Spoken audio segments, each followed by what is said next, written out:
into the deep. It's not going to be the 6. It's not going to be the boundary. They'll push for 2. They'll get 2. But barring anything untoward, England are going to win this game with India needing 9 from 1. Goes spooning in the air. It clears Tammy Beaumont at short third. It dribbles to the boundary. It matters not because England arms are aloft and they've won by 4 runs.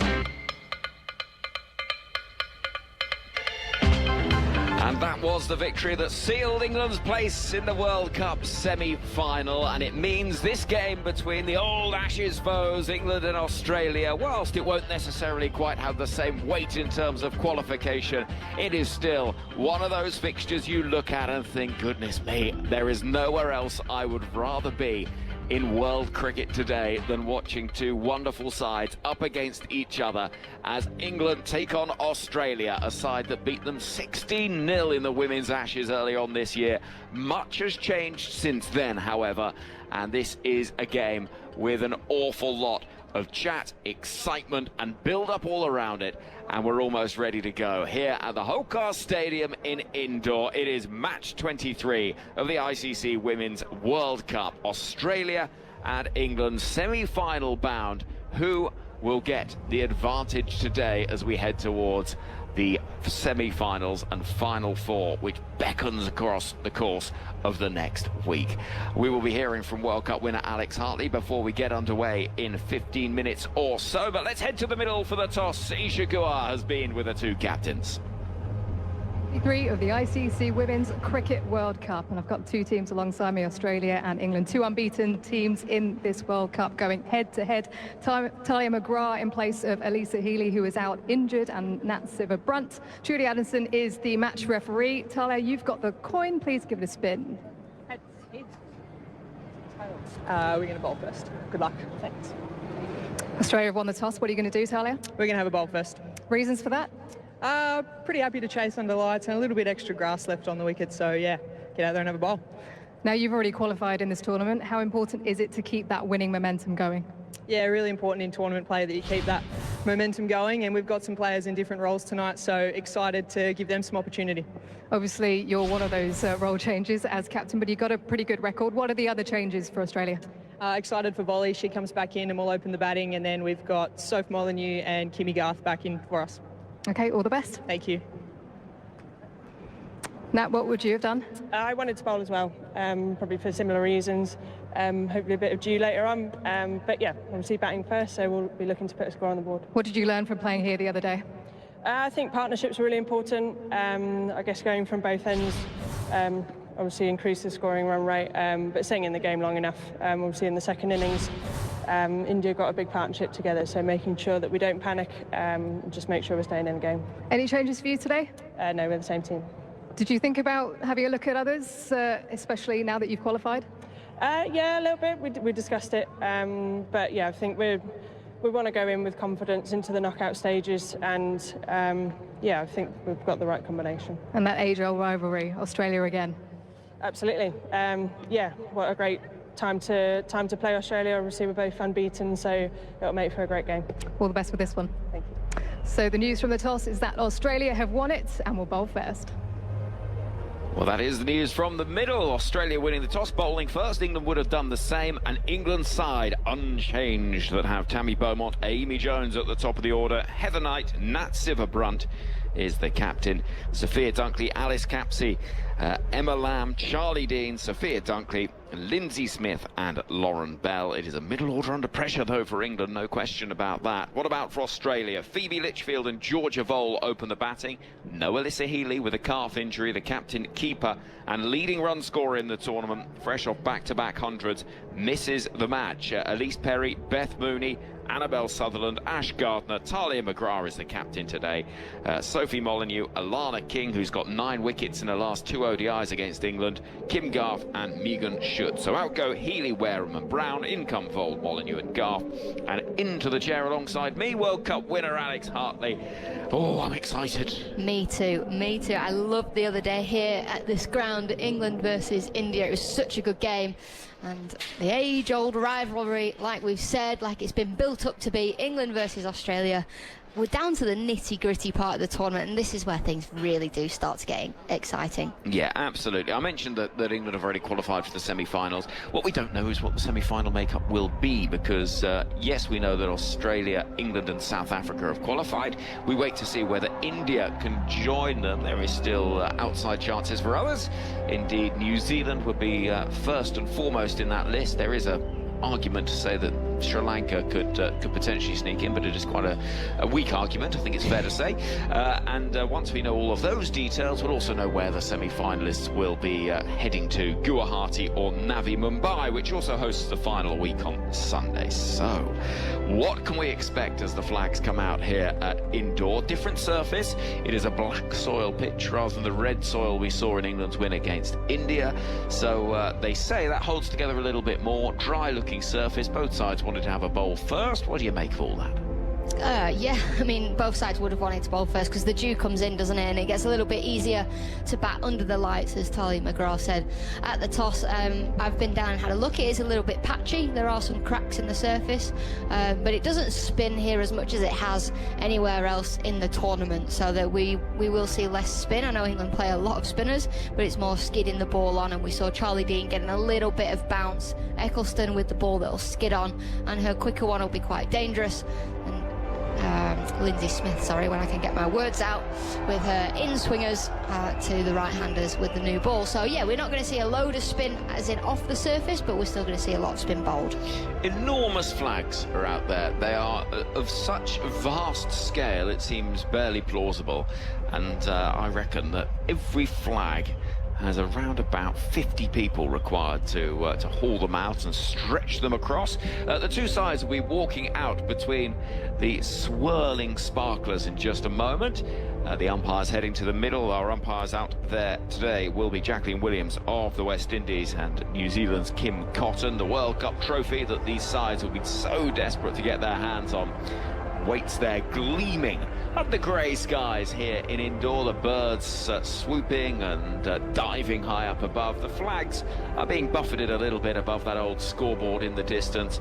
And here come the two sides. Australia, no Alyssa Healy with that injury, Alex. That is a big loss for the Australian side. Yeah, it's huge, isn't it? She's had 200s already, 2 back-to-back centuries in this World Cup so far this year, and it's a huge blow. It just don't know what it means for the rest of her tournament and the rest of Australia's tournament, but you know, she's a massive player, obviously the captain, but such a powerful batter at the top of the order. Okay, two sides lining up in front of us. England in the various shades of blue, Australia in the green and the gold, and it is time now for the national anthems of both England and Australia.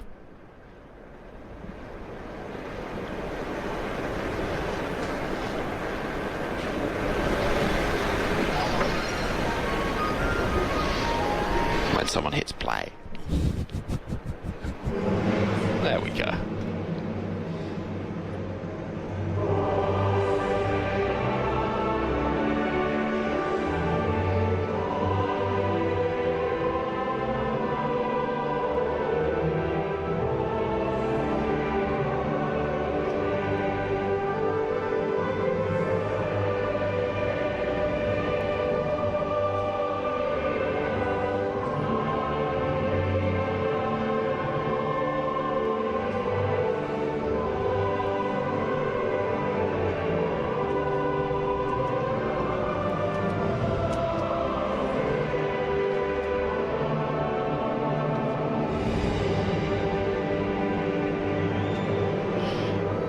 And now time for Australia's Advance Australia Fair.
I would love to know why Lise Perry, Ash Gardner and Beth Mooney had the giggles throughout the entirety of that, but they did. And the Australian side break away, ready to head out to the field with England's openers padded up already, Tammy Beaumont and Amy Jones. Amy Jones, 56 in the last game, taking a little bit of heat, I suppose, off her at the top of the order. Tammy Beaumont, Alex, hasn't quite looked herself, though. No, she hasn't, and Megan Shute, in particular, will have her eyes on Tammy Beaumont with that ball swinging back in towards the right-hander. But no, Beaumont will be... She was a little bit better in the last game. Her strike rate wasn't fantastic. I think it was about 50 in the end, maybe like 54. But she got through the power play and got through the in-swinging ball. So hopefully today, for Beaumont's sake, she can up that strike rate a little bit more at the top of the order. But I think head coach Charlotte Edwards was pretty happy with how England went with the bat in the previous game against India. Well, yeah, it was a game that England really had no right to win, with India needing 57 and a run of ball, 7 wickets in hand, but somehow England managed to hold their nerve in a way that India simply couldn't. And as such, they won a game that has put enormous pressure on India and gives England the freedom of playing this match, knowing that their qualification for the semi-finals is already assured. So that is the state of play. The two umpires out in the middle in the black bottoms and the pink jerseys, the tournament colours, which I'm not going to call, Phil Long, a combination of pink and purple, because they are shades of plum. Shades of plum, yeah. Plum, teal, and I can't remember what the shade of yellow is for this tournament, but yeah, very specifically it is shades of plum. I've come in shades of plum today. You've come basically in the same uniform as the TV crew as well, which makes me think you've come trying to sort of getting the next job. Yeah, well, I'm always looking over someone's shoulder for the next opportunity, you know. Yeah, well, we all know something like that at a drinks party. Anyway, Daniel Norcross is standing by. They always say, keep an eye on those people that are looking over your shoulder for someone more interesting to chat to. Speaking of, Dan's right behind your shoulder. Yeah, right, I'm getting out of the way. Here come England's openers, and Daniel Norcross will join Alex Hartley for the start of this game. Well, this is it, isn't it? These are the games that we all get up and about for. These are the games we love to watch. England versus Australia in a World Cup. Tammy Beaumont, Amy Jones opening the batting. A little bit of talk on the England openers and how they haven't quite fired yet in this tournament. England have been heavily reliant on Heather Knight and Nat Sciver-Brunt. And today is the day for them to really put their foot down and show what they're about. They beat Australia in the warm-up game before the World Cup. And no doubt the Aussies will want to say, not again, mate. All right, Dan? Yes, exactly like that. Well, it's a weird one. It's a kind of phony war, really, because, as Henry was mentioning earlier, and you were talking about, both sides are through to the semi-finals. You've no idea if they really care which semi-final they're in either. For England, there are pluses and minuses if they find themselves, in all likelihood, playing South Africa in Guha. They've got good memories of that because they thrashed South Africa in the first game, but you don't think that's going to happen again in that fashion. If they don't play that game, they would have finished top. The likelihood is they'd play India in Mumbai. That sounds like quite a tricky assignment. I think at this stage it's just about getting into your cricket and playing it as well as you possibly can and keeping that winning momentum, as they say. Now we're going to wait for a while because there's the camera, the robot camera's there. Yeah, well, it's the a short 5-minute point. bell's only just been rung, so there's still actually 2 minutes till the start of play. Yeah, they're very keen to get out there, aren't they? So the what do you call it? The robot cam now she's starting to make way. I'd love it if the cam went between slip and first slip there. But then had to avoid the helmet. So it would be quite tricky. It's a tricky manoeuvre. It's making its way very slowly round. It's now at a sort of very, very short fine leg, almost a short leg position. Now it's off. And it's away, and it's going down towards this tiny little gap between the boundary sponges, and it's going to... That's perfectly, brilliantly and expertly manoeuvred right between those two sponges. And so we're very nearly going to be ready. These two countries girt by sea, but only one of them thinks to put that in their national anthem. Megan Shute is going to start wearing her war paint. Big quantities of zinc cream stretched across her cheeks and her nose. A slip in place, a gully. Backward point, short extra cover, mid-off, mid-on, short mid-wicket, a long leg and a deep square leg. England opting for no changes despite Tammy Beaumont being in quite awkward form, and indeed a middle order that's not firing at all. But today, well, they'll just hope they can find that form. And here we go, Megan Shute with the first ball of the match into Amy Jones, who clips it away down to fine leg for a single. England are underway, Amy Jones is underway, Now, who was it of you who thought that the big flex would be to get Elise Perry on to bowl to Amy Jones? It was Ffone Wynne. She thinks that's what Australia should do. Elise Perry doesn't bowl anymore. She's getting a bit longer in the tooth now. And for her, sidling around the boundary, cutting off balls and having a little bat at number 3 is more the order of the day. She leaves the heavy lifting now to the likes of Sutherland and McGrath. The youngsters. The youngsters. She's earned the right. Still bowls in franchise cricket, though. But, yeah, she's got the wood over Amy Jones. It'd be interesting to see if they just bring her on to test Jones. Now then, Beaumont batting well out of her crease. If she pulls her first ball down towards deep backward square leg, it's going to be 4.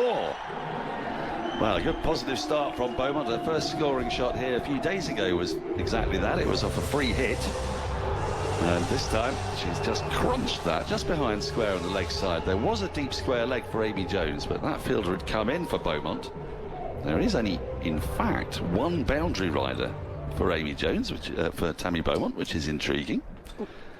And she was able to get that to the left of the fine leg and away to the boundary for 4. England 5 without loss after 2. Shoot in again. That's tucked into the onside by Beaumont. There's no run. Now, when we saw her the other day, Tammy Beaumont was under the microscope for struggling against the in-swinging delivery, wasn't she? Yeah. And she was batting so, not just outside of her crease, but also, as you spotted, Al, so far over to beyond off stump that you could see off stump, middle stump and leg stump. Yeah, well, I was worried she was going to get bowled leg stump at one stage. Shoot into her. She just defends this into the onside, but that square leg's up inside the ring, so she won't get the run. It is Perry who's coming off the boundary. And she's doing very, very similar today. Outside her crease, outside the off stump. And Tammy Beaumont at her best would just wallop one of these over mid-wicket to put the pressure back on the bowler. The first ball to Tammy Beaumont, too short. Lovely pull shot. Oh, that echoed, didn't it? That was very good, Yeah. Shoot it again, defended by Beaumont, back at the wicket to the bowler. There's no run. Yeah, it'd be interesting to see if she's a little bit more positive this time. I mean, she was so struggling with her technique against India 3 days ago that England didn't really go very far in the power play. Was it 42 runs in the power play? Phil Long is alongside me with his 44. 44, thank you. And Beaumont ended up going at around, striking at around 50. As shoots into again, is defended solidly on the front foot up to short extra cover. There's no run. 5 off the over that boundary. The single to Jones. England underway 5 without loss after 1. Well, I've got a little Megan Shoot stat. Shoot has found more swing than any other Australian bowler in this competition, with 1.7 degrees of movement on average. 82% of her deliveries swinging significantly to the right-hander. England's openers have struggled against in-swing deliveries so far in this tournament, with 3 dismissals at an average of just 16. Thank you. Yeah. Well, to that end, Tammy Beaumont is absolutely determined to prove that she can counter the in-swinging ball. But one wonders if that is to the detriment of her free scoring. Because sometimes, you know, a batter, they don't want to think too hard, do they, batters? They're simple folk a lot of the time when they're going well. Yeah, there are certain batters that, when they're in their rhythm, you say, what was going through your mind? And they're, I don't think when I'm in the flow. That's the flow. zone. The zone. That is the zone for you. Look at this field, Dan. Oh, it's just changed. It's just changed. There was 2 slips and a gully, and now there's a slip, a gully, and a catching backward point. There is a deep cover and a deep backward square leg. Those are the 2 boundary riders. What's the plan here, then? They've seen something with Amy Jones. There's been plenty to look at as first delivery is driven through the covers, off Garth, down towards deep point. There'll just be the single as Elise Perry fires in the throw. Jones has faced the 2 balls. She's got a single off each, 6 without loss. Kim Garth bowling there at about 69 miles an hour. It's a ludicrous lineup that Australia have got. We've talked about it many times. They've got 5 legitimate seam options. Are we counting? Does that include Perry? Yeah. It does include Perry. Bowl. Just 5 and 3. It's just 5 seam options and 3 gun spinners. Just going in with some options. But you could basically perb almost any of them to open your bowling if you wanted to, in a way. As Garth runs away from us, tall, blonde-haired, and that's left alone, wide outside the off-stump. Not so wide that umpire Kim Cotton signals wide. There's no run, Phil. What other team would lose their captain, their wicket-keeper and their top scorer? And you might not hardly notice. Well, you could argue it could be an upgrade. I mean, Oh, it's a no ball. How good's that sign? The siren, the no ball siren. Takes a while to come sometimes, doesn't it? But it does. so that previous ball that was wide outside the off stump was a no ball, and so England will get a run, and Beaumont will have a free hit. And it's the sort of thing that actually she needs here, just to free herself up a touch. It was a very tight no ball.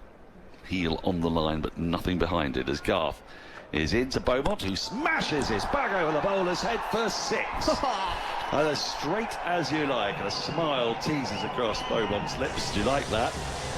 And that's what she can do when she's feeling free and uncluttered of thought. And if you get a free hit, you get that opportunity, don't you? Just 1 foot down the ground and smashed it for 6. Well, I said this the other day, but Tammy looks in the mood, doesn't she? She does look in the mood. I don't want to put the mockers on her again, so I'm not going to say how many runs she's going to score. You did it the other day when she was on 4, didn't you? She was out the very next ball against Pakistan, wasn't it? Right, Garth in again. That's not a free hit. It's wide of the off stump and swings into the gloves of Beth Mooney. There's no run. But I just think she looks a little bit more relaxed today.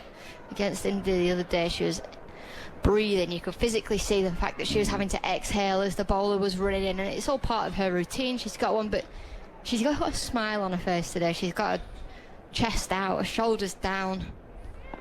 Yeah. Like, you're seeing good signs, are you? I'm seeing good Beaumont signs today. She's in double figures already. She moved to 10 with that 6. As Garth is into again, driven gloriously through extra cover for 4.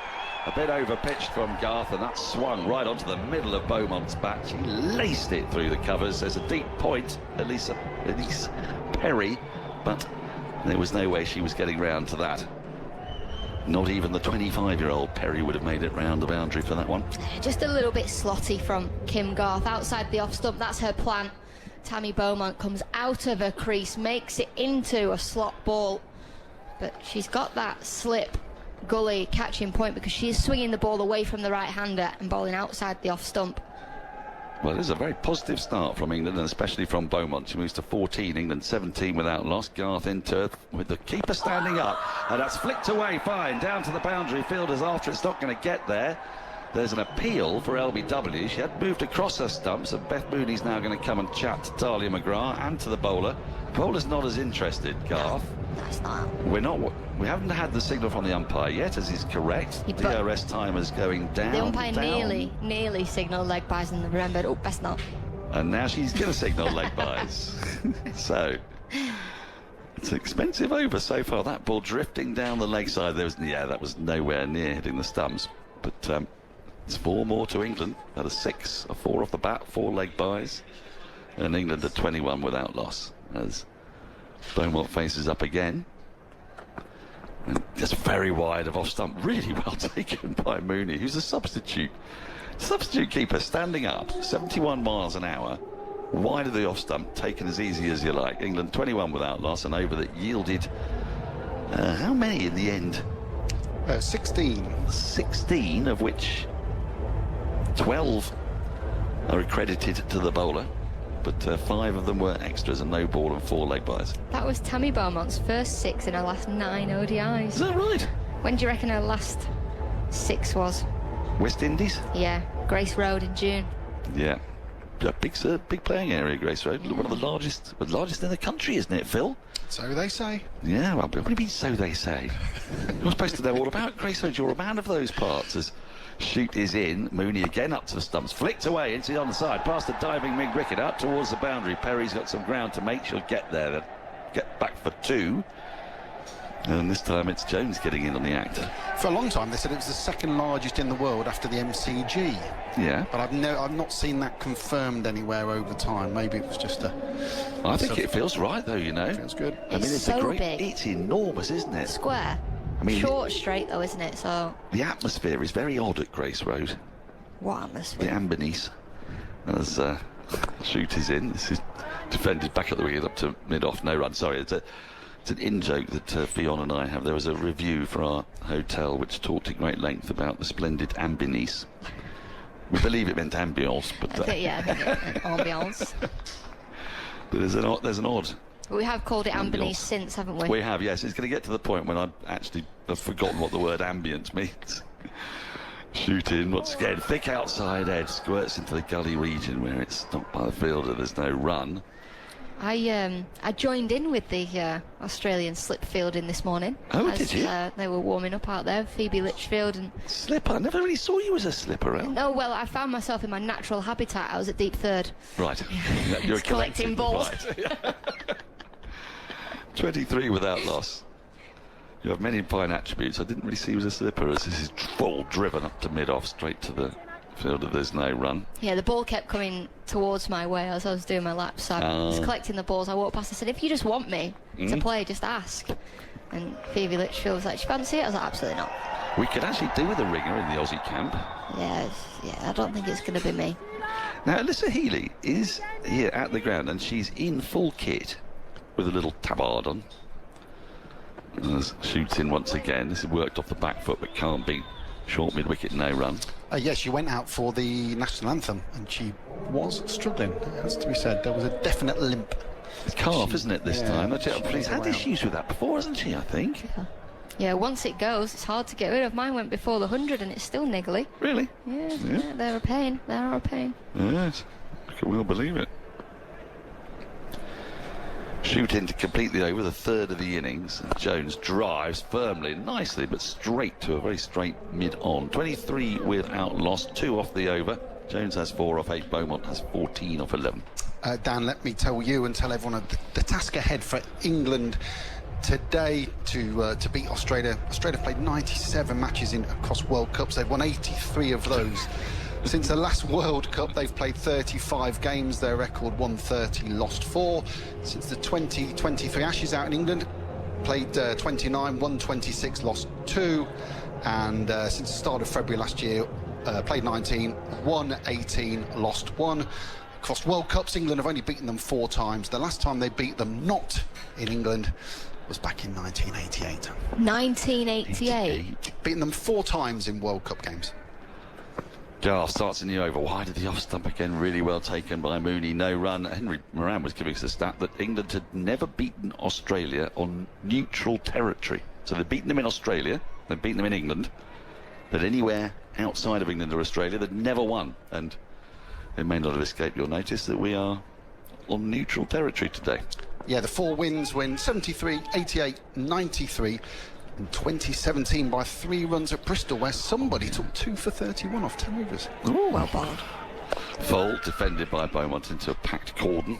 The offside, Ash Gardner does the fielding, there's no run. Yeah, I think I was. Beth Mooney, caught at mid-off by Anya Shrubsalt. Nice. And no idea on the other one. No idea. It's not bad getting the left-hander out, caught at mid-off. Deceiver in the flight. Yeah. You know, Dip a bit. Probably turned, bounced, did all sorts. Did a lot, I should think. Yeah, I can imagine so, especially when she was caught mid-off. Well, you're at the height of your powers then. Garth is into Beaumont, who defends very solidly. Nice timing up to mid-on, no How run. have I forgotten? It was Meg Lanning bowled. You bowled Meg Lanning? Oh my, it was a right rip snort. Was was it a Midland leg take top It was or a off? slower ball. I did her in the fly. Oh, lovely. Let's have a look at your back pocket. There she is. Meg. No wonder you're not out there. Still with me. That must have been a fun wicket to get, Yeah, though. it was. Yeah, It was. that's Get a back nice in memory. the dressing room. Garth into Beaumont, who lets this go by the keeper, no run. This is good stuff from Mooney. She's standing up the stumps to prevent Beaumont from getting out of her crease, and Beaumont's very deliberately wanting to get out of her crease because she wants to stop the swinging ball from Garth. She wants to be able to take that ball as near the full as possible, but Mooney is such a fine keeper. I mean, Garth is bowling here at 70 odd miles an hour, and there's no trouble at all for Mooney, who's not even the regular keeper. It's kind of daft, isn't it, really? Garth in again, defended again by Beaumont on the walk. So there'll be no run as it goes to Gardner at short extra. Do we assume that if an injury was to befall Amy Jones, that Tammy Beaumont would bear the big loss? Got to be, doesn't it? I mean, do you think there's another no, option? Tammy. No, it would be Tammy. Yeah. There'd be no other option, I think, would there? I mean, Alice Capsey probably does everything, but... She definitely used to keep, didn't she? But now she's the old off-spinning all-rounder. Yeah. Last ball of the over. It's full, nicely driven up to mid-off, but again, no run, a maiden over. Even over from Kim Garth. England 23 without loss after 4, having been put into bat by Australia on this black soil pitch. Now, we're led to believe that black soil holds together longer because it's made predominantly, has more clay in it, so it retains the moisture. So a red soil pitch is one that'll break up when you get those classic pitches that India's spinners like to play on, like Jadeja, Akshar Patel. After, you know, no time at all, it'll break up. We saw a game here, Phil and I, a few years ago, when Australia played India in a test match, and it broke up at about 45 minutes into the first day, didn't it? It did. Maybe even before that. Cheteshwar Pujara got a ball that turned a mile from Nathan Lyon well before lunch as Megan Shute starts a new over. It is whipped into the onside, but again Amy Jones can't get past the short mid-wicket and there's no run. But it is always incredible, India, that you've got your test wickets and your one-day wickets almost alongside each other and do two completely different things, don't they? Well, they bring in whichever soil they want and they mix it. They mix it with the likes of sand and soil and clay and whatnot. And so they can point at the pitch and say, yeah, we'll have this one. Thank you very much. Shoot into Jones. Short, walloped out over deep mid-wicket. One bounce 4. That's a shot of real authority. He has nailed that. Amy Jones rocked back in her crease. It wasn't a great ball from Megan Shute. Dragged down, but my word, that was hit with power. One bounce, and that bounce was only about 3 or 4 yards inside the boundary at deep mid-wicket. The boundaries today, Phil was telling me, 56 metres one side, 57 the other. We're basically slap bang in the middle. England to 27 without loss. Shoot in again to Jones. Fuller driven up to mid-off. Can't beat the fielder. And I'm led to believe 56 metres at either end as well. That's beautiful, isn't it? So there's no, you know, shorter side. There's no hiding of anything. Might see some more sixes today. We only had the one, didn't we, in the game India played against England here 3 days ago. Heather Knight struck that. Yeah, 1 already today, 11 last night in the South Africa innings. Ooh. I mean, they did get 300 in about 4 minutes. They marmalised Pakistan. Defended again by Jones to short mid-wicket. Slip is staying in. There's a slip and a gully still in place. Australia very willing to attack, but I'm just seeing signs here. And like I said, England are being a little bit more aggressive here than they were against India. They were slightly tentative to start with, weren't they? But here, they're on the attack. Yeah, just not allowing, obviously Garth's previous over was a maiden, but it's also making sure when the ball's there to be hit, you hit it. Shoot in, and that's cut beautifully through the infield. It's going to run away for 4. There's a point and an extra cover, but with the slip and the gully in place, there aren't as many fielders to protect that inner ring, and Jones has found quite a sizable gap, picked up another boundary, her second, and England have gone to 31 without loss. Jones to 12. Yeah, just like that. As soon as the bowler gets it wrong, that was there to be punched through the covers. It was more of a, it wasn't a cut shot, was it? It was more of a back foot drive, really. Yeah. Now cut. That is a cut, and that's 4. Same place, a little bit wider, a little bit shorter, and Amy Jones has finished this over with 2 boundaries of the highest class. She's looking in good nick. We've said this a few times about Amy Jones, and Phil Long's giving me a wince. Don't say that. She looked in great nick here the other day when she got past 50 and then gave it away, caught at mid-on. But today she's looking decent. 3 fours in her 16. England are 35 without loss. And Australia are annoyingly getting through their overs quite... well, I might get out of the way. I think I might be able to get out of the way. We can do the switcheroo. You can. I might do it after this one ball, because we have to avoid... We've got loads of time. We've got to avoid Hartley ever doing ball by ball. That's... We've got loads of time. Henry and I You've messed it up now. You had enough time. Yeah, but it didn't look like it. Everyone was in position. No, they were. If you look, extra was talking to the captain. Well, Kim Garth's going to start this over. Danny Beaumont's facing. And it's defended.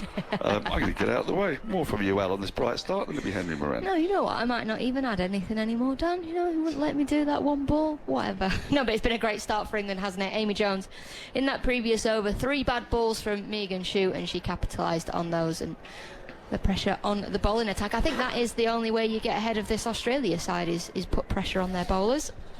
They just don't look intimidated, do they? These two, so far. Which is encouraging from England's perspective. Here comes Kim Garth into bowl to Beaumont, who slaps the ball into the turf, and it's fielded at short third. And there will be no run. Kim Garth, who's stock in trade, is to bowl basically to not concede any runs whatsoever. And it works. It does work. She's very good at it. And it builds pressure. whilst at the other end, it might be a little more expensive, but there could be wickets to be had. Garth running it again, running away from us, and Beaumont will nudge the ball into the onside. It'll go to the right of Alana King, who fields at mid-wicket, and there is a single taken, and so England make a really good start here, having been asked to have a bat first. 36 without loss. Jones on 16, Beaumont on 15. Get in touch with us, TMS at bbc.co.uk. So let us know where you're painting your fence or hanging out your washing. Well, Richard's in Geelong, listening on the ABC Listen app. Unseasonably cold night here in southern Australia.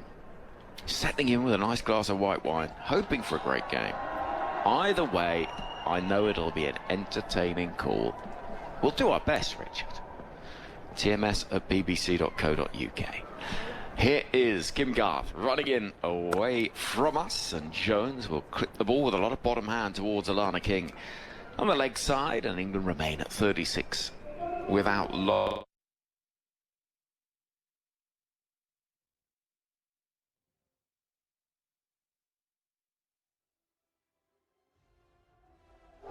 You know, fortifications in sort of medieval castles before they built them out of stone.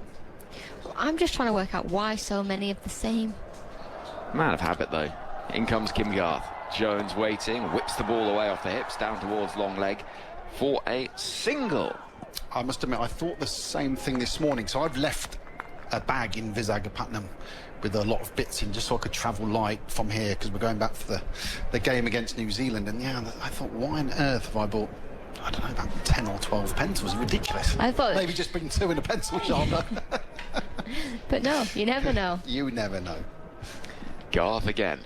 Final ball of the 6th over, her third, is angled nicely by Beaumont. She's getting at runs here, manages to beat the dive a short third, and the ball scoots away and gets there for 4. There's a big patch of turf used for practice pitches, and that helps the ball get a little boost of speed as it heads towards the boundary. And England move to 41 without loss, 6 from the over. And life at the moment for England's openers is feeling pretty good in Indore.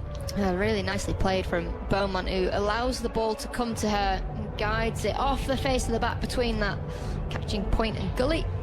Beautifully played by Tammy Beaumont, who looks good out there, actually. She looks very good, very comfortable, in control. Well, England will be happy with life at the moment, but they've got to keep on this momentum, just keep on showing the confidence, showing the fact that they're not intimidated by this Australian side that, I think it's fair to say, embarrassed them earlier this year, Alex, in the women's Ashes. Far end of the ground, Megan Schutt's going to continue with Amy Jones on strike, keep her up to the stumps, and Jones gets a delivery which she can angle into the onside towards Elise Perry, who runs in from mid-wicket in front of a couple of blue and white umbrellas that are shielding the camera operators, not from necessarily blazing sunshine, but the various elements. There's a few spectators in the first tier as the stands fill up all the time. Lots of Virat Kohli shirts, a few Smriti Mandhanas as well, dotted around. Won't be as busy as the other night when England took on India. Yeah, that was a good crowd, wasn't it? Beaumont waits. Will look for a run into the onside. Nothing doing there. You won't like me for saying this. Al definitely won't like me for saying this, but What? this morning's Times of India mentioned there was rain about in Madhya Pradesh at the moment. Everyone's got me as the is he Michael Fish of the cricket world, because I keep tweeting about the rain. But I'm tweeting about the rain in Sri Lanka. If it rains here, I haven't really got a leg to stand on. It's barely rained. Megan Schutt runs in, whips it away, does Beaumont, down towards Kim Garth at long leg. 1 run is taken. I can see Elisa Healy, the Australian captain, is down there wandering some drinks around as a plane goes overhead and gets a cheer from the crowd. Let's see where it is, what it is. You're going to like Visakhapatnam, Al. Why? Well, there's all sorts going on the seafront. Here is Schutt to Jones, and a swing and a miss, and it's put down by Mooney up to the stumps. Not sure there was any bat on it. Well, on the seafront, Phil and I went for a walk there the other day, and there is a collection of museums that are very specific, and they are all sort of based on either a particular model of an aeroplane, Okay. but there is also a submarine. Jones thinks about winding up for a big launch down the ground, instead just defends back towards the bowler, and there is no run. England 43 without loss, with the ball left to the 7th. Do you have to go in the boat to see the submarine, or No, have they no. lobbed it out and lobbed it on the side? It's on the side. Okay, interesting. Yeah. I do like a museum, but my dyslexia sometimes gets me. I struggle with museums and reading what they are. Right. When we were in Sri Lanka, we went for a walk down the port. Yes. Shoot to Jones, it's a full delivery which is defended, and the over comes to an end with England 43 without loss after 7. I was just with my mum and I said, "Oh, there's a Marmite museum." She looked at me and said, "What?" I said, "The Marmite museum." That's It was- amazing in I thought, Colombo. yeah, I thought, oh, Dan's going to love that. Yeah. He loves Marmite. We spoke about it a lot maritime. Ah, that will make sense. Yeah, but I've done it with the balsamic gardens in Australia. Do you remember that one? Yes, I do Yeah. remember that. Yeah. I remember my friend who was very excited when we went on a lad's holiday to Tenerife many years ago, and he said the resort's it's just unbelievable. They're putting on a show with a load of flamingos. It's going to be unbelievable. We've got to go down. They're going to be those birds. I imagine they'll be dancing, all sorts of things. We've rushed down, very excited. Flamenco. Yeah. You know, Yeah. It can happen. it can happen. 43 without loss. Kim Garth sticks her tongue out as she stands at the end of her mark and has Tammy Beaumont in her sights. Garth 3 overs, none for 18, and England 43 without loss after 7. Beaumont whips that away with authority. That's going to be 4. Goodness me, it was on the pads, but it was quickly sent away from them, out through mid-wicket, and whistling away to that boundary over to our right. 47 without loss. That's beautifully timed by Tammy Beaumont. Kim Garth wide outside the off stump, and then she tries to get that straighter one. She starts with the straighter one. It's angling down the leg side. Beaumont waits for it, whips it past mid-wicket, and it shoots to the boundary. Well, there's thinking to do for Australia here. We've got a deep slip and a short third in catching positions, and Beaumont this time will tickle the ball down towards fine leg for 4 more. England are rollicking along here. 50 up, 51 without loss after 7.2 overs. It's not a bad ball, that. It's probably going to hit leg stump from Kim Garth. She goes fuller, she goes straighter, and Beaumont goes, "Thank you, I'm going to go slightly finer." It's really nicely played, just looking to turn the ball into the leg side, and gets the tiniest little bit of tickle. Perfect. The sun is still up in Perth for Danae, who's listening. Looking forward to the game, hoping for no rain. Garth into Beaumont, who slashes it back for 4 more. There he goes, flying behind square on the offside. And Australian fielders are being sent scattering to all parts of indoor at the moment. 55 without loss. Well, this is the way to do it. This is the way to put pressure on Australia. They won the toss, they wanted to bowl first. England with the bat, making the most of the loose deliveries from Australia. And we were talking the other day how a surface like this does suit England more than those surfaces that we've had in Guha, Hartley and Sri Lanka, the ones that turn, the ones that bounce. This one, it just comes onto the bat really nicely, and England making the most of it. Yeah, 7.5 overs gone. This is already England's most productive power play of the World Cup. Oof. What a time to do it. A woof. Woof, woof. A woof. 55 without loss. Garth to Beaumont, who this time defends, and sometimes a defensive shot like that with real confidence and authority can be as much of a demonstration of control from a batter as any lacing through the covers or smash down the ground, because it just shows that you're not phased. Yeah, but I wanted 1 more 4. I know you did. You want lots more 4s is what you want. I'm not sure. Oh, actually, I say that. Wurzell's emailed tms@bbc.co.uk. Garth trundling in once more. Beaumont driving, but straight to the hands of Sutherland, waiting at mid-on, Australia's leading wicket taker this tournament. You had a mention of Geelong just now. Well, it's a popular listening spot. I'm here as well. No wine for me, unfortunately, though. I'm on shift at stupid o'clock in the morning, so right now I'm tucked up under the doona. Under the doona. Oh, that's an Australian word for a duvet, isn't it? It is, yeah. Crazy weather here today. Mild and calm first thing. Cats and dogs by 7 a.m. Beaumont defends. 3 dot balls to conclude the over, an over that yields 12 runs. Thank you to Alex Hartley for now. 8 overs gone here in indoor, with England 55 without loss. Goodness me, what a start. This afternoon, says Wurzel, 100 km/h winds. Blimey, well, England have blown away Australia's opening bowling partnership. Thus far, it has gone very much the way of an England side semi-final bound, but at the moment, Ffone Wynne looking every bit a match for their much vaunted counterparts. Yeah, it feels a bit weird, doesn't it? We're obviously there in January and didn't see much like this. Australia probably bowled a bit too wide, particularly to Tammy Beaumont, but they've already made a change. Annabelle Sutherland, who's been in brilliant form with the ball, and they're already having to chop and change, not used to that. Yeah, 12 wickets at 10.2 apiece for Annabelle Sutherland in this World Cup. Mind you, she's batted number 5, but only scored 6 runs in 3 innings, so... It's a good thing about being an all-rounder, though, isn't it? Yeah. Is that you, Winnie, writing for the website, commentating? Stop it. Here is Sutherland bowling to Jones, who rather hangs the bat outside the off stump. And it goes through to the gloves of Beth Mooney, who's standing back. You can read Fione's musings, thoughts, reports, analysis on the BBC Sport website and app as we go through the tournament. Annabelle Sutherland, the second leading wicket taker in the competition so far, just Deepti Sharma ahead of her on 13 wickets. Sutherland rushes in again, right arm over. Jones will defend into the offside. I know we always joke about it, but she's always there, isn't she, Deepti? Yeah. Yeah. Can't keep her out of the game. She's easy to forget, but she's always there. Always contributes. She's going to need to contribute as well. You're under a bit of pressure. We tried on our team chat group last night to work out the permutations. Yeah, I think we did. Did we get there in the end? Yeah, Dan's our man for permutations. It is quite complicated. Jones struck on the pad, but it's going down the leg side.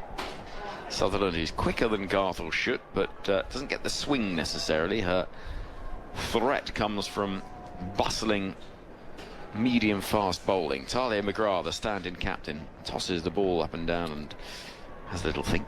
I think most times you wouldn't really care about the semi-final permutations. You go into a semi-final, you don't really mind. But one of them is being held where the final is. One is over in the northeast of India. Sutherland to Jones, who again is beaten, this time for pace, genuinely beaten for pace. That's a quick ball. And Jones has a little look at the surface, which had some bounce and carry there, Fionn. Yeah, she's used her shorter ball really well, Annabelle Sutherland, throughout the tournament. I think it was against India, where she really mixed it up at the death and they couldn't kick on. We were saying they probably should have got to 350, and it was because of her that they didn't. Just uses her pace so well. Sutherland to Jones, who this time will defend back up the track, and England happy to block the bad balls at the moment, such as the speed of their start. 55 without loss with the ball left of the ninth over. They don't need to worry too much about chasing things. Yeah, it's 8 dot balls in a row now. Oh. Gary emails. Delivering the post in Surrey. Lovely morning. Autumn sunshine, listening to the commentary. And please let Alex do some ball-by-ball commentary. Jones is bowled!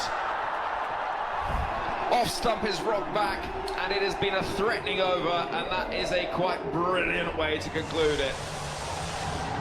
Amy Jones could do nothing about it.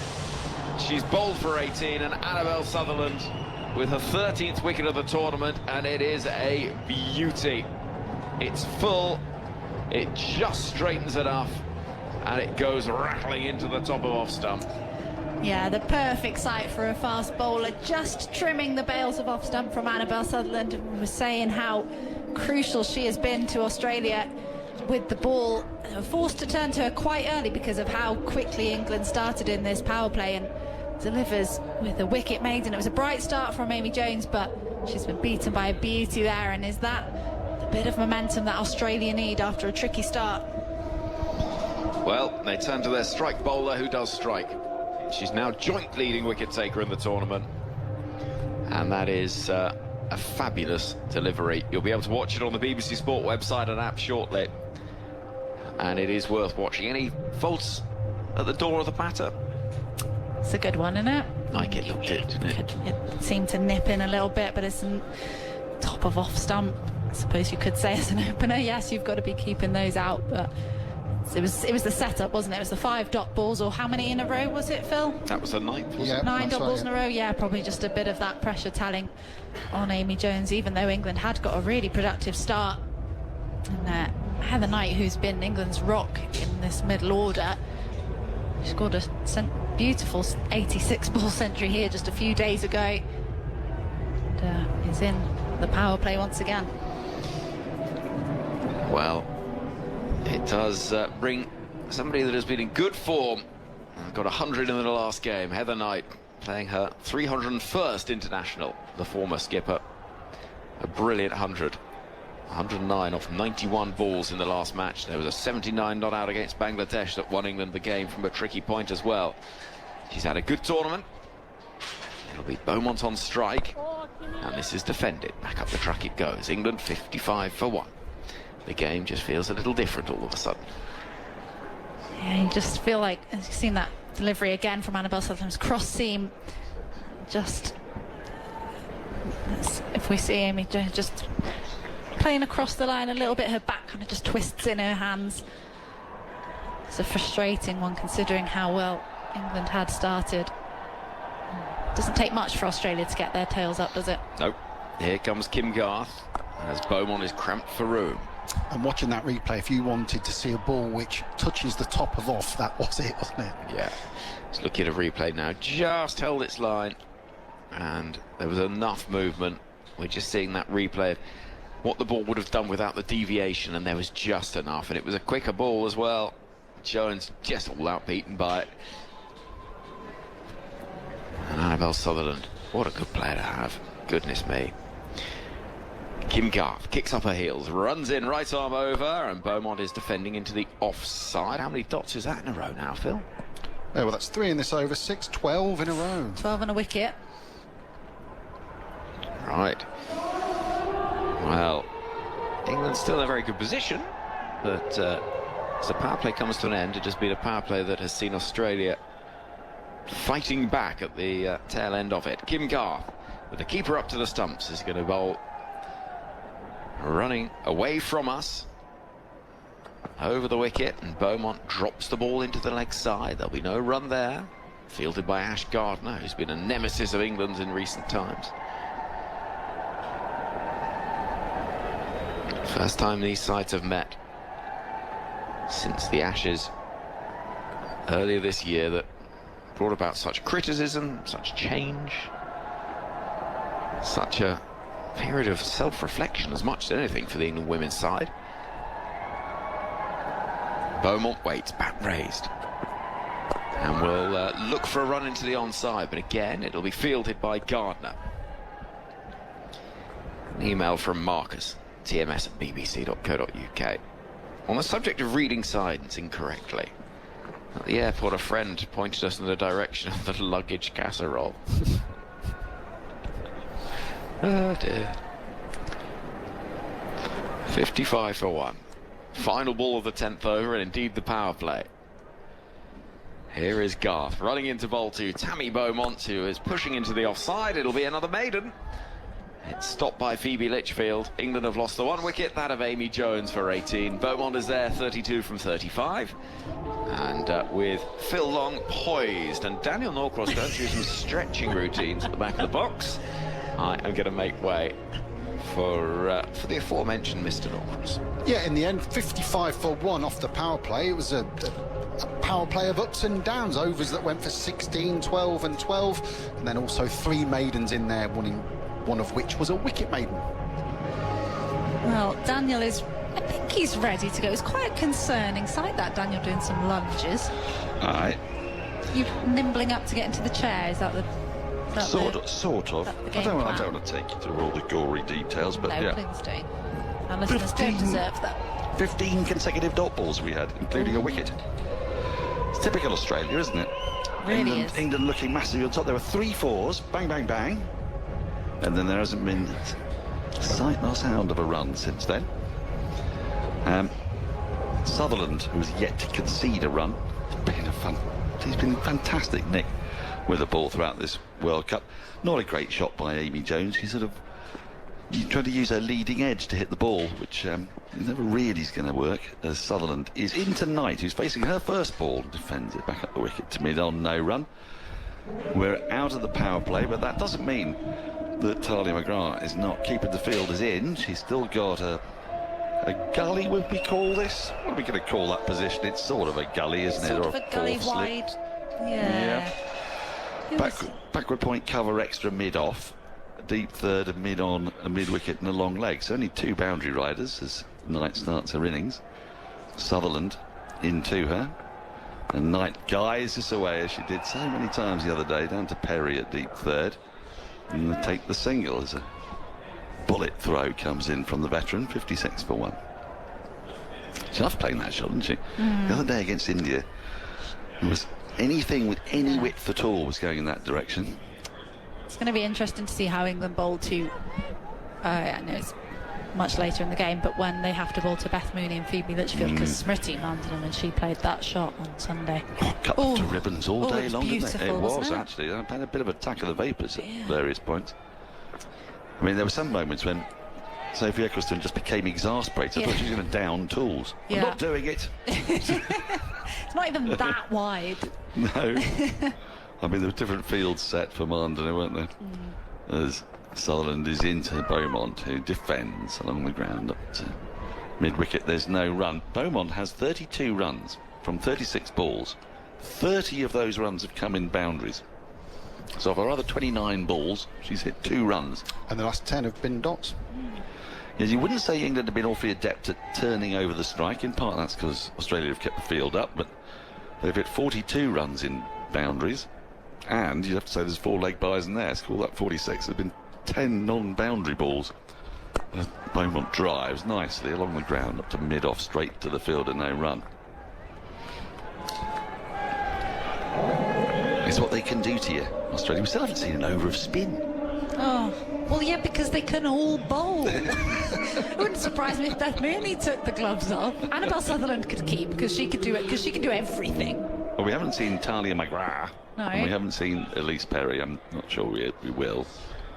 Sutherland in again, defended once more by Beaumont. It also falls over slightly when playing it. The ball goes to short cover where Litchfield does the fielding. There's no run. They're staying in our hotel at the moment, the Australian team, and they look buoyant, don't they? Don't they always? They do. They win everything. I suppose that's going to help, isn't it? Yeah, I do get a bit intimidated when I go into the gym and I have to kind of peek around the door to see if any of them are in there. See how many of them are in there. Yeah. It brings you down, old Peggles. It really does. Would rather. She's tapped into the onside, but again, she can't get a run. Can't Beaumont, and Sutherland has bowled 12 deliveries. She's taken a wicket. She's conceded a single. And England are 56 for 1 from 11. Beaumont 32 off 39. Knight 1 off 2. Heather Knight's England's leading run scorer in this tournament. She and Nat Sivarunt, the captain, have done the bulk of the run scoring for England. Their middle order hasn't really been much in the way of an engine room, has it? It's sort of been a paddle board. It's just not really existed, It's has not it? really. They've really, I mean, speaking about how much spin Australia have got to bowl, that's been the problem, hasn't it? It's been starting against spin, even on a pitch the other day, which was much more batter friendly. I think they all still fell to spin, or there were a couple. And it was, they had the platform then, something to work from, a springboard for them to kind of be aggressive. And Alice Capsey tried that. She played that reverse sweep. That was the intention. So it does seem to be an issue. Well, there is a bit of spin coming in now in the form of Sophie Molyneux, who's staggeringly playing just her 16th one-day international. Feels like she's been around for yonks, but a fair bit of T20. She's going to come in left arm around the wicket to Heather Knight, who goes back in at crease and cuts. I can't quite beat the fielder at backward point. There's a short third, backward point, short extra, mid-off, mid-wicket, mid-on. So there's 6 fielders inside the ring. Deep cover, Alana King, deep backward square leg and a deep mid-wicket. There's Molyneux Comes in once again, slightly jaunty gait. She comes in, and this is cut by Knight, and she can't find that gap between point and extra cover. There is a gap for her there, and there's singles on offer, but I think the dot balls are just racking up here, Phil. Yeah, you mentioned the consistent inconsistency of that England engine room. Across 5, 6 and 7 positions, a top score of 20 in this tournament.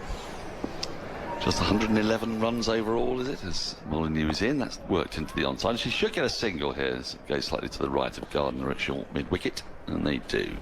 7 for 1. Yeah, averaging below 10 between them. I mean, look, there are certain circumstances. Sometimes they come in and they're trying to get on with the game and there aren't very many overs left. So you have to dig into the figures a little bit to get a true reflection of the form they're in. But you've got an Emma Lamb who's kind of batting out of position, Ffone, and then you've got a Dunkley who hasn't really looked in great form, and Capsey coming in down at number 7 also hasn't really hit the straps. So no, and they're all trying to do something different, if that makes sense. Molyneux in, defends off the front foot, back to bowler, no run. You mean they're all doing things that they don't normally do in domestic cricket? Maybe well, she'd bat higher up, wouldn't she? She would bat higher up, but she's either having to rescue England, you know, from being 5 down and having to rein in her instincts, or like the other day, she's having to go from ball 1 essentially. Molyneux full, flicked away, out over deep mid wicket. Fielder runs round, isn't going to get there, Elise Perry. And Beaumont moves to 36. That is her 7th 4 to go with her 6. And England 61 for 1. Good use of the feet, getting the pitch of the ball and getting it aerial, and with 6 players still inside the circle. There's one boundary rider not being used, and that was the spot. Yeah, her 7th 4, as you mentioned, brings to an end 14 dot balls in a row, and also means that's her highest score at this World Cup so far. Thank you. Molyneux in to complete the over. Beaumont, so slightly crouching, comes down the wicket again, moves the ball up to mid on. They go through for the quick single, and they'll get there. Beaumont was running to the danger end. It ended up not being the danger end as Sutherland threw to the keeper's end, but that meant that Knight had time to get home. 62 for 1. Beaumont will keep strike on 37. 12 overs have gone. Knight has 2. The wicket to go. Amy Jones bowled by Sutherland. Succession of dot balls just started to stifle England after a very bright start, and Jones has played across the line of a straight ball. It probably straightened a fraction, but it was a loose shot played with not even half the bat. Yep. We've all done it. We've all turned the bat on balls looking to work into the onside, but it didn't look a great dismissal at Sutherland with that wicket. 3 maidens have been bowled out of 12 overs, and England are still 62 for 1, so they'll be happy with the start, you'd think.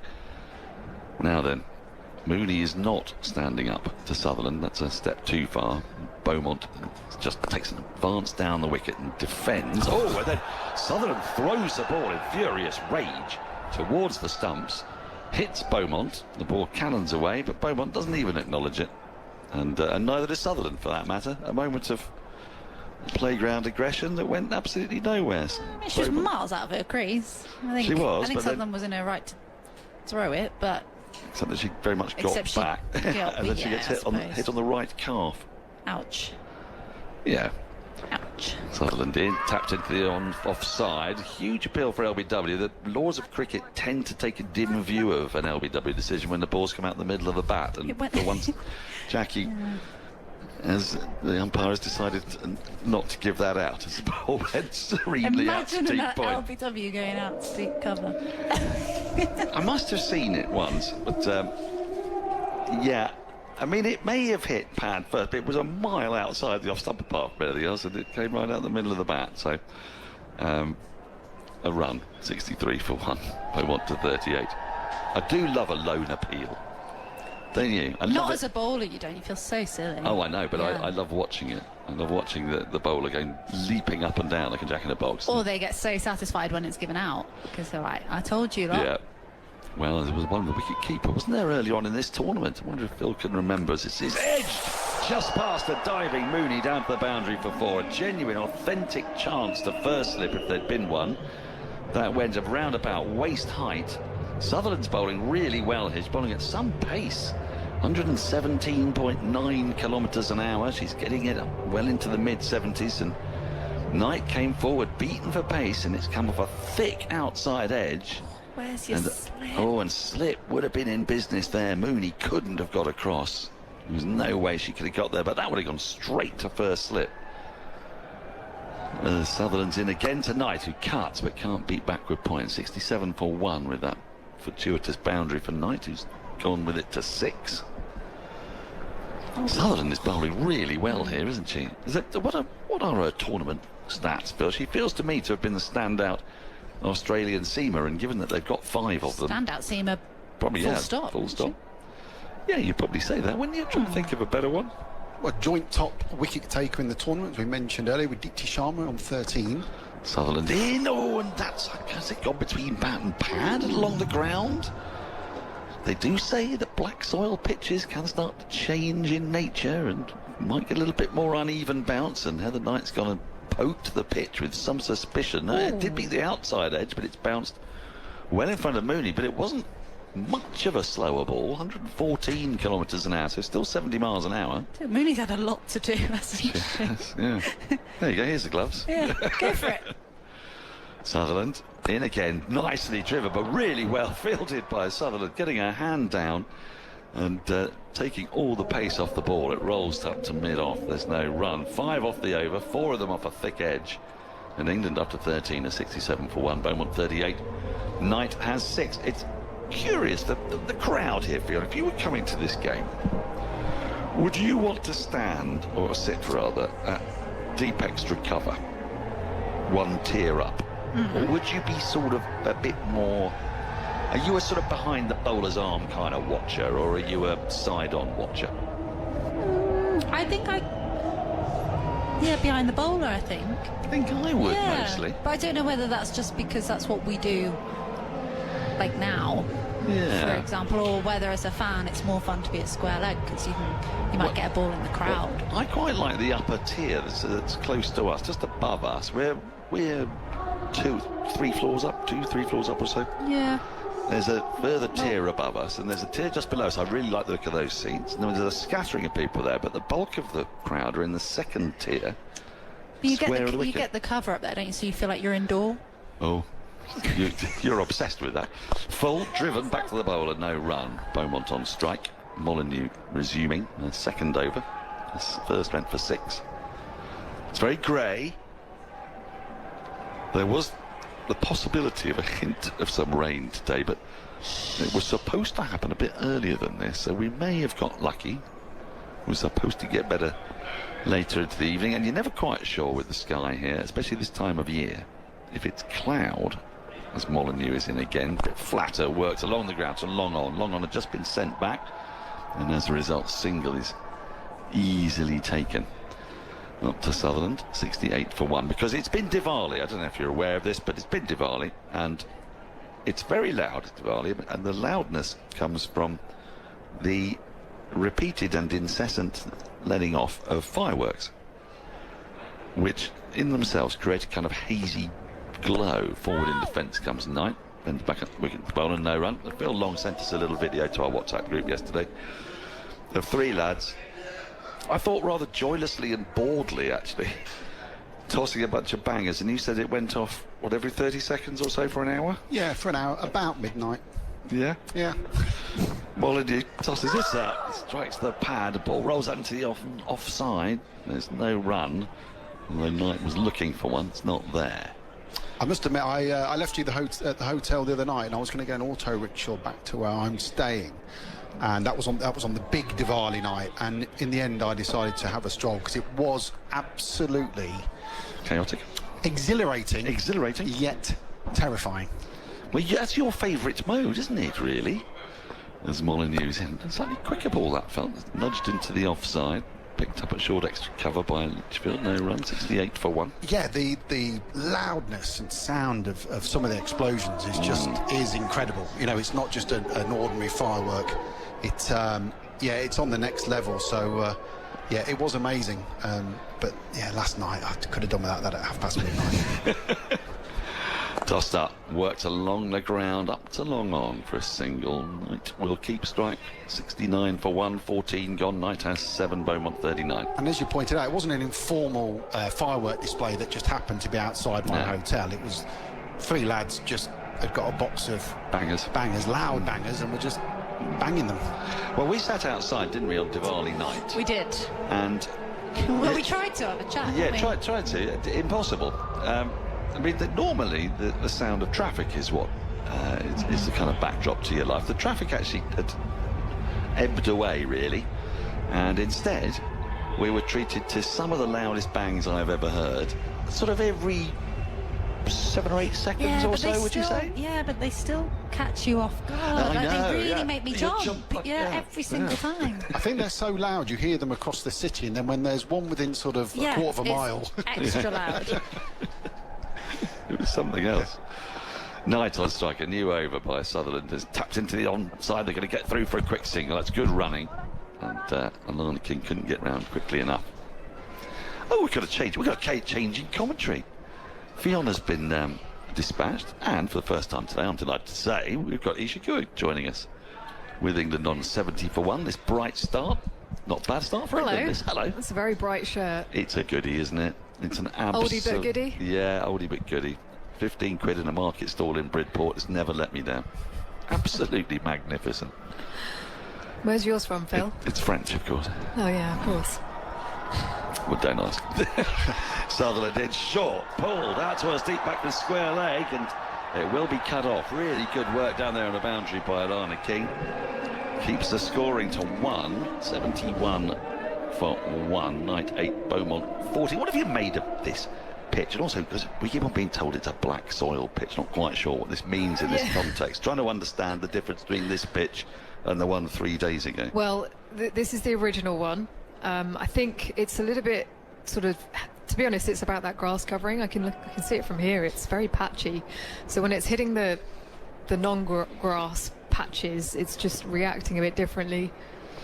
Sutherland in once again, nicely played away to backward point, but can't quite find the gap, can't Knight? There's no run. But it's one of those pitches where I think you have to bowl into it, if you know what I mean. Both Kim Garth and Megan Shute are kind of bowlers that swing the ball, so they're pitching it up a little bit more. It's kissing off the surface a bit more, whereas Annabelle Sutherland, who's come into play here, she's banging it into the pitch a little bit more. She's bowling the cross seamers, and that's having a better impact. At real pace as well. She's in once again. This is beautifully driven by Knight. It'll only be a single because there is a deep cover. 72 for 1. You know, we talk about Lauren Filer and Shabnam Ismail, and these people get the raps for being the quickest bowlers in the women's game. Well, she's just unfurling balls at 74 miles an hour at will here. Yeah, and I mean, she is a unit. Yes. You think about her brother. You think about her brother and her dad. Her dad is very, very tall, and Will Sutherland is... Shoulders. Yes, long levers. It's the Josh Hazelwood school of Australia, isn't it? When they kind of block out the sun, they're just incredibly wide people.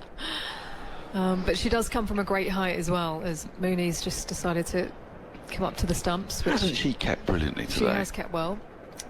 She did start back because I think she just wanted to kind of see a few. Well, this will be a test. Got Beaumont back in her crease. Oh, she goes aerial, lofts it over mid-on. One bounce, and it will trickle onto the sponge for 4. Another boundary for Beaumont, her 8th 4 to go with that 6. 76 for 1, England, with the keeper standing up to the stumps. It's try and keep Beaumont honest because she's been trying desperately, battling her technique, get outside her crease, but just stood tall, a little bit over-pitched.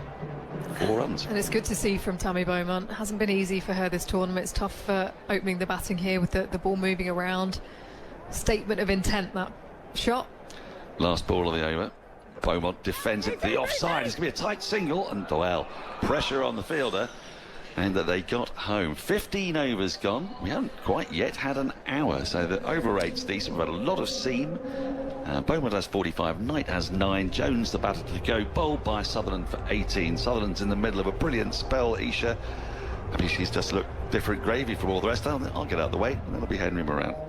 She really has. But that one, 8 coming off that over from Sutherland, and Tammy Beaumont looks like she's got herself into a nice rhythm. I think she was almost premeditated. She was very much judging that on length. It was slightly fuller, and she was able to go up and over, mid-off, mid-on, up. So Sophie Molyneux to continue into her 3rd over. Not a lot of turn on this pitch. We haven't seen loads of spin at all. here in indoor. But I think one of the key moments or phases in the game is going to be how England play Alana King. Well, she's taken 9 wickets in the last 2 matches against England, so she's got a fabulous record as Alana King. Here comes the left-arm spin of Molyneux, and cries of catch as the ball goes not too far away from the hands of quite a straight mid-wicket Ash Gardner there. And this is a significant innings, let me tell you. Hypercourse tells me this is Tammy Beaumont's highest ODI score in India, surpassing the 39 not out that she scored against India in Nagpur in 2018. So there you go. Here comes Molyneux round the wicket and forward to smash the ball away over the onside. Heather Knight picking up a boundary.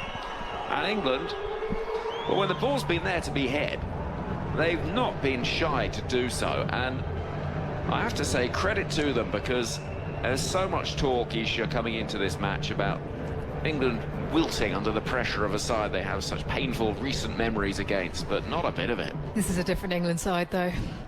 Charlotte Edwards backing her team as well, quite easily could have changed things up in the middle order. They've been really struggling, averaging 9.8, I think it is, from 5 to 7, but she stuck with them, even though she could have brought in Danny Whitehodge as backup, as cover. But yeah, this side, they don't know when they're down. I have to say, Australia were poor at the top, opening the bowling, so they did feed England a little bit, but now they're just looking to be positive.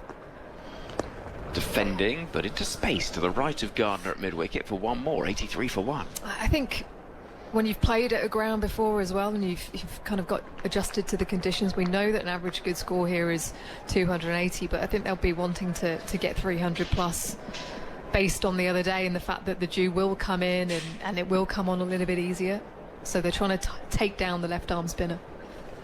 Molyneux is in, defended into the offside this time. There's no run. We've been getting people to let us know what they're up to today, Ish. What are they up to? Well, what is it, Wednesday? It is a Wednesday. There are some marvellous names that you sometimes see in life. Oh, there's a belter here. Here comes Sophie Molyneux. Forward to meet it is Beaumont, confidently playing the ball towards mid-on. Tabitha Paternoster gets in touch. Enjoying the commentary while cleaning out hospital crates at a bird of prey rescue centre in rural Norfolk is a sentence I will never say ever again. But I loved it. You never know. And everything it stood for.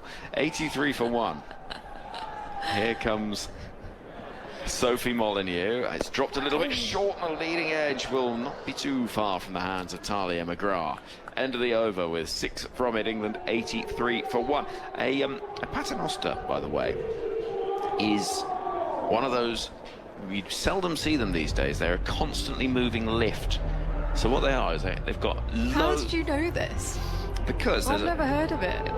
They move, there's sort of loads of cars, if you like, and you step onto them. It's like, I guess, the same principle as a sort of always moving Ferris wheel, but they go up and down a building, constantly moving, and you have to hop on. And I think the only active one is in one of the university buildings in Sheffield in the UK. Why do you know this? I went on it not that long ago. A couple of years ago. It's great, and you've got to time it right, and then you climb on board. And so Tabitha Paternoster, thank you for reminding me about that. So Russell says, I'm listening from southern France, beautiful hot sunny day, should be in the sea, but I've torn my right abductor, right thigh very swollen, distractingly sore, keeping busy by painting my apartment.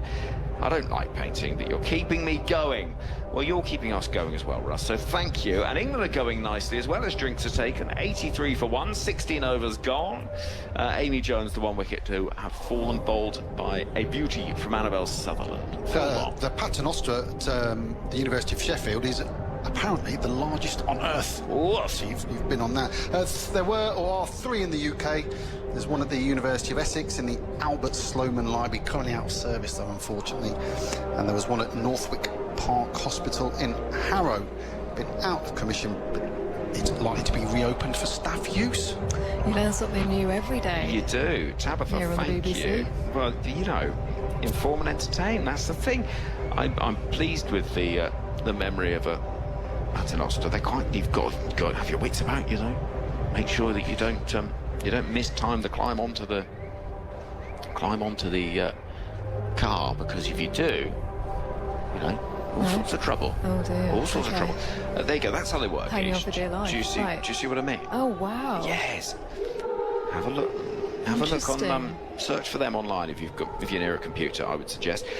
Amy emails, having an amazing day listening to the commentary as England and Tammy put on a commanding early performance. And I'm on a beach in Antigua.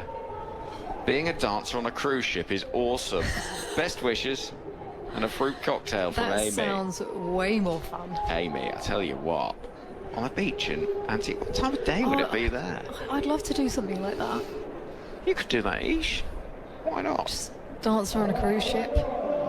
I don't know if you had to Another dance time. all the way, everything you do, like through the buffet. If you could do something else random in your life, what would it be? That's a good question, that. I would quite like to go to space.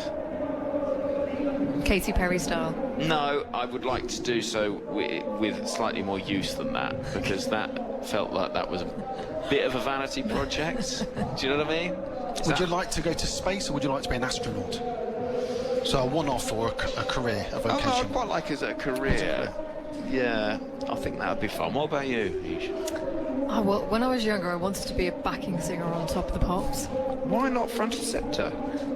I always like to be behind, Okay, not, just so your first hiding in the change bowler, background. as it were. Yeah. Always in work as a backing singer as well, aren't you? Yeah. Always in work. I did, I saw a concert of Tina Turner's on YouTube the other day, and I did think that being a backing singer for Tina Turner would be quite fun. Oh, that would be amazing. Can you imagine doing the Proud Mary dance, doing the nutbush?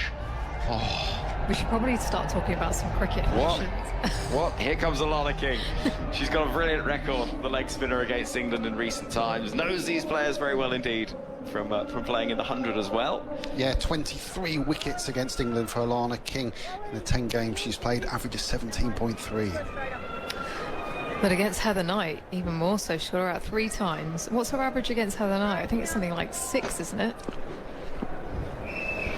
Here comes Alana King, walking with a very straight approach in the sunglasses. Knight will chop down on the ball out towards deep cover where there's a fielder protecting things, and England move to 84 for 1. And the thing about this is that they've got off to such a good start that they don't need to really be that aggressive against her, which I think had been the problem before. In Australia, they were looking to get after her because the opening bowlers had done such a good job. They picked up wickets, and so what they can just do is just try and milk her throughout her spell. Here is Alana King, tosses the ball from one hand to the other. And this is driven by Beaumont. It'll go out towards that deep cover fielder again for one more. Beaumont creeping towards a half century. And Simon emails. I lived in South Kolkata in 1994. Part of the world you know very well. Yes. Ballygunge, I know well. Here is Alana King to Heather Knight defending. No run. Normal street. Peaceful, but nothing prepared me for Diwali. About a week of something akin to my time in the Army Cadets with the Commandos. Same again. I think they realised where I lived as often. Explosions right outside my window. Knight defends deep in the crease. Saying that, for 24 hours madness, try going to Holland for New Year's Eve and New Year's Day. It is an extraordinary... Diwali is incredible, isn't it? I mean, it is just the most fun. As long as you don't mind occasionally being quite startled by the noise. 85 for 1. Alana King bowls, cries of catch as it goes a little bit aerial out to deep cover for one more. That and you're a good sleeper. Yes. The fireworks will probably keep you up otherwise. You need to be a very good sleeper. But it is a fun time of year, chance to get together with family. We actually celebrate Durga Puja, which is a different type of festival in Calcutta. 86 for 1. Defended into the onside. There'll be no run. End of the over. 17 gone. 86 for 1 is the England score. Beaumont 47. Knight is on 16. That was a couple of weeks ago, is that right? It was, yes. Similar sort of vibe. Triumph of good over evil, and Diwali's conquering the darkness. so light over darkness, which is why there's a lot of candles lit and lots of fireworks, and both, you know, family time. But this is very much in India a festival time of year. Yeah. And it really has felt it. And walking down the street yesterday, we had an incredible sort of sea of used bangers and fireworks just everywhere. Ish, anyway, thank you for the time being. Cheers, guys. We'll speak to you very soon. Isha Guha, World Cup winner with England. And, of course, very familiar from part of our teams across the world in BBC coverage. And wonderful to see Ish here as well, part of our team for this game. And at the back end of the tournament, here comes Sophie Molyneux. Left arm spin. Knight defends into the offside. Speaking of left arm spin, Alex Hartley. I've just put the headset on without disinfecting it, and now I feel... Oh, dear. No. Oh, well, hopefully she hasn't got a cold or anything. It's the first thing she said when she came on air. A reverse sweep is attempted by Knight. She doesn't get anything on it. Cannons into the gloves of Mooney. Drops into the onside, and there is no run. Oh, Carrington, Cardiff. Your commentary is taking my mind off spiders and their webs as I install pipe insulation in the loft. 86 for 1. Driven down the ground, won't beat the dive of Ash Gardner. Australia do this so well, preventing runs other teams wouldn't be able to. Yeah, good bit of fielding there from Gardner with a full length dive to her left, but a lovely shot from Knight down the ground. 86 for 1. Midway through the 18th over, here is Molyneux. 3 dots to start it. Forward to meet the ball is Heather Knight. That's a lovely lofted drive for a 1-bounce 4. Great shot that over the covers. And England, as soon as dot balls build up, they're happy just to take the game back to Australia. 90 for 1. It's a shot she plays so well when she's in, does Heather Knight. We saw the previous game she went to her reverse sweeps and her sweeps because she felt like that was easier to play. This time down the track, gives herself room outside leg stump, up and over extra cover, and it brings a change in field. There's no short fine, so Molyneux wanting Heather Knight now to play that paddle sweep and the sweep shot into the leg side. Oh, big appeal for LBW. This looks pretty good. No, says Kim Cotton. Australia loved it and immediately come together to review. And they get to go upstairs. Beth Mooney is not certain about it. Talia McGrath, well, is going to make that T symbol towards the umpire. It was a very certain no from Kim Cotton, but it's not going over. Knight deep in the crease. And this is going to be tight. Yeah, it was quicker, it was flatter from Sophie Molyneux. Yeah. We got a player review for LBW, originally given not out. I have checked the feet and it's a fair delivery. I'm looking at the split. Yeah, get between bat and ball. Yeah, clearly no batting ball. We can move on to ball tracking, please. The only question is it going down the leg side? Heather Knight so deep in her crease, though. 90 for 1 as a hush descends around the Holcar Stadium in indoor. It's really nicely bowled from Molyneux. A good variation after being hit for 4. Knight, I would not say, is somebody looking terribly confident out there. But we have seen ball tracking at this venue surprise us. There was one in the India-England game where it looked, for all intents and purposes, it was going to be out. Yeah, ball tracking coming up. Here we go. Original decision not out. Pitching outside off. Impact in line. Wickets hit in. Kim, you need to change your decision. Stand by. And Heather Knight is out. They were certain. They were absolutely certain were Australia. And Knight goes 20 off 27. England at 90 for 2. Yeah, good review from Sophie Molyneux, Talia McGrath, Beth Mooney behind the stumps. And the celebrations from Molyneux. She's got the big wicket of Heather Knight, who has been so consistent for England in this World Cup, but she was pushed deep in her crease. A change of field brings a change of mindset for Heather Knight, looking to turn the ball into the leg side, gets pushed deep. And a really nice delivery from the left-arm spinner. Well, Alex, talk us through this as a spin bowler, because so often we talk about how much is the pitch turning, but much of your skill is variations in pace. Yeah, it doesn't necessarily have to turn. You obviously want a ball to turn early on in your spell, so it's in the batter's mind that the ball can grip, but it's also getting the ball to skid on. So a change of field there. It brought so much space into the leg side for Heather Knight to tap the ball on its head into the leg side. So Molyneux's gone flatter, she's gone quicker. The ball skidded on, which is why Heather Knight's then squared up quite quickly. And doesn't always have to be about the dip and the flight. Sometimes you can push those quicker ones through. 90 for 2. Here comes Nat Sciver-Brunt, England's skipper, replacing the former captain, and Molyneux will come creeping in again. Molyneux to Sciver-Brunt, who defends. End of a successful over for Australia. It's 90 for 2 after 18. You're listening to Test Match Special on BBC Sounds, the ABC Listen app in Australia and around the world with the ICC. We're live and indoor, every ball of every game of this ICC Women's World Cup. And it is fabulous to be bringing it to you as well. Two sides that have already qualified for the semi-finals, England and Australia. But there's no such thing as a game with no meaning between these two, particularly when there is still the prospect of semi-final places and where you're going to be and who you're going to play still up for discussion.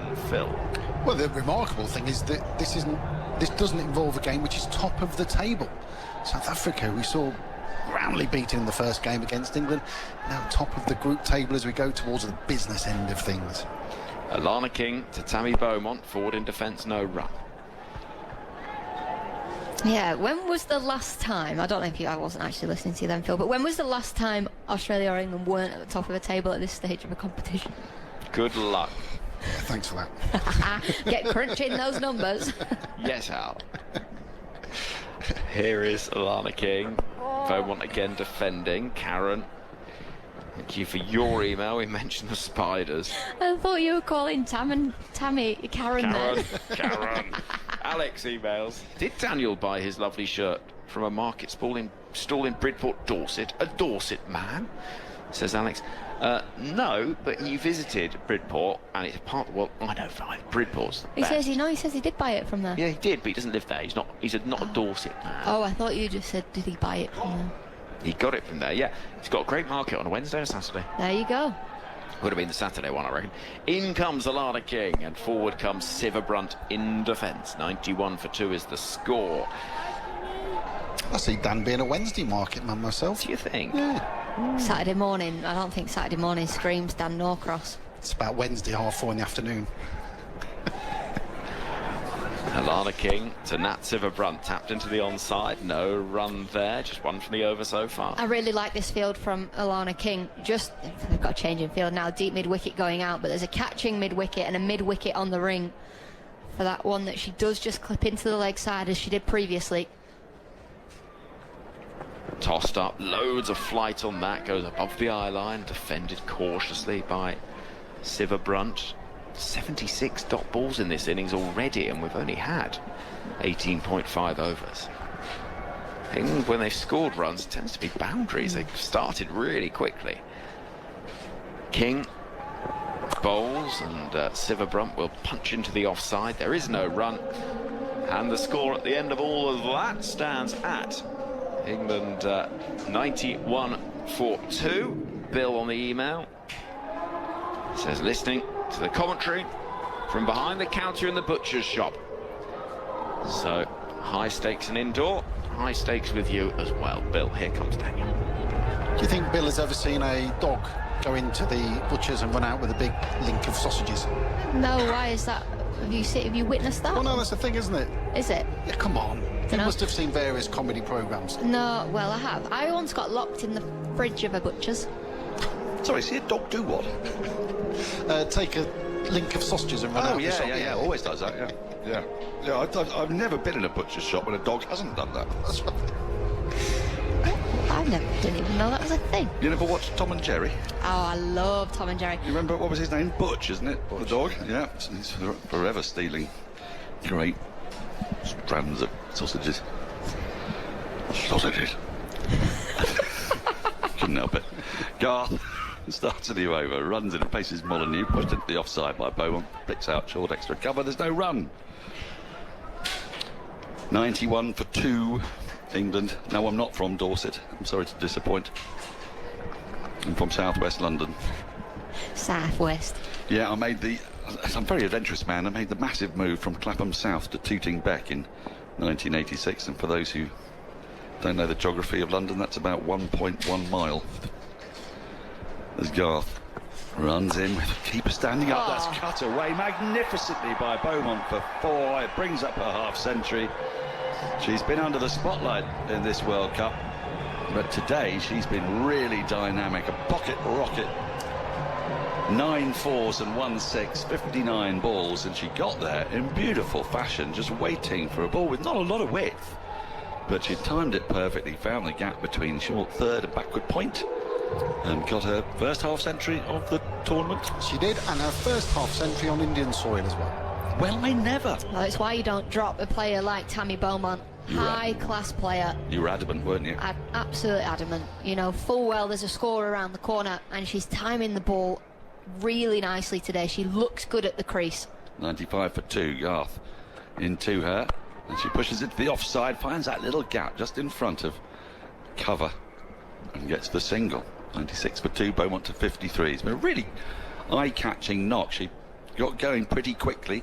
She hit a free hit for 6 early on, and she was still, you could tell, struggling slightly with the technique, and then she was standing outside of her crease and standing outside off stump. Then Beth Mooney came and stood up. It's a game of cat and mouse, but she's just got a few away off the middle of the bat, and it's been good to watch as Garth is in now to Nat Siver-Brunt, who pushes firmly into the covers, won't get a run as Litchfield half stops it at short extra. Yeah, the breakdown of the 50, 32 from the first 26 balls, then 14 balls without scoring a run, and then 20 off 19 to make 52 off 59 deliveries. So an innings of 3/3 so far. Almost. Yes. Almost.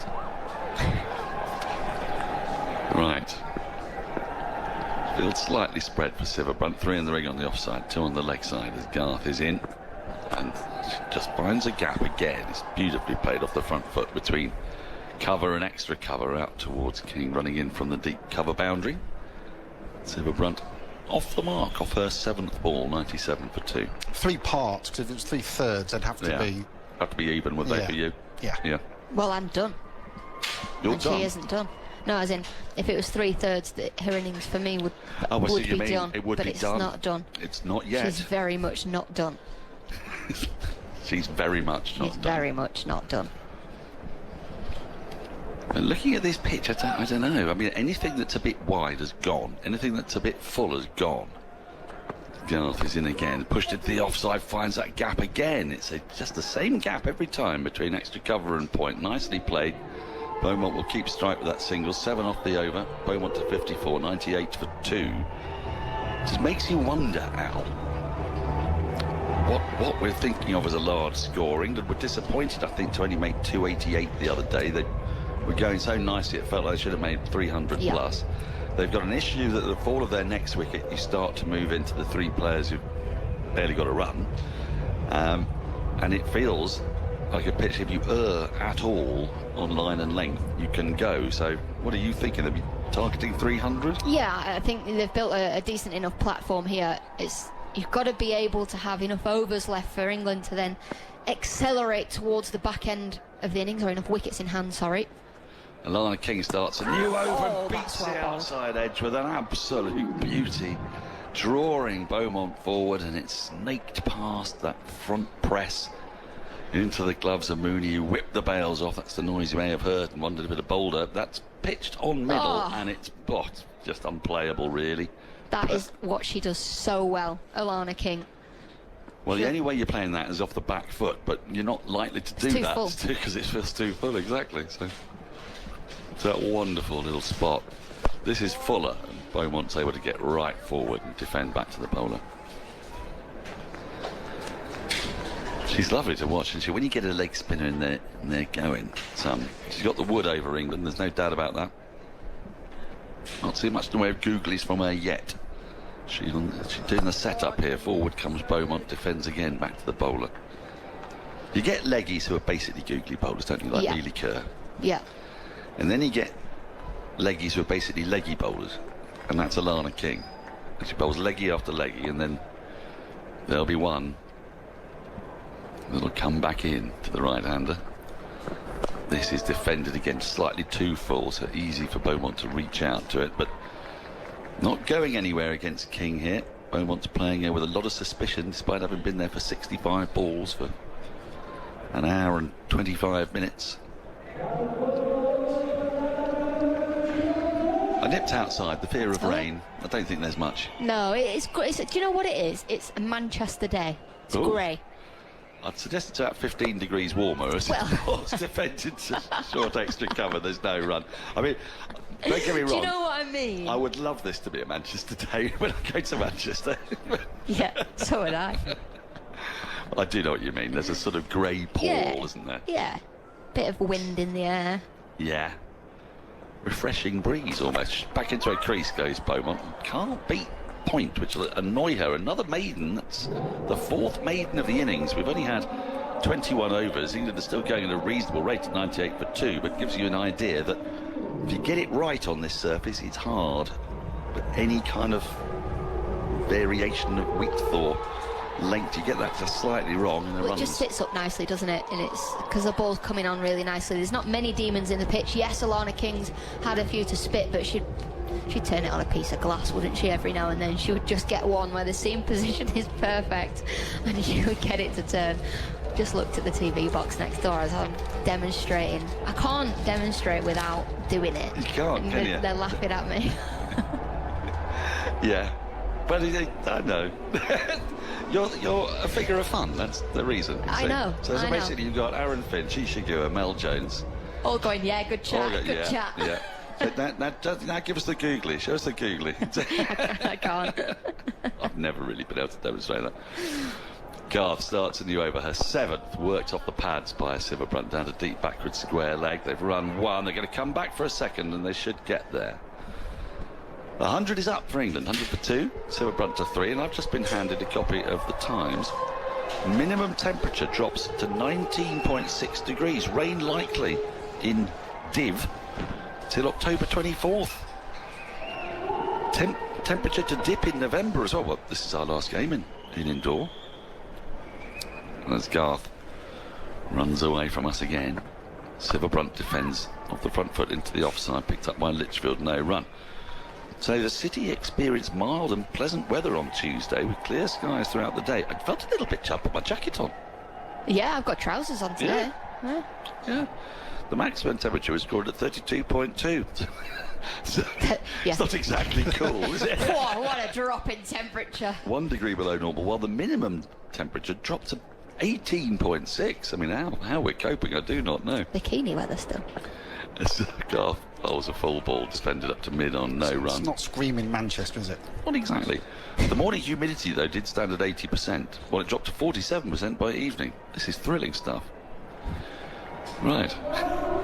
They're the big thing in the paper at the minute. It's about the AQI. Oh, yeah, Air Quality Index. Post-Diwali, yeah. And it's never too good post-Diwali, is it?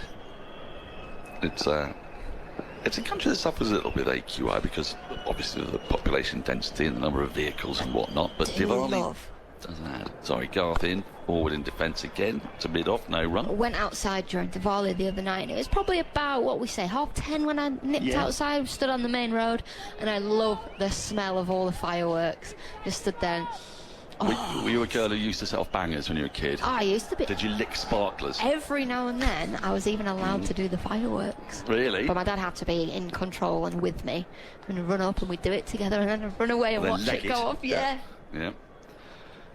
Garth into Sivabrunt, who guides this away but can't beat backward points. Straight to Molyneux, no run. Did you also used to hang around petrol stations? Is that the smell of petrol? No, I don't like the smell of petrol. Oh, Ffone likes the smell of petrol. No, Did you ever have a cap gun? Do you ever remember them? Yeah. I used to love the smell of them. But then did you ever have a spud gun where you put potatoes in it? Put potatoes in it, yeah. I mean, my cousins would be like flying around the house, shooting potatoes at each other. Or pieces of potato. Someone would say you can have an eye out with that, and you're never quite sure how. Just clipped away beautifully by Sivabrunt. She's going to get 4 for it. That was just straying on the pads. First really loose ball of the over from Garth, and once it went onto those pads, Sivabrunt just helped it on its way between long leg and deep forward square leg. 104 for 2, Sivabrunt to 7, 22 overs gone. Yeah, with that, Nat Sivabrunt becomes the 9th member of the World Cup 1,000 run club. Oh, Laura Wolfhard joined last night. She became the 8th member. Yeah, Natsiva Brunt becomes the 9th member now. She's got 1,003 runs in World Cups. You ran us through those the other day, didn't you? We had great fun going through all those names. Who was top, can you remember? Was it not Mitali? No, she's second. Was it Belinda Clark? No, was it? Was it Debbie Hockley? It is Debbie Hockley. Yeah. Alex is going off to set off some fireworks and have a good sniff and lick a sparkler. Alana King is in, starting a new over, full along the ground, driven up to long off by Beaumont, who moves to 55, 105 for 2. She's come back into a bit of form today, isn't she, Ffone? She looked really good, Tammy Beaumont. Really positive in all of her movements. Yeah, it's a really good time as well. Obviously, Amy Jones getting 50 in the last game. Tammy Beaumont now. They were both under a bit of pressure, so yeah, good signs for England that it's not just Knight and Siva Brunt. Tossed up, down the wicket, comes Siva Brunt, who's going to be caught at mid-off. She is, a huge wicket. Beaten in the flight, looked to go aerial, mid-off was brought up, really good captaincy from McGrath. And she looked to loft it up and over the infield and didn't get anything like enough on it. The elevation, but not the distance, and it hung in the air, and an easy catch taken by Annabelle Sutherland inside the ring. She only had 4 or 5 yards to move to her left at mid-off, and it's actually turned a bit as well, and it took the outside part of the bat, and Sutherland was never going to miss that in a million years. And England lose their third, they're 105 for 3, and it's a big one of Siva Brunt, who goes for 7. Huge wicket. We're just saying how good it is to have players performing that aren't Nat Siva Brunt and Heather Knight. Well, they are both now back in the dugout for England. So as we've been so much chat around that middle order, what can they do? Is this the time for them to step up? Well, they're going to have to do it, and they're going to have to do it against an Australia team that has just been boosted by England's captain, their all-rounder. It was looked as if I thought she'd got hold of it first of all. It looked as if it had come out the middle of the bat, but just kind of stuck in the air for quite a while. And as you say, Annabelle Sutherland, she had to backtrack a little bit, but she looked so calm and steady underneath it. They always do in the field. Brings Dunkley to the crease with England 105 for 3. It's the nature of 50 over cricket. You can be thinking you're going along really quite nicely, going along at 5 and a bit and over, putting pressure on the opponents, and a couple of maidens and a couple of wickets, and the big ones too. Because today England have lost Knight for 20 and Siva Brunt for 7. So there's a lot now resting on Beaumont and this middle order that is averaging under 10. It's averaging 9.25 numbers 5, 6 and 7 for England in this World Cup, as Alana King comes in to the crouching Dunkley, who gets up on her toes, one that spits a bit and guides it to backward point where Molyneux Fields no run. Oh, I love watching Alana King. It's just theatre when she comes onto bowl, isn't it? Just her reactions, and she's now got that proper fizz through the crease. There's magic, mystery, wizardry. As forward comes Dunkley, defends back to bowler, no run. And the other disappointment for Phil is,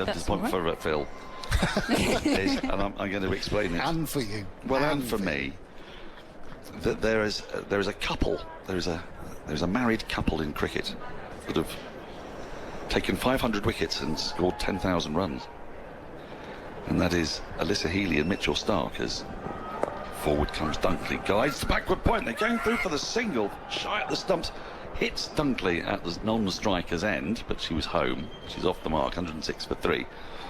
Well, the other married couple who are zooming in on that are the Siva Brunts, but by going for 7 today, the Siva Brunts have now scored 9,997 runs and taken over 500 wickets, which is frustrating for you, isn't it, Phil? The wait continues. It's been waiting for the past 3 games.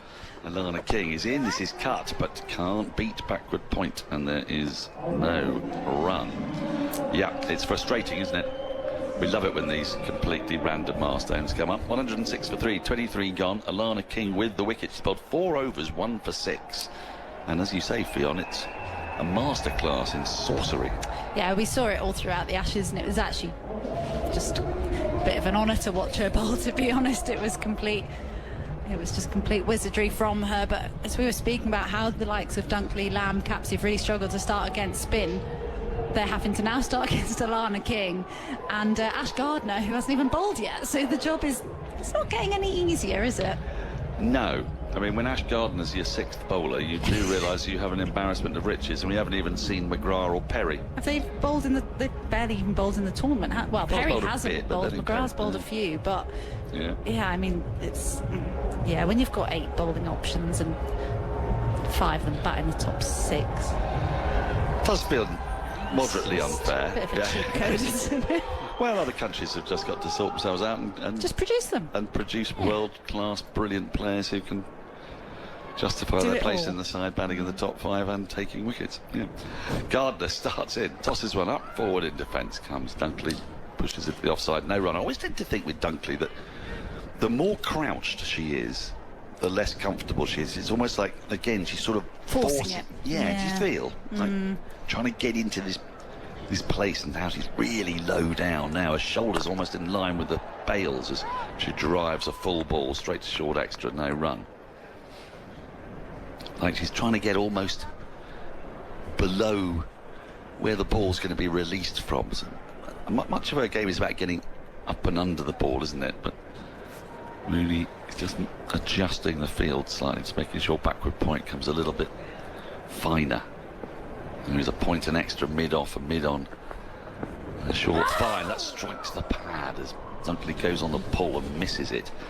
So here mid-on, it's like a very straight, short mid-wicket, because there's a long on as well as a deep mid-wicket and a deep backward square. That ball just going down the leg side, missing out there was Dunkley, because she could have got that to the left a fine leg. There was 4 for the taking. As Gardner tosses this up, driven straight back to her. She fields of her own bowling. Another dot ball, 106 for 3. In the 24th over, England having been put into bat. 97 dot balls out of 23.4 overs. It's a lot. That's 16.1 overs. I think that's 16.2 as forward comes Dunkley and defends into the offside. And there's no run.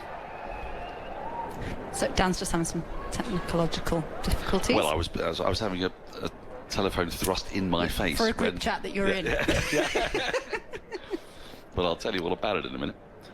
As Gardner bowls again, a full ball which will get past the left-handed Gardner. Mid-off has been sent back out to the boundary to give the single. Often don't quite know why that's done. So Dunkley was able to turn a maiden into a over-yielding 107 for 3 off 24. Dunkley 2, Beaumont 55. England's 5 to 7 in this tournament has been comfortably the worst of any side in this World Cup. They've averaged just 9.66 and scored at just 3.46 runs per over. So even when they're coming out and trying to bosh it, it's the lowest figures for any side. Thanks, Henry. Well, they're not boshing it then, are they, really? They're not boshing it, and they're not scoring any runs and they're getting out. But this is their chance. Exactly. They've only got to do it against the world champions. Well, it's fine. It can concentrate the mind. Well, it's done that for Tammy Beaumont, hasn't it? It's brought out the best of her. You know, you've got to be at the top of your game. Alana King continues to weave her web of magic. First ball is full, driven back to her by Dunkley. Along the ground, there's no run. 25 balls she's bowled. Just conceded the 6 runs, taken the wicket. Big wicket of Nat Sciver-Brunt. She's in off just 4 or 5 paces. Forward comes Dunkley and defends into the offside. There's no run again. The 100th dot ball is up. Woohoo! England have had a no ball in there as well, so if I could do my math, that's 147 balls they've faced, and 100 of them have been dots. And here comes King. Back into a crease goes Dunkley and just turns it to short mid-wicket. There is no run.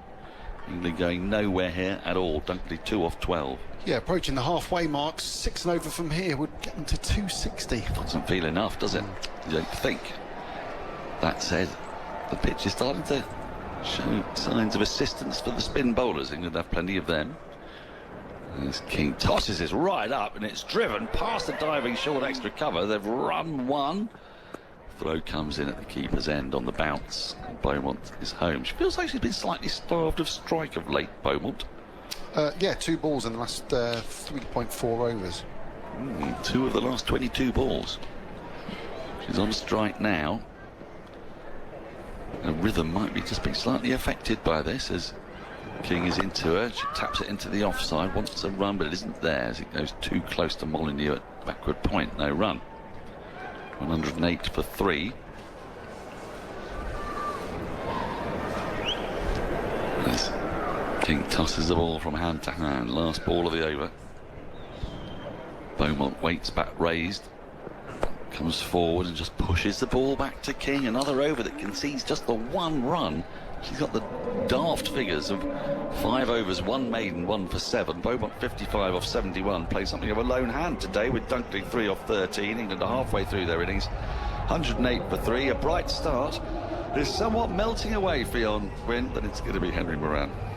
Yeah, England was so positive in that power play, but this just feels like the moment where Australia, we've seen how ruthless that they are.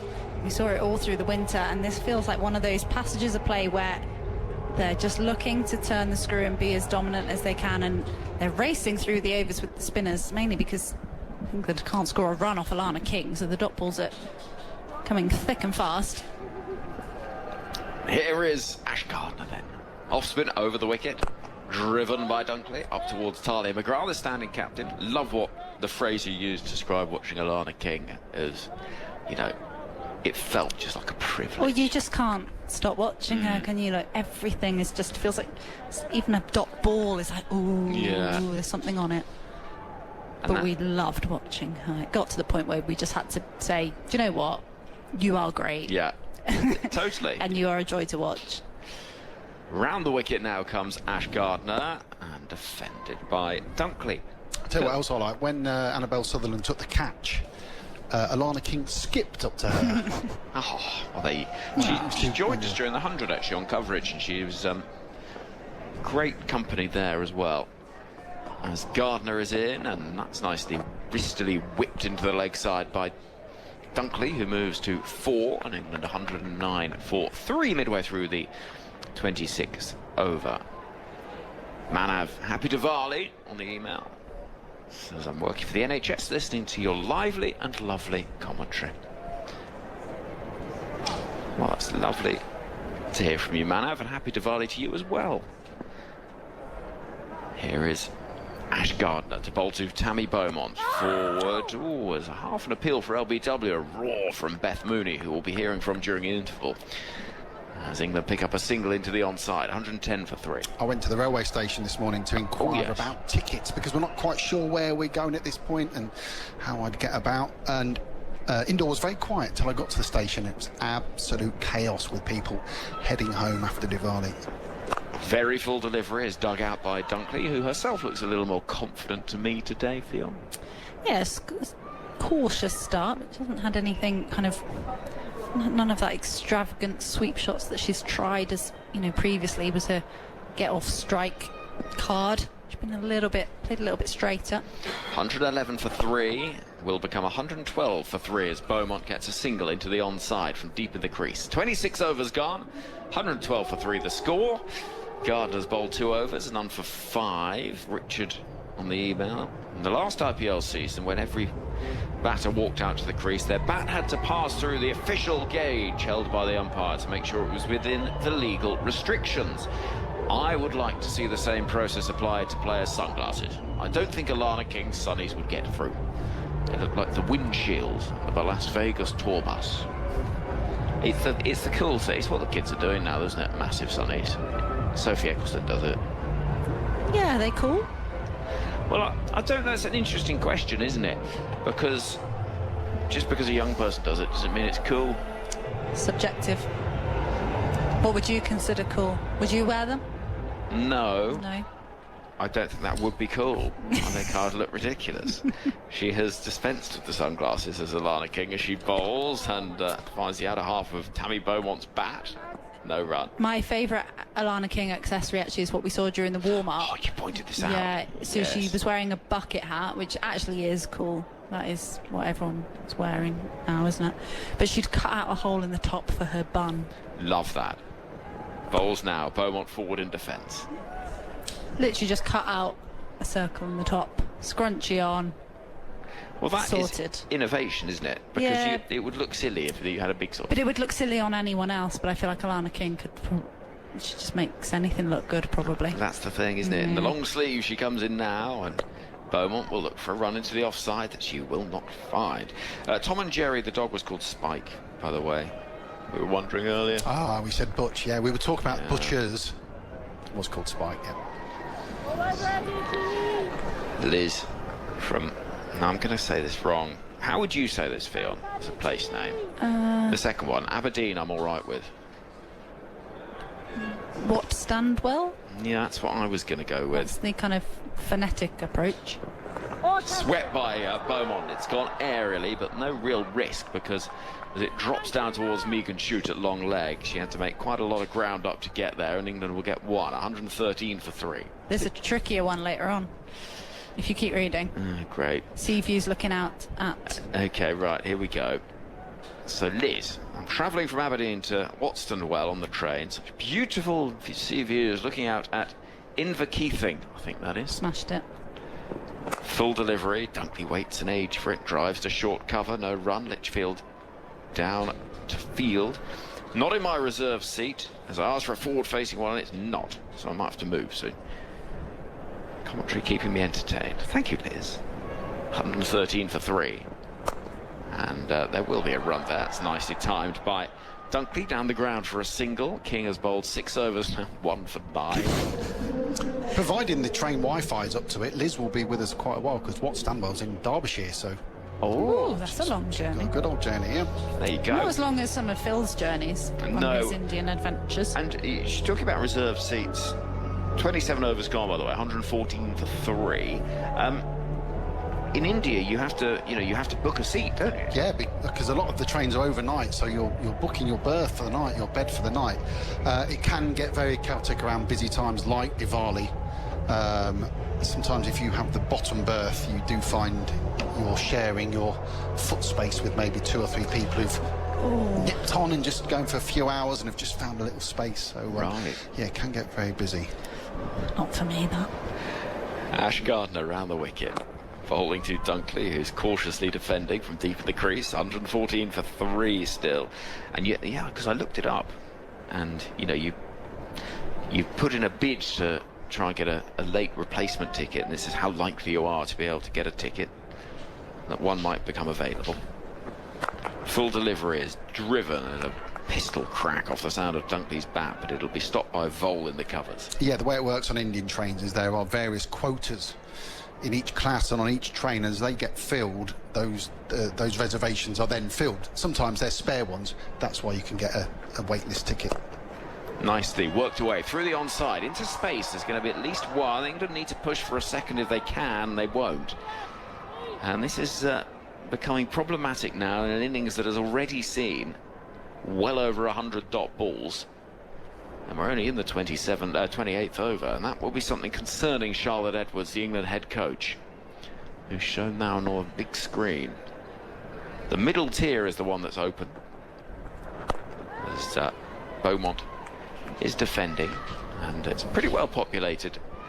It's a 3-tiered affair, yellow and blue seats. Obviously big fans of Oxford United, which is nice to see in this part of the world.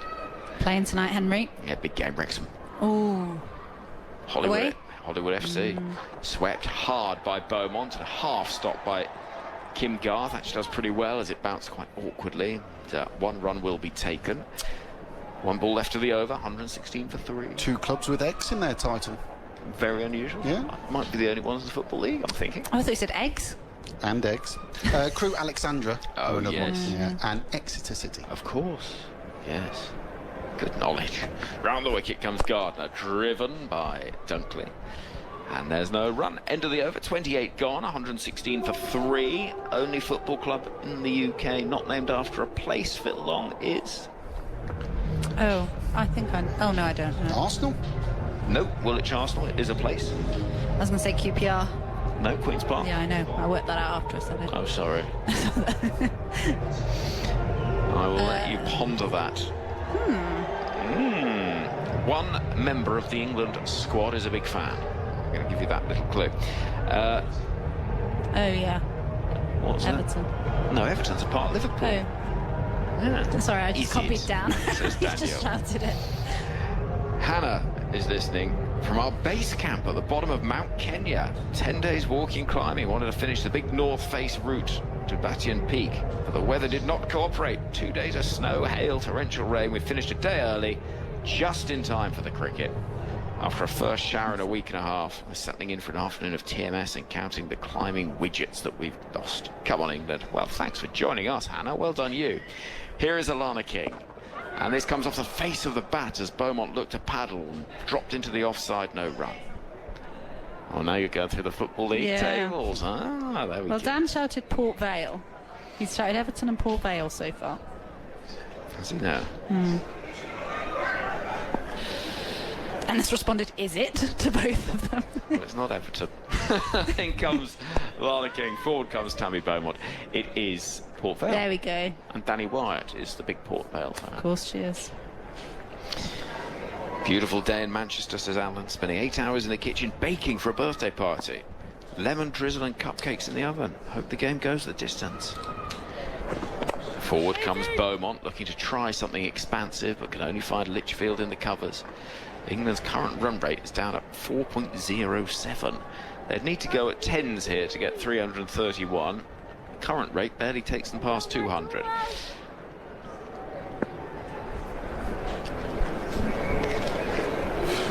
$116 for 3. Paddle is attempted, nicely played by Beaumont, exposed the stumps, exposed a degree of risk. They'll turn for a second, throw comes in, and it is well called and well judged from Dunkley, who turned to see what was afoot and judged that there was time for that second. 118 for 3. You know, sometimes you go to a cricket match often and there'll be someone who always presents these kind of sort of questions. Sometimes you're in the mood and sometimes you... Are you not in the mood? Not no, I am in the mood now. Oh, I'm right, massively in the mood. I thought that was your way of telling Henry to shut up. Beaumont is pushing the ball into space in the offside, but no run. Normally people are much less subtle than that. You certainly are. I don't know what you mean. Honestly. Dan greets me at breakfast every morning with, how's our little ray of sunshine today? Here's Alana King, final ball of her 7th over. Oh, it's big appeal for LBW. Is there any bat involved? If there's not, this is going to surely be out. And that is the question that Beth Mooney will be asking. And Alana King will be saying to Talia McGrath, I think there was possibly bat involved, and that is the only thing that will save Beaumont, and they aren't going to review it. She was kept a bit low.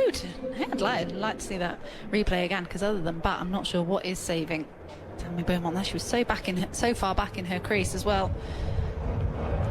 But they were quite adamant on not reviewing it, so Beth Mooney must have heard something. 118 for 3, 29 overs gone. Kings 7 overs, 1 for 11. Nick emails. Loving the TMS commentary, delivering real ale in Liverpool. Everton, maybe. Possibly. It's not a place, apparently. Any pubs in West Yorkshire need beer? Give us a ring. Here comes Gardner, start of a new over. 118 for 3. Talking of Ffone being a ray of sunshine at breakfast time, there was a bit of chaos on the group WhatsApp this morning, wasn't there, about breakfast? Oh, someone stole our table. Oh. Yeah. Yeah. I can't read the message out, but... This is driven down the ground towards wide long off by Dunkley for a single. No, you can't, because you weren't terribly charitable to the member of the Australian coaching staff that had taken our table in the corner. Nice try. Well, we've sat there every morning for 5 days. That's basically ours. It's our table. Yep. We've got our system. We've got our routine. 119 for 3. Driven into the ground and there's no run. And that routine is you and I text each other first and say, fancy meeting for breakfast. We agree a time and normally meet. Daniel says he'll be there in 10, and 45 minutes later we see him. Yeah, and you order all of Daniel's coffees and various food bits. Driven by Beaumont into a gap towards wide long off, and a single is taken. And there is a advancement in the score to 120 for 3. And the chat flows. Will it? And we're all cheery. Well, two out of 3 ain't bad, eh, Daniel? In comes Ash Gardner, moving in. And down the leg side, that'll be wide. Rare loose delivery. Well, at least I make it to breakfast. I know. Alex Hartley hasn't made breakfast once on the whole trip. No, she has a inbuilt disregard for breakfast. And mornings. Here is Ash Gardner. Tosses it up, driven down the ground by Dunkley for a single. That was the first wide of the day. Oh, there wow. you go. 122 for 3 the score. In the 30th over. That is so Australia. You mentioned Al not making breakfast. I mean, you don't go at the crack of dawn, do you? Well, no, but... No, the game's finished late, though. Game's finished late, Phil. Worked into the onside by Beaumont, who's hustling for one, turning for a second. England pushing for that second run and getting that second run as well. I need at least 10 hours sleep a night. 124 for 3, 30 overs gone. 10 hours. My average throughout the past year has been 9 hours and 45 minutes No per night. way. Yeah, average. That is outrageous. Brilliant, isn't it? Well, they say sleep is very, very important and very good for you. Yep, keeps you youthful. So they say, because you're actually 73. Been asleep for 42 of those years. Gotta do what you can. So England's run rate across this innings: overs 1 to 10, 5.5; 11 to 20, 4.3; overs 21 to 30, they've been going at 2.6 an over. Feels like it as well, doesn't it? Doesn't it? Yeah, no wonder we've been talking about our sleep patterns. Yeah, 30 overs gone, 124 for 3. Even doubling it after 30 overs, which is the kind of given thing, it's less than 250. Yeah, and I don't see where England are doubling it from, frankly. Alana King, who's bowled 7 overs, 1 for 11 so far, is going to continue from the far end with Dunkley on strike, forward in defence, looking for a run. It's going to be a tight one. Throw comes in, and had it hit, the now sprawled Tammy Beaumont would have been out. Instead, she's going to haul herself up and is safe. And there is a little smile from Beaumont, which is a smile laced with a thanks a lot, pal, to Sophia Dunkley, because there was not a run there. No, but Sophia Dunkley has been smarter in terms of wearing the long sleeves out there, because Tammy Beaumont has just skidded right on her elbow, and that is hard ground. Yeah. I don't envy that whatsoever, but good dive, commitment from Tammy Beaumont. Oh, and yeah, looks like she's taken a bit of skin off there. That's nasty. Yeah, there'll be some running repairs for Tammy Beaumont. Kelly emails, thank you for making our drive from London to Scotland so enjoyable. That's a long way, blimey. No fireworks on the M1, but sadly some traffic, keeping our cricket-mad daughter off her tablet as well. So well done. Stephen's listening in Sydney on the ABC Listen app. Coming up to 10:20 p.m, I'll enjoy listening to the coverage as I head off to sleep. Looking forward to hearing about an impressive Australian victory in the morning with Vol and Litchfield pulling together a big partnership to start the chase. Well, we shall see. On the that email about iPads and stuff in cars. Yeah. When I was younger, when me and my brother were younger, we had Game Boys. They were our device, but my parents didn't want us on them all the time, and we were quite young, but they told us as their kind of way of restricting screen time, they told us that they only worked in the car. Oh, clever. So that was the only time that we would get to go on our Game Boys, because we thought they only worked in the car. That's and very sneaky. So when we were at home, we had to like read books and stuff like that, and draw. That's it. Go outside. I spoke to Lauren Bell a few days ago, and I love the quote she gave us. She said, I've done all these things that you just never do as a 24-year-old, like play Lego, painting and reading. And I said, what do you mean? Oh dear. Anyway, Yeah. England. Sorry, go on. I was going to say we then went to some family friends' houses. Oh yeah. And we said to our parents, "Oh my word, they've got Game Boys that work in the house." Yeah, the upgrade. They've got the upgrade. deluxe model. Yeah. Yeah. It's a bit like that lie that parents tell, but when you can hear the ice cream van, they've sold out. Yeah. It's always a good All the classics. All the classics.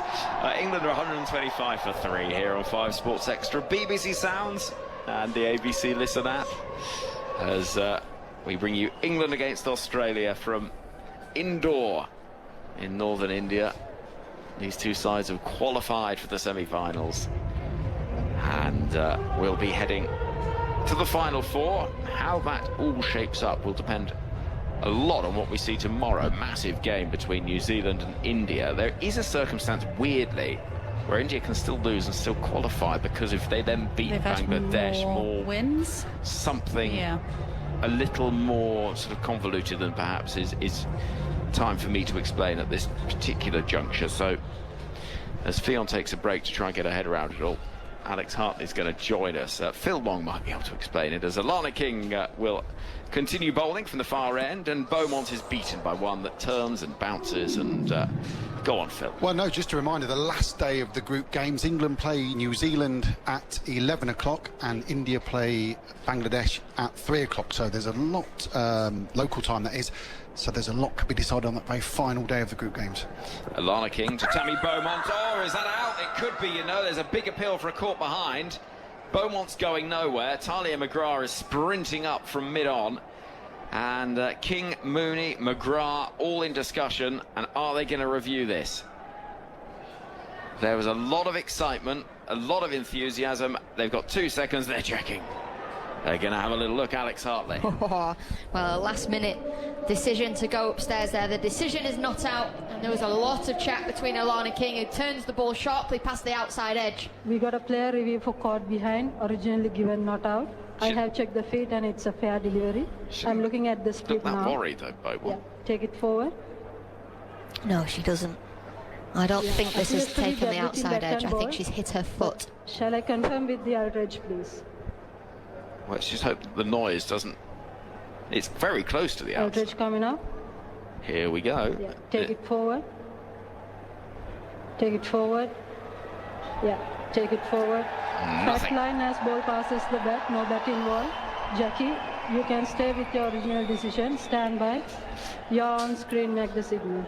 No dice for Australia. 125 for 3. I am going to get out of the way. Here comes Daniel Norcross. Well, you can understand why they've taken that review, as Beaumont pressing forward and the ball past the outside edge.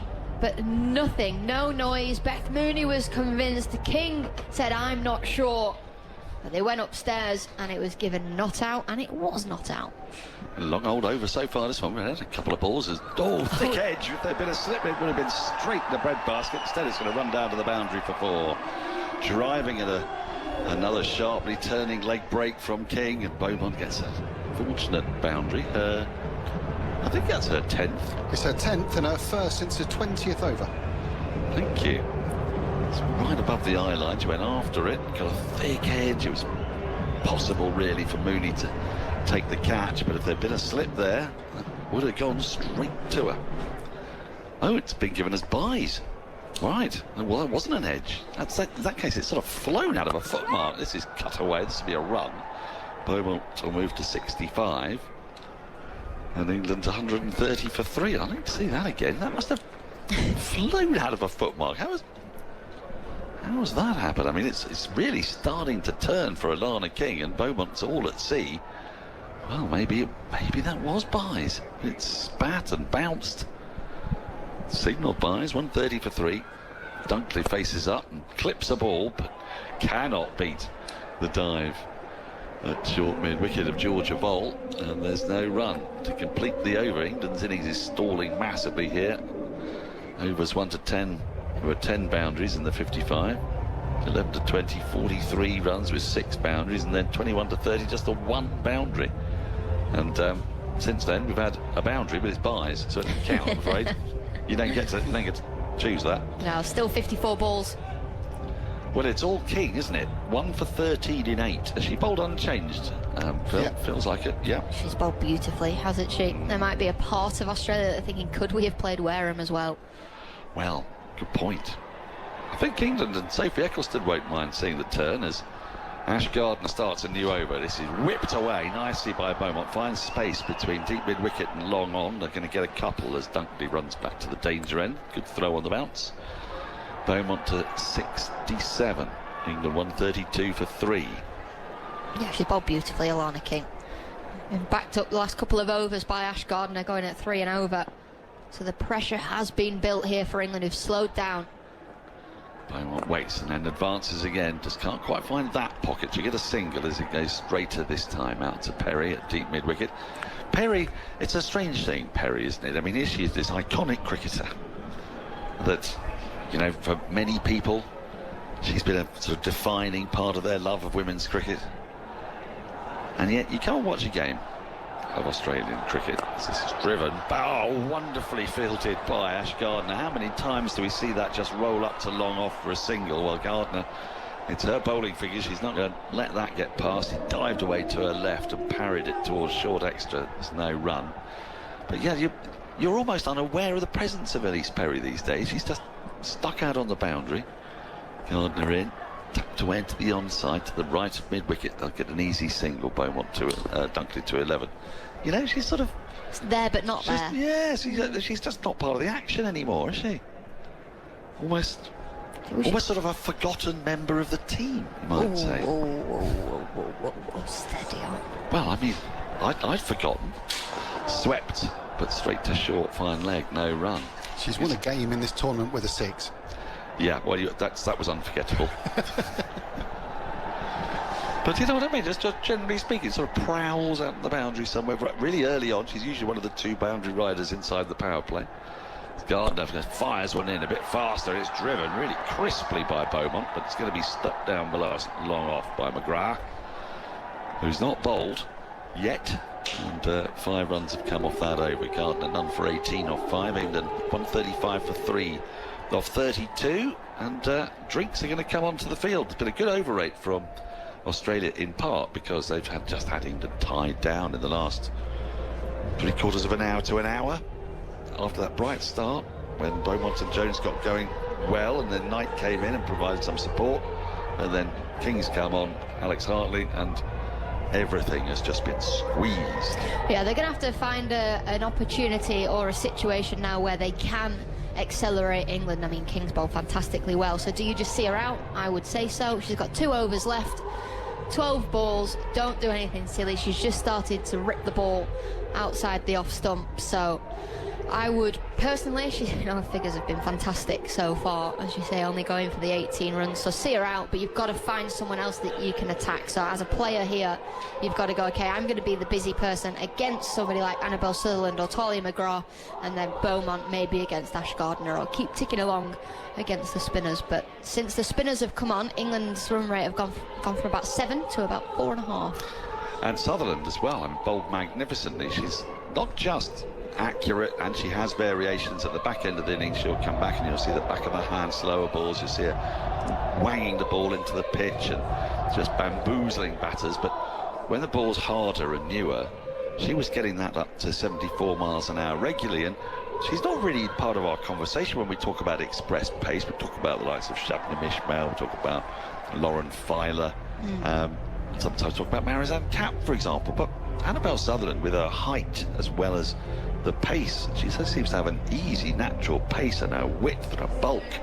She bowls heavy balls. Yeah, it's the heavy length that she bowls and gets a little bit of extra bounce and extra carry, and all the skills that she's obviously got, like you mentioned, those back of the hand slower balls, the cutters. Just wherever you look against this Australia side, they've got so much bowling. And it's disciplined as well, you know. I mean, we're looking at the extras. There was a no ball early on, which the free hit then did go for 6. That was Kim Garth in just her first over.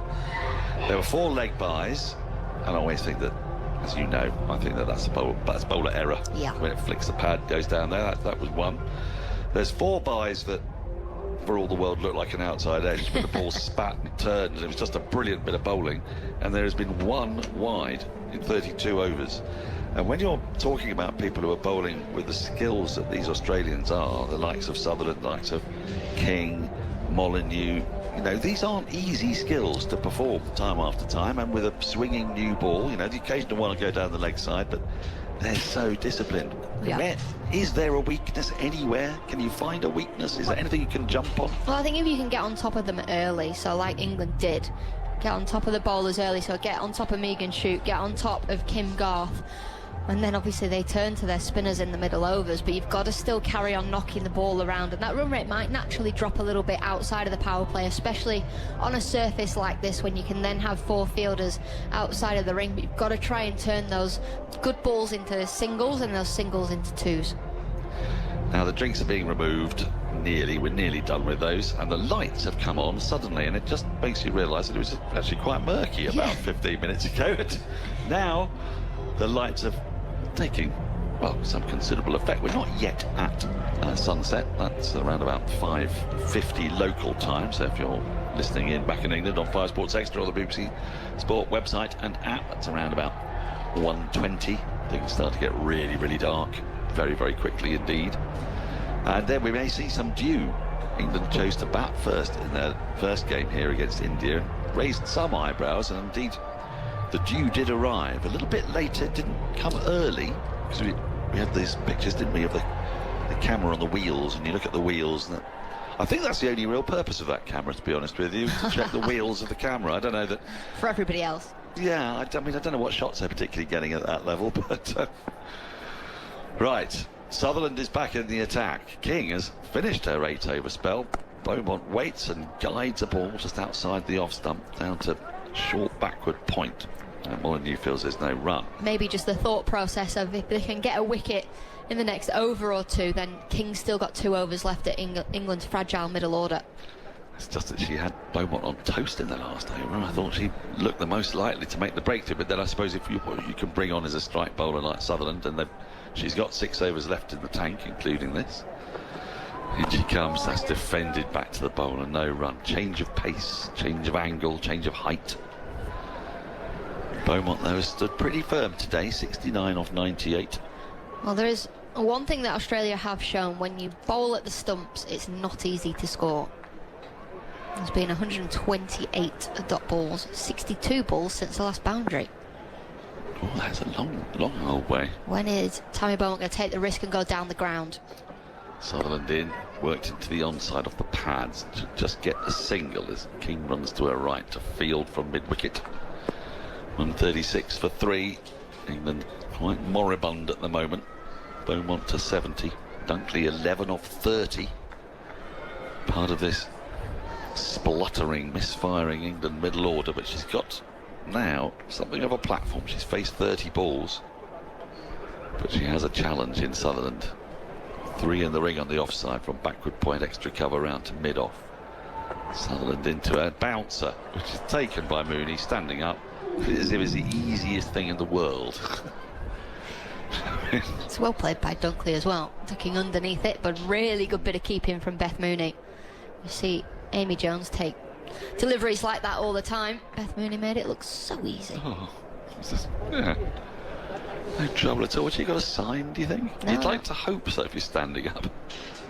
Sutherland in again, full, just defended into the offside. Speed down a little bit, 112 kilometres an hour, so around about 70 miles an hour or so. And Dunkley's crouch is a bit less pronounced, which may suggest he's just not getting the pace of the wicket. Or maybe because the ball's not staying as low as at other grounds. He's facing up now. Just pushes it to the offside. This could be a tight single. Underarm throw, and it hit would have been close. Beaumont running to the striker's end. It was just a push and run from Dunkley. Her 12th single. She has 12 off 33. 12 singles, 21 dot balls. She's nabbed the strike at the end of the over, and England 137 for 3 off 33.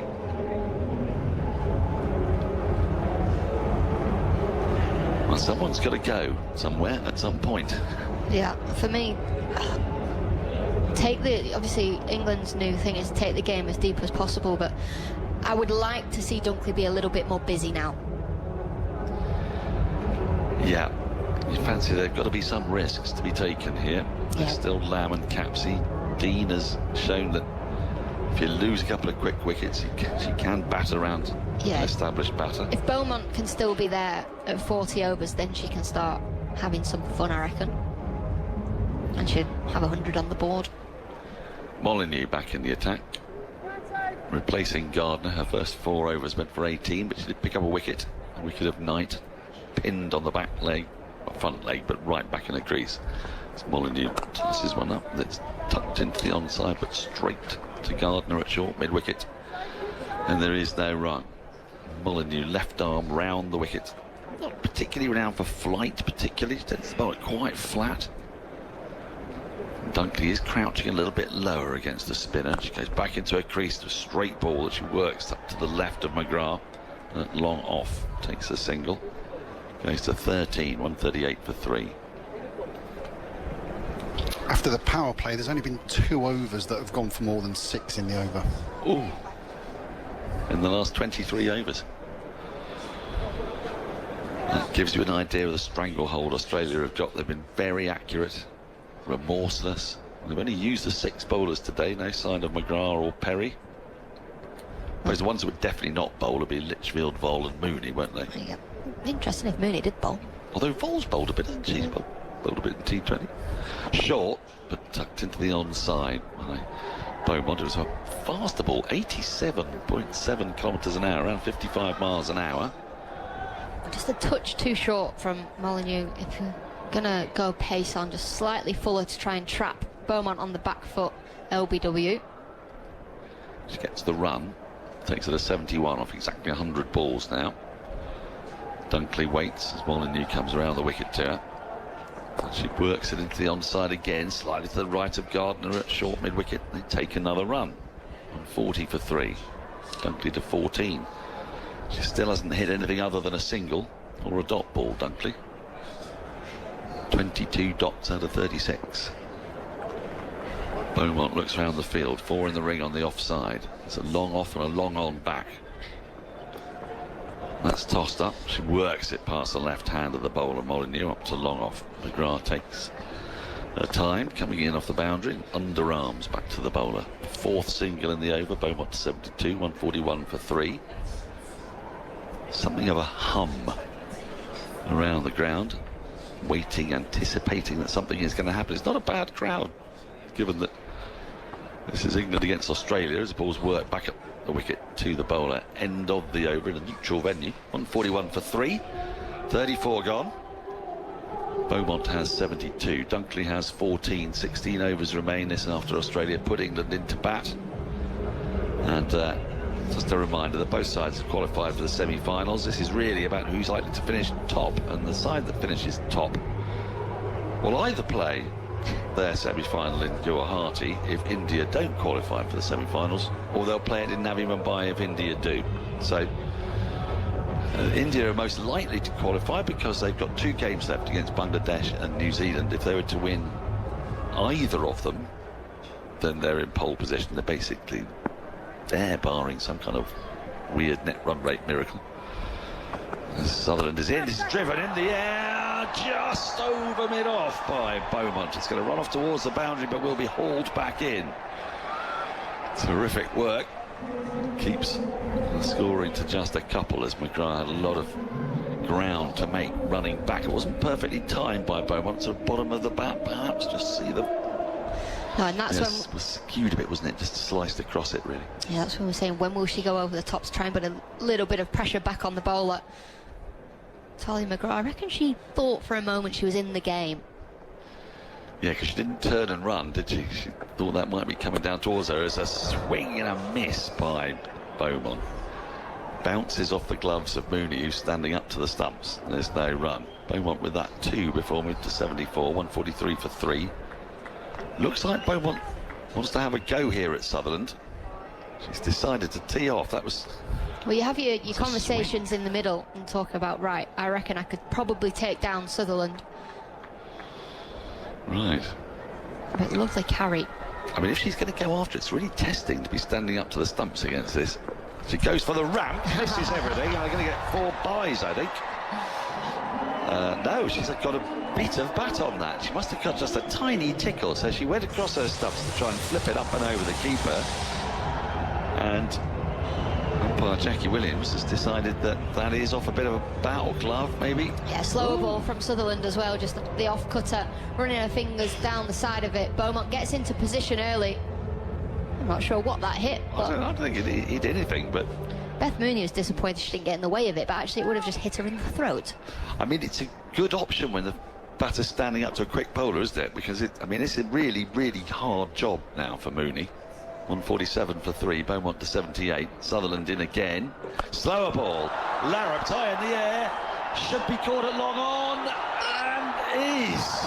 Well, on the rebound. Brilliant, brilliant work from Georgia Ball at long on. She was very tight to the boundary sponge. The ball was hammered down the ground. She caught it, then she had to let go of it, and she could feel her back foot going backwards onto the boundary sponge, and she just let go of it, just pushed it a yard or so away from her. That gave her the time to get back in position, take the catch. They will check it, but I'm pretty sure back of the hand slower ball from Sutherland has done the job here. And Beaumont was looking to get after Sutherland all over, and that is really good work, really good timing from Vol. She's done that to perfection. Beaumont's got to go for 78, and England lose their fourth. They're 147 for 4. Yeah, frustrating, that one there for Tammy Beaumont, but it was the back of the hand slower ball that's done it. She's gone pace off for 4 deliveries, 3 deliveries. She's gone pace on, sorry, for 3 deliveries, then gone pace off. And Tammy Beaumont's seen that it's in the slot and seen that it's there to hit, but the timing isn't quite there because it is so much slower. It was only 87 kilometers per hour. And a good catch, as you say, from Georgia Vol, who, tracking back, takes it, touches the boundary sponge, but thrown the ball in the air. It was so close to being a 6 for Tammy Beaumont. She needed a tiny fraction more, another 6 inches or so, and Vol wouldn't have been able to take the catch and well, a not come back. Quicker ball would have gone for 6. Yeah. But that's what Annabelle Sutherland does so well. It's her changes of pace. Well, you could sort of feel that something was, that the game was afoot in that over, couldn't you? Something was brewing. It felt like brewing. Beaumont was going, okay, this is my over, now's my time to go. There'd been 74 balls without a 4. Then there was the 4, which may or may not have been. And then the wicket. Right. Emma Lamb is the new batter, facing up to Sutherland.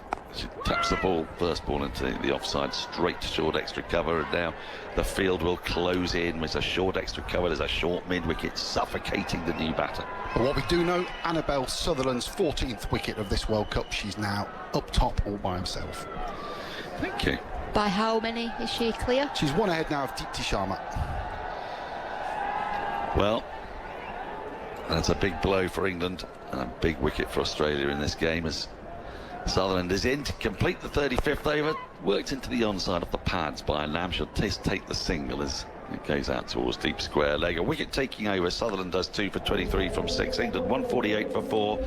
Dunkley 14, Lamb 1. Batter to go. Tammy Beaumont for a very well made 78 of 105, but now big questions going to be asked of that middle order. Alex Hartley, then it will be Henry Moran. It is indeed. Still a lot of work to do for England going into the latter stages of this game. You think 250 isn't going to be enough on this surface. It's a very good surface to bat on, so England have got to find a way of scoring up and around 280, but to get to 268, they've got to go 8 and over from here, so they're going to need some big overs at some point in this game. Is Emma Lamb somebody that can start quickly? I mean, this is the thing, is it's not her role. She opens the bat. You said it, Tyler. Yeah, she can start quickly, but normally there's only 2 fielders out. So it'd be interesting to see how she goes here. I know in the warm-up games she did very well in the middle order, but she's got a huge opportunity now to get some runs under her belt. Do you know Chris Rawson, by the way? No. He's currently parked up eating a sandwich in your home village, apparently. Reed? Yeah. Ah! All right, Chris. Here's Sophie Molyneux. Tossed up and defended by Lamb. Back to the bowler. I would say I hope you've got it from the bakery I used to work at, but it's no longer a bakery. Is it not? But the Fuzzy Duck next door, I wonder if he's got it from there. Chris, let us know if you got a sandwich from the Fuzzy Duck. I used to go there every day. This is defended from deep in the crease by Lamb. Into the offside it goes. What's their speciality? Sandwiches. Is it? Well, there's 2 sandwich shops next door to each other. High stakes. Yeah, the Fuzzy Duck was a bit more like premium. The bakery was like pies, sausage butties. So you went from selling them to bowling them. Here is Molyneux. This is worked into the leg side. You are so predictable. Midway through the 36th over, England 149 for 4 as Emma Lamb gets her second run. Fuzzy Ducks. Interesting. Oh, yeah, their chicken tikka sandwich. Coronation chicken, sorry. Ah, you're talking. Molyneux into her 6th over. 1 wicket so far. Tosses it up. It's Dunkley, who's been patient. Very patient for her 15 off 38.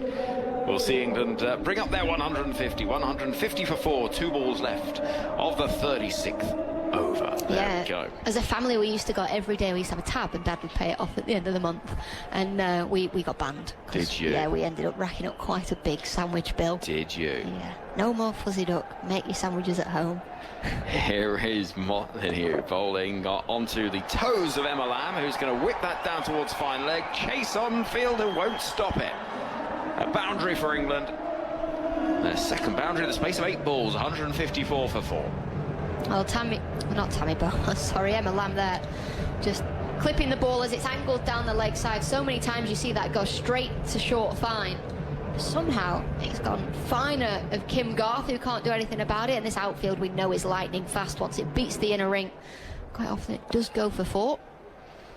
Well, Molyneux will walk in again, round the wicket, into bowl, and Lamb is forward very correctly in defence, pushing the ball back towards the bowler. End of the over, a relatively profitable one for England, who gets 6 from it, 154 for 4, 36 overs gone. Yeah, you mentioned it was their second 4 in 8 balls. It was also their second 4 in 83 balls as well. Right. We'll be keeping an eye on whether she's able to accelerate quickly. Billy on the email. Thank you for distracting me from my attempt to do a university work. I'm just wondering how Alex functions without breakfast. Surely. He's asking the question. About Dunkley and Capsey stepping up as well. Surely time for them to step up. But more pertinent to his initial concerns is your breakfast. My lack of breakfast. Yeah. It's, I don't know. It's not. I just don't like hotel breakfasts. They're the same every day. Here is Annabelle Sutherland down the leg side. There's half an appeal for a caught behind by Mooney, who's kept so well standing up. She's the part-time keeper. Whereas like Australia is right in my wheelhouse because it's like go out for brunch. So I'm like an 11 o'clock girl. But hotel breakfast I normally finish at 10. Yeah. And it's just outrageous. eggs and toast and beans. No, not for me. Lovely. What luxury. Dunkley, who rides the bounce of that and will get a single into the onside. King can't pick up cleanly at mid-wicket. England 156 for 4. As Dunkley and Lamb's partnership just looks to give England some sort of foothold. No, I'd rather pay for food that I want than eat food that I don't like and not pay for. Fair enough. Yeah. Morning, Henry and team, says Mary in Plymouth. Interested to hear you sport Wrexham. No, Oxford, the other ones tonight. 156 for 4. This is a short ball which is ducked out of the way by Emma Lamb and well taken above her head by Beth Mooney.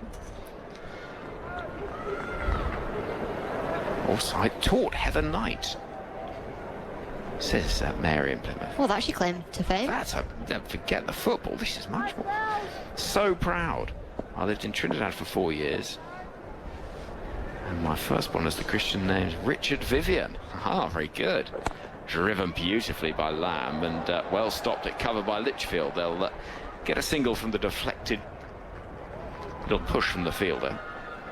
So there you go, 157 for 4. Thanks for the commentary, says Mary. Thank you very much indeed. Thank you for teaching one of England's finest, Mary. Because she's also really clever, isn't she? Heather Knight, yeah. Yeah. I think turned down a place at Cambridge. There you go. You don't get offered a place at Cambridge without knowing a thing or two. I definitely didn't get offered one. You didn't ask for one, though, to be fair. Dunkley drives, will beat Litchfield this time, will not beat the dive of McGrath, who goes sprawling across the turf. England will get 2 more. They've just found a way of picking things up a little bit in the last couple of overs, Alex. 159 for 4. Yeah, can you turn those good balls into singles? Keep rotating the strike. That's a beautiful shot from Dunkley between extra cover and mid-off, but a good bit of fielding from McGrath. Shock, the Aussies doing good bits of fielding. Yeah, they set the standard, don't they? Though they didn't in game against Bangladesh early in the tournament. 159 for 4. Dunkley angles that ball away, and on this occasion Molyneux doesn't stop it at backward point. 1 more added. 159 for 4. But you can rest assured they would have had extra time to make it up for it in training the next day. Yeah. 160 for 4, sorry. 1 ball left of the 37. Sophia Dunkley on to 19. That's our highest score of this World Cup. 41 balls. Sutherland, at the end of her mark, comes bustling in towards us once again. Emma Lamb with a slower ball bowls her. Oh, It's an absolutely brilliant piece of bowling that is too good for the England batter. Gone for 7, back of the hand, slower ball. As Lamb came lunging forward, the ball missed the bat, hits the stumps, and England are 5 down, 160 for 5. Of course it's Annabelle Sutherland, and of course it's the back of the hand slower ball. It's brilliantly executed. She absolutely nails it. It just sticks in the surface ever so slightly. But Emma Lamb lunging forward, as you say, should be keeping that out. And Annabelle Sutherland with a huge smile on her face. And rightly so, she is on absolute fire in this World Cup. And England's middle order, questions are going to be asked again. Lamb goes for 7. Alex Hartley, are you having a break? I am. Is that what you're standing up for? Righto, thank you very much indeed. So, England 5 down, 160 for 5. And Ffone Wynne's going to join us again, BBC Sport cricket writer. And Ffone, we said earlier on how much of a joy it is watching Alana King bowling. It's a joy watching Annabelle Sutherland as well. Oh, it's a middle overs masterclass, isn't it? I know she came on in the power play and made that impact earlier, but since then, how she's mixed up her pace, bowled into the surface, kept the batters on their toes with some shorter stuff, and then the slower ball, which, I mean, it was a very obvious slower ball, whether it did stick in the surface or I can't see how Lamb didn't pick it because it was so much slower. But we've been saying how she's had trouble against spin. Well, maybe the seamers just need to bowl really slowly as well. Yeah, I mean, it was quite pickable from even here, wasn't it? It came down with snow on it. It's easy for us to say, I suppose. Molyneux to Dunkley, who gets squared up. There's an appeal for LBW. That didn't look like it was doing the right things at all to me. And indeed, umpire Kim Cotton not having a bar of it. So Dunkley's there, 19 off 42. Lamb has departed, and Alice Capsey joins the action, with England having to find a way of getting that scoreboard moving at the moment. They're not getting enough runs, I don't think. Here is Molyneux, a little bit quicker, flatter. Dunkley will get one into the onside. 161 for 5. And frustration for England's middle order. At the moment, doesn't look like it's going to be necessarily quietened unless we can see a flurry from these two. Yeah, pressure on Alice Capsey. She's played a few decent knocks, but as we've said, coming in at 7, she's been in all sorts of different positions, often having to rescue England. The other day having to go from ball 1. Now again, you would say it's another bit of a rescue mission again. This is played aerially. Catch it is the cry, but it drops 3 or 4 yards short of Phoebe Litchfield, who's Ash Gardner, forgive me, at short cover. And in comes Molyneux once again. Defended back up the track by Capsey. She'll take a couple of balls to see herself in. Leon says 248 my prediction for England's score. I think they'd take that at this point. My word, yes, they would. Molyneux round the wicket, driven back at her by Capsey. No run. England's projected score at the moment, they'd need to go 8 and over for 258. It's 161 for 5. What's that stat you've got there from Sutherland has taken 7 wickets with slower balls in the competition so far, conceded just 15 runs. It's a pretty decent weapon to have. It certainly is. Here is Molyneux, goes quicker this time, mixing those paces up.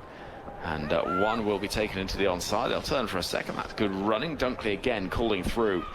And Capsey picks up 2 runs to conclude the over. 163 for 5. And we sit here in our air-conditioned box saying how easy they are to pick. Exactly. Let me give you Annabelle Sutherland's figures during this World Cup. New Zealand 3 for 26, Pakistan 2 for 15. She took 5 for 40 against India, 2 for 41 against Bangladesh. And today she's bowled 7 overs, 3 for 29. Top wicket taker in the competition now with 15 wickets. Ahead of Dipti Sharma's 13. Dipti Sharma and Colby in action tomorrow. Massive game between New Zealand and India from Navi Mumbai. So keep an eye out for that. We'll be bringing you full commentary as we have for every ball of every game of this tournament. We've even talked when there's been not much going on in Colombo.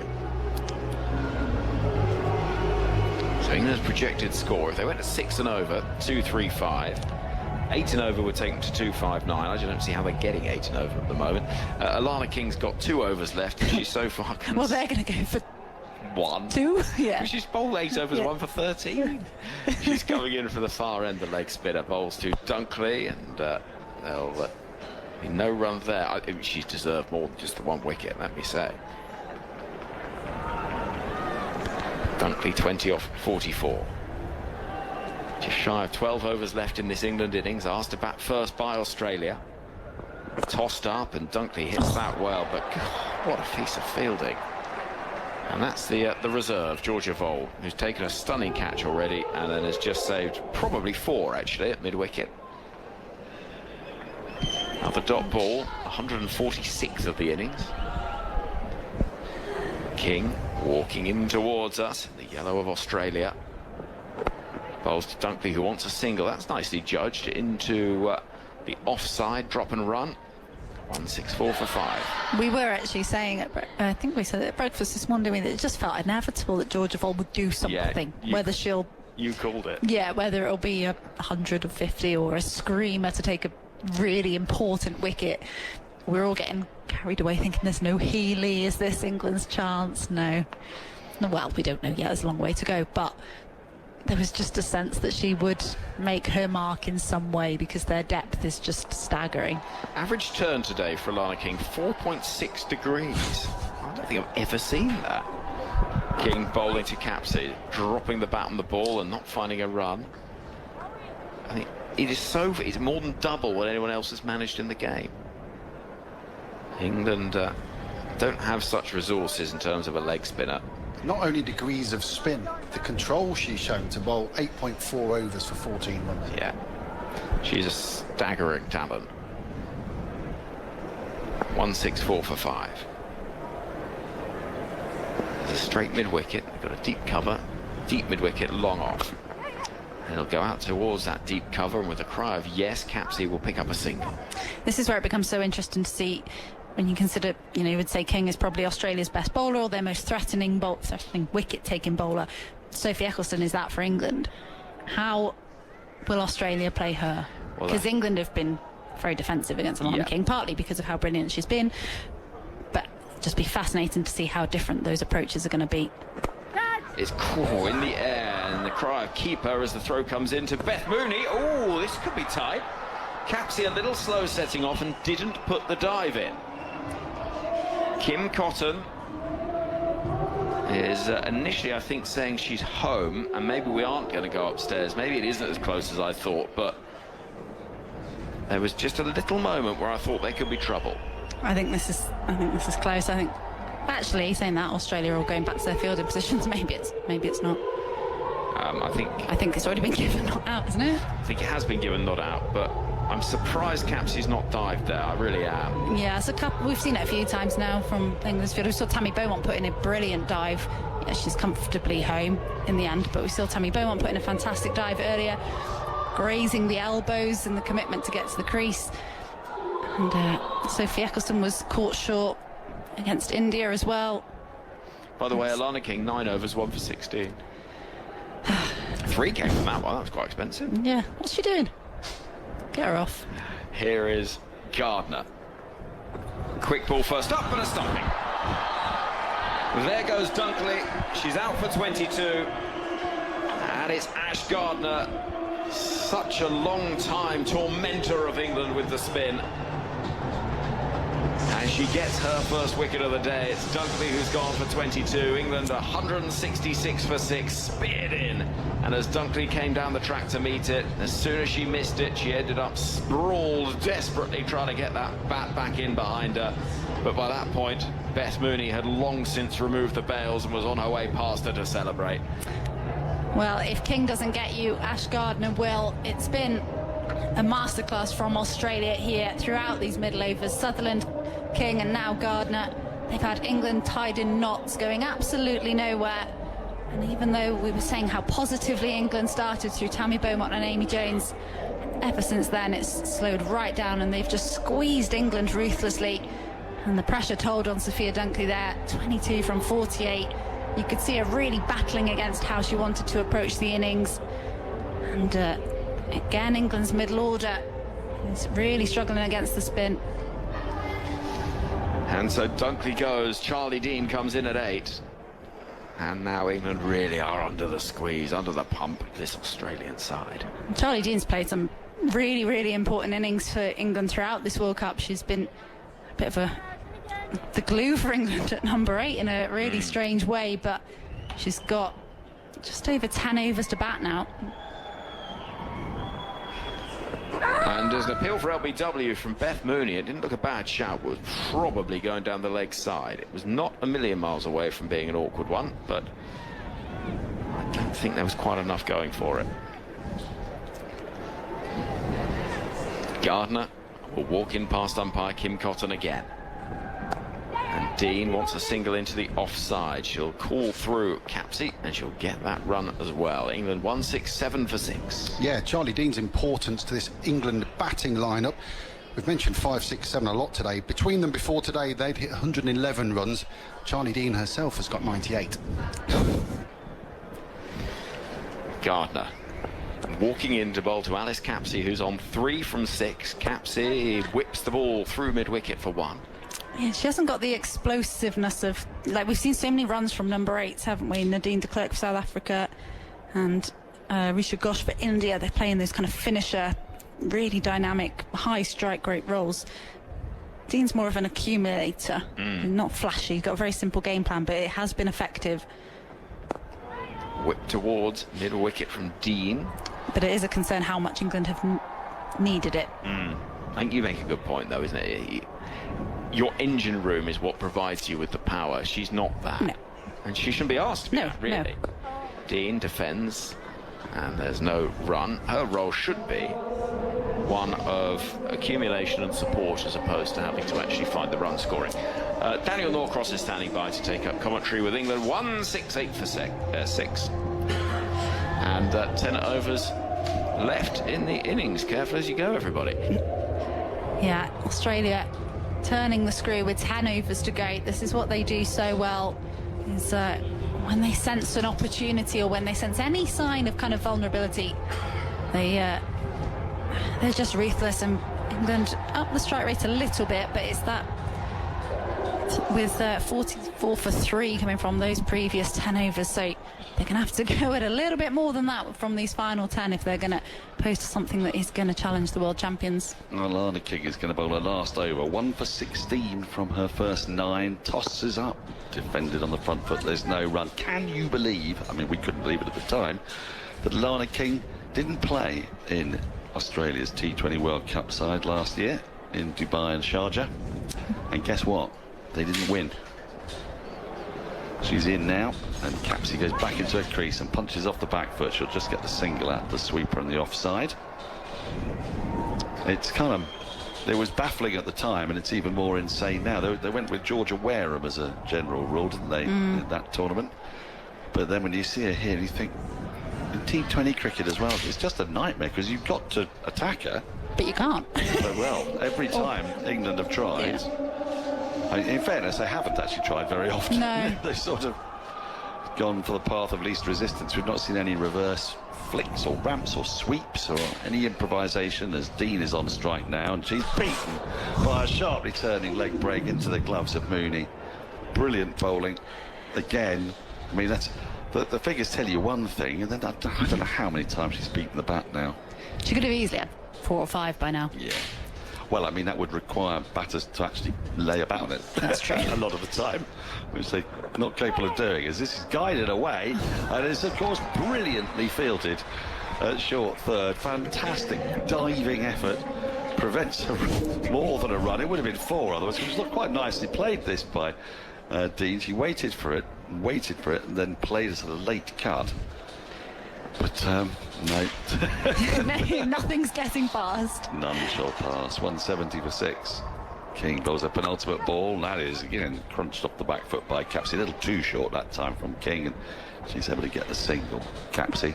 There's an argument in terms of what attacking looks like. If you think that if you can take Alana King for 40, and then maybe you could pick another bowler to go after, you've probably won. You see teams do that to Sophie Eccleston quite a lot. Tossed up, last ball, driven along the ground by Dean, past the left hand of King, up to mid-off, long off. 172 for 6. King finishes 10 overs, 1 for 20. The figures there rather ruined by an over that went for 4 singles. Too expensive. It's just you just can't get away with that at this level. But no, in terms of, you quite often see teams do that to Sophie Eccleston, where they say, right, if we can finish her spell 0 for 40, 1 for 40, we've probably done all right there, and then you can maybe pick another bowler to take on. But they've not tried anything they different, haven't have tried they? We haven't different. seen, try to manipulate the field, try to maybe a reverse, just to try to move the backward point around a little bit. And the conditions haven't really allowed, as in she's got a lot of turn, so it has been risky to sweep her, of course. But also, who else do you attack? That's the other thing. Ashgard, full, driven up to mid-off. There's no run. Chris Edwards thinks that it's time that we got some other players in the middle order, which is an idea. Andrew is in sunny Leddlethorpe in Lincolnshire and listening in the sun and enjoying it. In the sun? In the sun, in Leddlethorpe. Tucked into the onside, all on the pads, and Dean gets a single to short square leg. And Nick Bailey, he says he's enjoying himself, but he'd like to hear his thoughts on, here we go, if Australia women played Australia women, would the bowling or batting dominate? That is a very good question, isn't it? Full on the pads again, worked into the onside, run the first quickly as Capsey. She's dynamic, she wants a second, but Dean says no. Maybe we should do an experiment to get Australia's batters playing 10 overs of Alana King and see what would they do. Yeah, it'd be interesting to watch, wouldn't it? What's the point? Yeah, but then that would give the game away. They're never going to let us see. No, it's all hypothetical, Daniel. True. Don't be boring. Now reverse. That's a genius shot from Dean, because what she's done is she's missed it completely, and that is going to get I say missed it completely, she got a little bit of under edge on it. She's got 4. It's not where she was intending. She's very happy for it to go there. Gardner I think that the reverse was being played. I still don't quite understand how the umpire thinks that she's got anything on that, but maybe there was a touch of under edge. It's gone between the legs of Mooney and straight down to the boundary for 4. 178 for 6. Gardner in again, down the wicket, and then Dean can only just get roughly to pitch the ball and push it into the offside. There's no run. Picked up in the covers. Because even if you say, let's say one of the other bowlers is expensive on their day, so Kim Garth's been quite expensive, they've got about 4 other options, so she never even has to bowl her full 10. Well, we've only had 6 of the 8 used today. Taken on the full this time by Dean as she advances on Gardner and pushes it down to long on for another single. 7 off the over, relative riches, 179 for 6. And this after England started so brightly. They were on 55 after, I want to say 7.3 overs, or 52 off 7.3 overs, and then there was a long period of dot balls at the back 55. end. It was 55, and then there were 15 balls at the back end of the power play where nothing happened, except a wicket then fell. Beaumont was going quite nicely. She made 78 earlier, started brightly, got a little bit becalmed, then got back into a mojo, but when Knight and Siva Brunt were out soon after each other at 90 and 105, the England innings just really went into a torpor, Dunkley ending with 22 off 48. Lamb wasn't able to get going, 7 off 10, and now Capsey and Dean are just trying to get England to something defendable. Start of a new over, short, pulled out towards deep backward square leg, fielder in pursuit. Oh, nearly manages to claw that back, does Gardner, but in the end she just gets a hand on it and it rolls onto the boundary, sponge for 4. 183 for 6. It was short, banged in by Sutherland. Quite well played by Dean, who got down on one knee and went after it, and Gardner got enough of a hand on it, you thought, but in the end not quite. It dribbled back onto the sponge. A couple of boundaries in quick succession. Dean carves this away through backward point. It'll only be a single. This throw comes in on the bounce. Yeah, just another word about Alana King in this World Cup. She bowled 10 overs, 1 maiden, 1 for 20. It's not her most miserly spell of this World Cup even. 10 overs, 4 maidens, 2 for 18 against Bangladesh. Wow. Yeah, she's hard to get away. No denying it. Dean has moved to 14 with that 4 and a single, brings Capsey back on strike. Sutherland bowling. She defends a fast, full, straight ball. Sutherland's been speedy today. She's picked up 3 wickets as well, 3 for 34. Oh, when Beth Mooney was stood up to her, that was something special. It was great theatre, wasn't it? And then she bowled the bouncer and Mooney. Yeah, above her head. Oh, yeah, and also trouble just at all. made it look so easy. And Sutherland once again, down the leg side, flicked away. This should be 4, it will be. A rare loose ball down the leg side, didn't get up. And Capsey swivelled and pulled it away, goes into double figures. She's on 11, England 188 for 6. There's 7 overs remaining after this. 10 over is a bit of an ask, but were they to do that, they could get England up to beyond 250. Yeah, just a fraction too short, and well watched by Alice Capsey. Didn't have to move her feet too much, but just putting the bad ball away, which is the most important thing. Fuller driven back to the bowler, no run. Was it Nick asking about Australia versus Australia? Yeah. Was it Nick? Nick Bailey. Yep. Nick Bailey. When we were Where are you getting Nick Bailey? Is it Nick Bailey? Oh, you're on a different Nick. You're reading from a different Nick. Yes, that was a Nick Bailey who asked that question. Yes. When we were asked before the tournament who we thought might be top run scorer, I thought I might go a bit different and go for... Waited and crunched through backward point. That should be at least a couple. Chases on. And, Perry does eventually manage to get round to stop that. He laboured out there at deep backward point, but they do get a couple. Perry, 190 for 6, 11 off the over, by the way. 11 off that over. Absolute riches. Sutherland 3 for 40 off 18, 14. Capsey 13. Sorry. You were saying? I thought I might go for Georgia Vol. I thought she might have a great, and then thought, oh, she's not going to get. She might not get. She might end the tournament with no runs. You went for Wolfie in the end, didn't you? I did. She's catching up. She is coming slow. She's finding some good form. I also went for Alana King, and without realising how unlucky she would be in terms of picking up the edges and things like that. She just bowls too well to take wickets, is the conclusion I've reached today. Charlie Dean and Capsey here trying to get England up some kind of total. The first ball of a new over from Gardner squeezes off the outside half of Dean's bat to short third. There's no run. Dean, who's put in some notable performances in the bat in this World Cup so far. And 24 have been put on between these two as she just taps a full ball back to the bowler Gardner.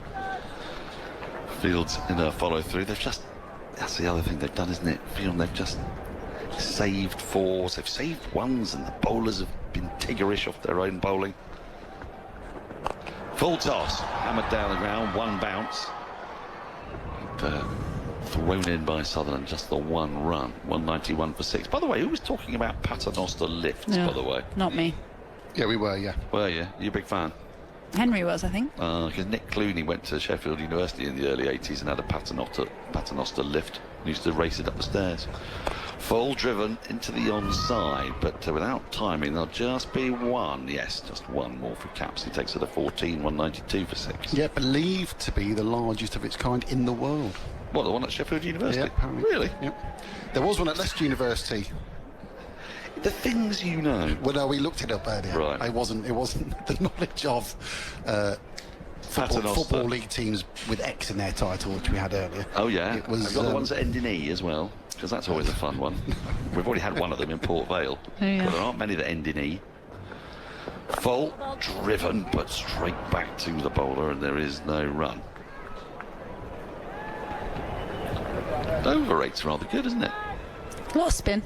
A lot of spin. A lot of dot balls. A lot of dot balls, yeah. But they also had Shoot, Garth and Sutherland have bowled quite a few overs as well, so, you know, it's been good dynamic stuff from Australia. Now taken on the full and manoeuvred out towards deep mid-wicket. Perry makes her way to her left, and they're going to get back for 2 to pick the fielder there. Another couple to the total, 192 for 6. Dean with that moves to 17, Capsey 14, 6 overs remain. England 194 for 6, so they'll be eyeing up 250 if they can get there. There's no king left. There's a couple of overs available from Gardner, and 250 would be just under 10 and over to get there. 3 overs are left from Molyneux. What do they do here? Because the pitch looks like it's taking a bit of spin, Ffone. Are you sort of would you be thinking, I actually quite like a bit of Molyneux and Gardner to take us through? Molyneux, Gardner, Sutherland? Yeah, because Sutherland can mix it up with her pace. We've seen her get a bit of deviation, but she's going to... How many Sutherland got left? She's got 2 left. So you'll probably go with that for now, and then Gardner to whiz through at the end. Well, 2 there, and maybe... Yeah. And Molyneux... Molyneux's got 3 left. Megan Shoot's only bowled 4. Full, slashed away through backward point for 4. Capsey taking advantage of that just over-pitched and rare delivery into wide from Sutherland, and she flung her hands at it. And took England to 198 for 6. Capsey to 18 off 17. The partnership now 32 in 30 balls. Doesn't sound magnificent, but in the context of what went before, it's a change of pace. And they haven't bowled particularly well to Alice Capsey. She got off to a bit of a flyer, but she had a few short balls, a wide one there to put away. Sutherland really frustrated with herself. She knows she's gifted one there. How will she respond? Slower ball, whacked away to deep backward square, 1 bounce 4. Successive boundaries for Capsey. And that attempted slow, well, it wasn't an attempted slow ball, it was a slower ball, but it just didn't come out right. It was taken on the full, a kind of hoiky sweep, which gets England beyond 200, 202 for 6 now. Yeah, again, poor ball has gone full toss, just helped on its way by Alice Capsey, who's off to a flyer. England going along quite nicely now. Yeah, helps Alice Capsey to her highest score of this World Cup. 22, Dean on 17. After England collapsed to 166 for 6. This partnership now worth 36. Here comes Sutherland again. Capsey defends. Back to the bowler. There is no run. It's a better ball, full and straight. 4 in the ring on the offside, a short mid-wicket, and then a long leg, deep square, long on, and a deep cover. So Capsey, where does she get a look for? She's hit 1 through backward square on the offside and backward square on the leg side. That's where there have been gaps. Can she go up and over the offside? Tough shot. Instead she cracks this, but straight to backward point. There's no run. She's annoyed with herself there. Wanted to get that one away. 2 more balls left in this Sutherland over. It's been an amazing display of bowling from Australia, after a little bit wayward to start with the new ball, but they've been relentless for the most part, their lines and lengths. Capsey gets struck on the pad, trying to turn the ball into the onside. It plops out into the offside. Beth Mooney does the fielding. There's no run. Decent crowd for a game not involving India. I mean, there aren't a lot of England and Australia fans here. I did see a couple of people dressed up quite elaborately in kind of a white suit with a cross of St George. There's a flag over there. There's an Aussie flag. Yes, I always get it mixed up with the New Zealand flag. It's basically the same, isn't it, with 1 extra star, pretty much. I wouldn't want to say. Fun with flags. Pushed out to the offside, fielded at short extra cover, single to finish the over. 9 from it, 2 fours off the first 2 balls, then Sutherland came back well. She has 3 for 49. Capsey 23 will have strike at the start of the 46th over. England 203 for 6 on a pitch that I feel is harder to bat on, wouldn't you say, than the game we saw here 3 days ago? But at the same time, you're going to have to be disciplined in how you bowl. Yeah, it's definitely trickier than the surface against India. That came onto the bat much quicker, far less spin on offer. So there's definitely something for England's bowlers to work with, and their spinners have been their saviour pretty much throughout a lot of this tournament. And, but yeah, as you say, anything wide, the outfield is really, really quick, and pace on the ball has been a lot easier to play. Molyneux is going to replace Gardner. Now, she could just bowl out at this end, the 46th, 48th and 50th, if that's the plan, because she has 3 up her sleeve. We'll wait to see. Capsey on strike, comes down the wicket and punches the ball just a extra cover, but it's sufficiently to Litchfield's right there for them to be able to get through for a run. It brings Dean up back on strike. Capsey on 24 from 23, playing the sort of knock that England needed when they lost their 6th wicket. Emma Lamb, the score on 166. Mooney's kind of directing traffic a little bit here. Molyneux's going to have a chat with McGrath.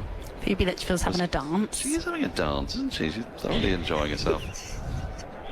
Slightly reminiscent of Hasib Hamid in the field. If you've ever watched him in the field, he's forever doing little dances. Really? Yeah. Keeps himself going. Is he light on his feet? Has he got Strictly in him? I think he has. Oh, yeah? I think he has. I've not seen this series. It's a great shame being out here. Tucked into the onside again. Quite straight. It's going to roll up towards Sutherland at long on. Just a single. 205 for 6. So I'm completely, I don't know the narrative at all. No, me neither. Me neither. Not been keeping up with it. My wife's been watching, but she's not filled me in this year. So be it. I have to get you on there then, Daniel. I don't think so. That Molyneux bowls a flatter, quicker ball, which has worked into a little gap to the right of long on. They've run one, or there might have been a second. Dean thought about it, but took one look up, saw who the fielder was.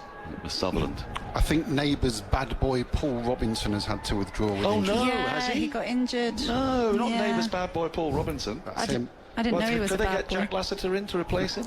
Or one of the Alessi twins? Well, yeah, or both. Or both. Yes, together. Sweep out towards deep mid-wicket where Gardner is patrolling. One more to the total. 207 for 6 singles off the first 4 balls of the over. What would your dance be, Daniel? What do you think you'd be best at? Oh, I think without a doubt it'd be the... I think you've got a Charleston in you. The jive for me. Oh, the jive. Yes, Charleston or jive, either of those. You are very light on your feet. Jaunty 1920s, 30s numbers is me. Molyneux, another flat ball down the leg side. This could be wide, so there's nothing on that. It's going to run down to the boundary for 4. Wait to see the signal. Oh, a bit of bat again, says Kim Cotton. Capsey will take that, moves to 29. Must have just got a little tickle of an under edge. We've seen a couple go down that direction. Slightly ill directed. Oh, yes, she's got a good chunk of that, actually. And the scream of anguish from Molyneux, who thrust her retroussed nose to the skies with anger and fury. 211 for 6. She's in again. Down the wicket comes Capsey. Sees her coming. Drops a little bit shorter. Takes a single up to Sutherland at long on. She moves to 30.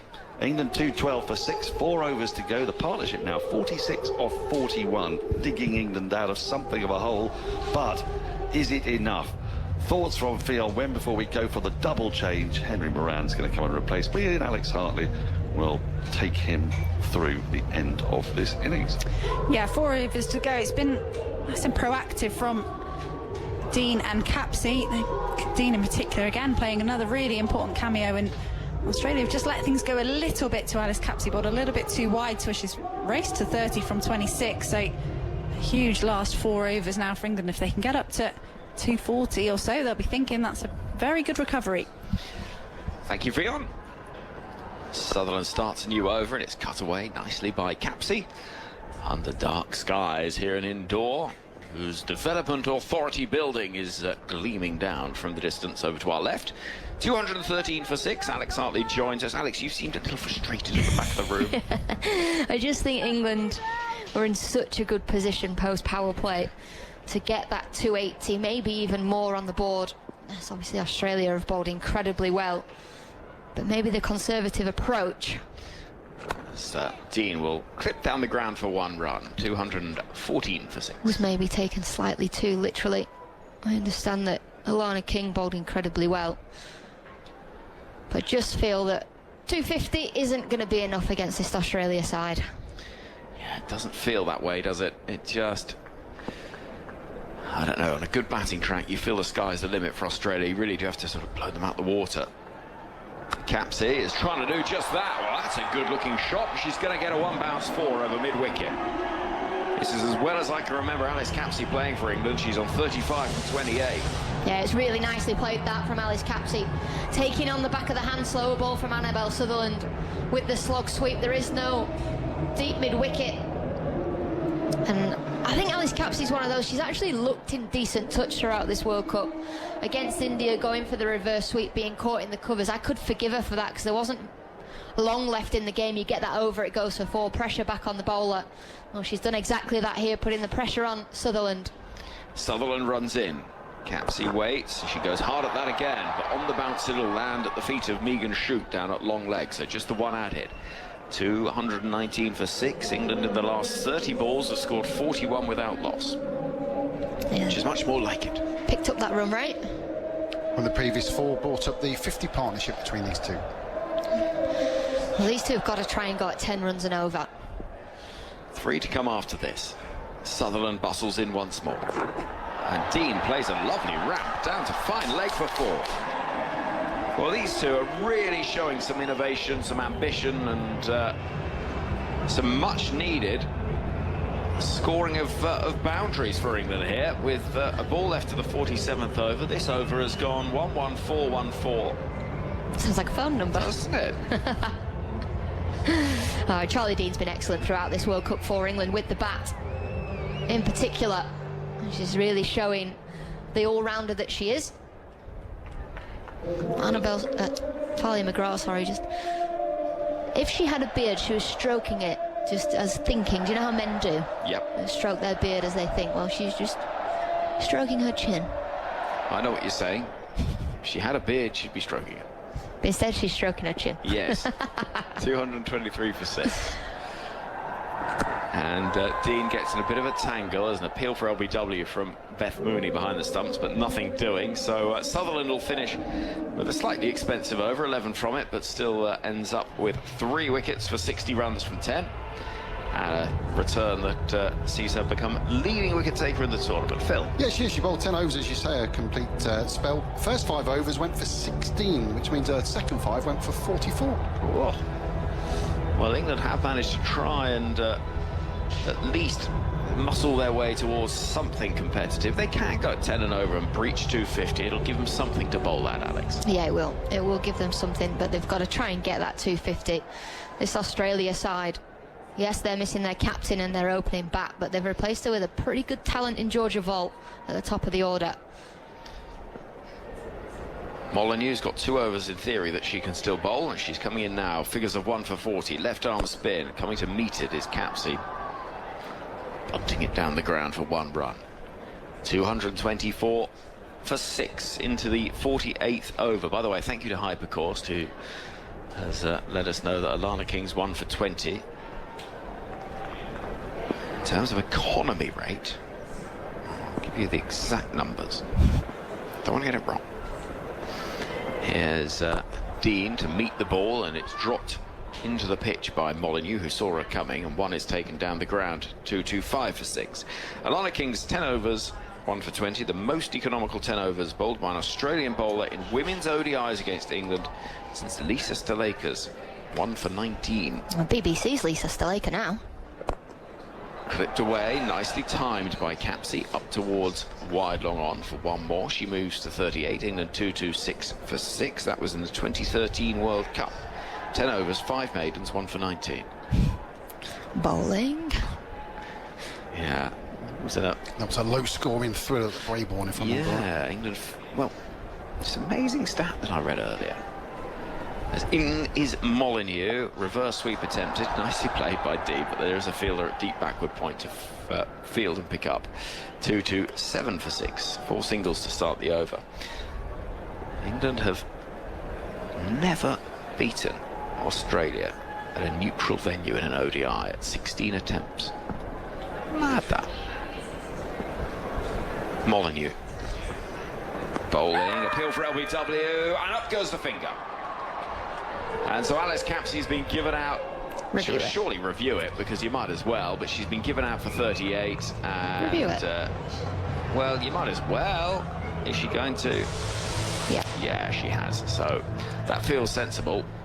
England have still got 2 reviews to go, but Kim Cotton's finger was up, pointing immediately as if she was... a player review for LBW. So certain. Given out. I have checked the feet and it's a fair delivery.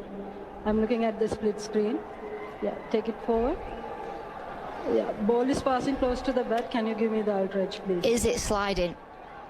That's the question here, isn't it? And we can see off stump, we can see middle stump, and a little bit of leg stump. She was trying to play that slog sweep that was so successful in the previous over. This time, ball skids a little lower. Oh, she's halfway off here, Alice Capsey. She didn't think she'd hit it. No, Unless she's a very good poker player. I'm just going to walk off. Yeah, outrage coming up. Fat line as ball passes the bat. We can move on to ball tracking, please. And then it hits. Out. Yeah, it's out. I'm sure it is. Hit that back leg, that braced back leg. Clipping leg stump. I think it might be doing more than that out.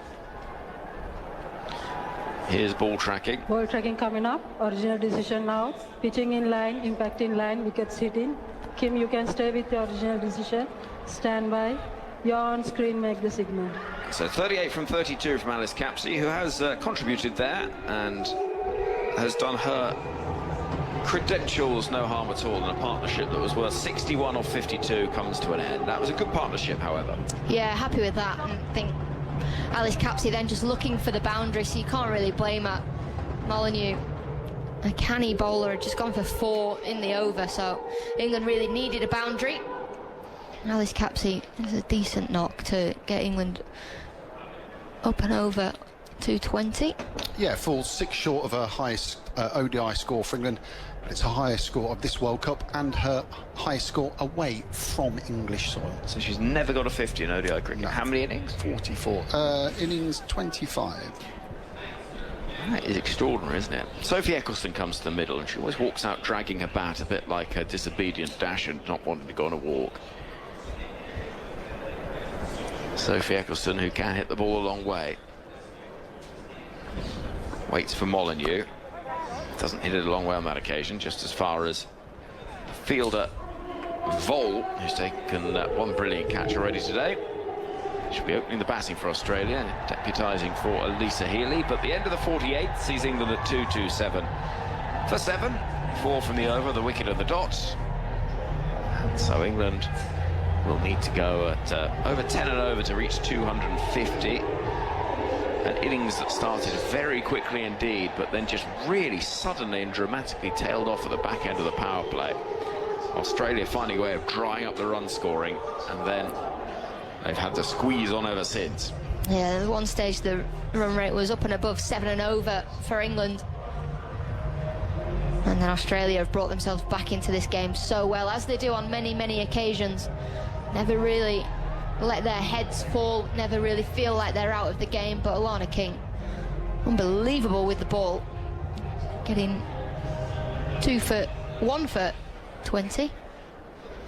Felt like she could have had about 22. Yeah, I agree with you. So Ash Gardner, who's picked 1 for 31 so far, is going to be bowling to Charlie Dean under the floodlights. This is in the air, cries of catch, and it will be caught. Catch taken by Phoebe Litchfield at cover, and Charlie Dean chastises herself, having given the wicket to Ash Gardner. England lose an 8th, 227 for 8. Dean spooning the catch to cover, and she's gone for 26. Yeah, Charlie Dean not happy with herself there. Ash Gardner, first ball on the stumps. Dean looking to go into the leg side. Back twists in her hands as she makes connection with the ball. A little bit of a top edge, and it simple catch like cover for Phoebe Litchfield. And England, for not the first time in this competition, are in real danger of being bowled out after having such a great start, such a good platform. And moments like this, you just think what might have been for England, because they had a fabulous platform, as you say. But Australia find a way. And look, this is not a game that will define England's World Cup. No, they're already qualified for the semi-finals. The last 5 overs, they've batted quite nicely, gone at 7.5 and over. It's just the fact that players have got in, and only Tammy Beaumont's 78 of 105 has been a big contribution. Ash Gardner to bowl to the rare left-handed England batter, Lindsay Smith. And Smith will get 1 down the ground. Tapped up towards long on. Sophie Eccleston will be on strike. 228 for 8, with in theory 10 balls left of the innings. During the break, we'll be hearing a chat that I recorded with Beth Mooney of Australia and Vishakhapatnam. Hearing all about that extraordinary recovery from a broken jaw. Yeah, you forget about that, don't you? Yeah. She played 10 days later in a test match? With a titanium plate in her chin, having only been able to eat mashed potato and drink milkshake. To be fair, I love mashed potato. Here is Gardner, and that's nicely run down towards short third by Sophie Eccleston. That was a quick ball, goodness me. Score stands at 229 for 8.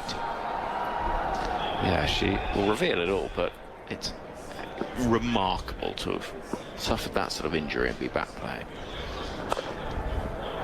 Lindsay Smith, who will be opening the bowling, you'd have thought, for England in around about 40 minutes or so. 230 for 8 now as she gets a single into the onside.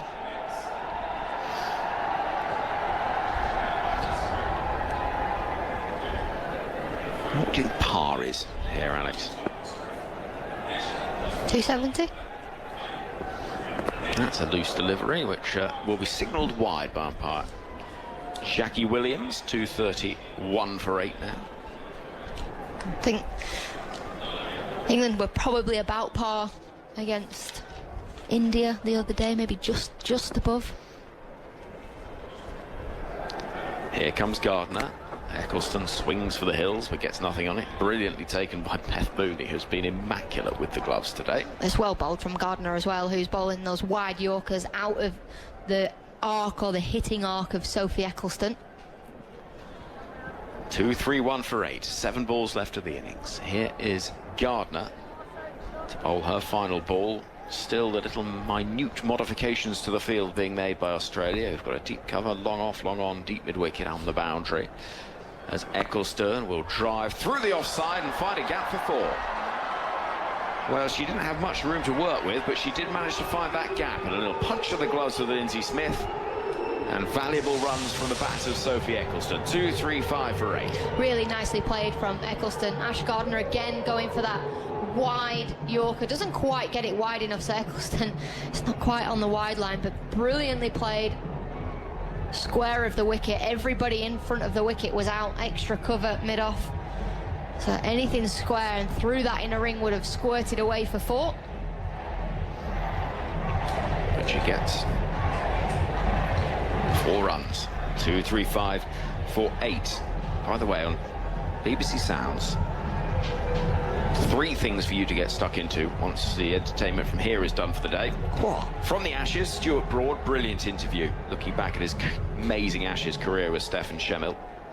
Got a new no balls with you and Kate Cross. There's also building the combined Ashes 11 with Michael Vaughan, Phil Tufnell and Glenn McGrath. Do you know what really surprises me about that? That Glenn McGrath just didn't pick Australia's starting 11. Yeah, I know. I thought this is going to be so predictable, and he didn't. Lindsay Smith on strike. Molyneux to bowl, and Smith will get 1 into the onside. They'll push hard for the first, turn for the second. Yes, no, maybe. Oh, going to be a run out, I think. Throw comes in, and goodness me, all right there, Sophie. No need for that. as the throw came in, she's not so much thrown the stumps down as taken a personal savage response and revenge on them. I mean, the wicket is, I think, as emphatically confirmed as is humanly possible. She's run out Lindsay Smith, and England are 2-3-6 for 9. Well, Lindsay Smith wanted the second. Eccleston, yes, no, sends Lindsay Smith back. And yeah, Molyneux, I don't know what those stumps have done to her, but she throws the ball as hard as she can from about 3 yards away.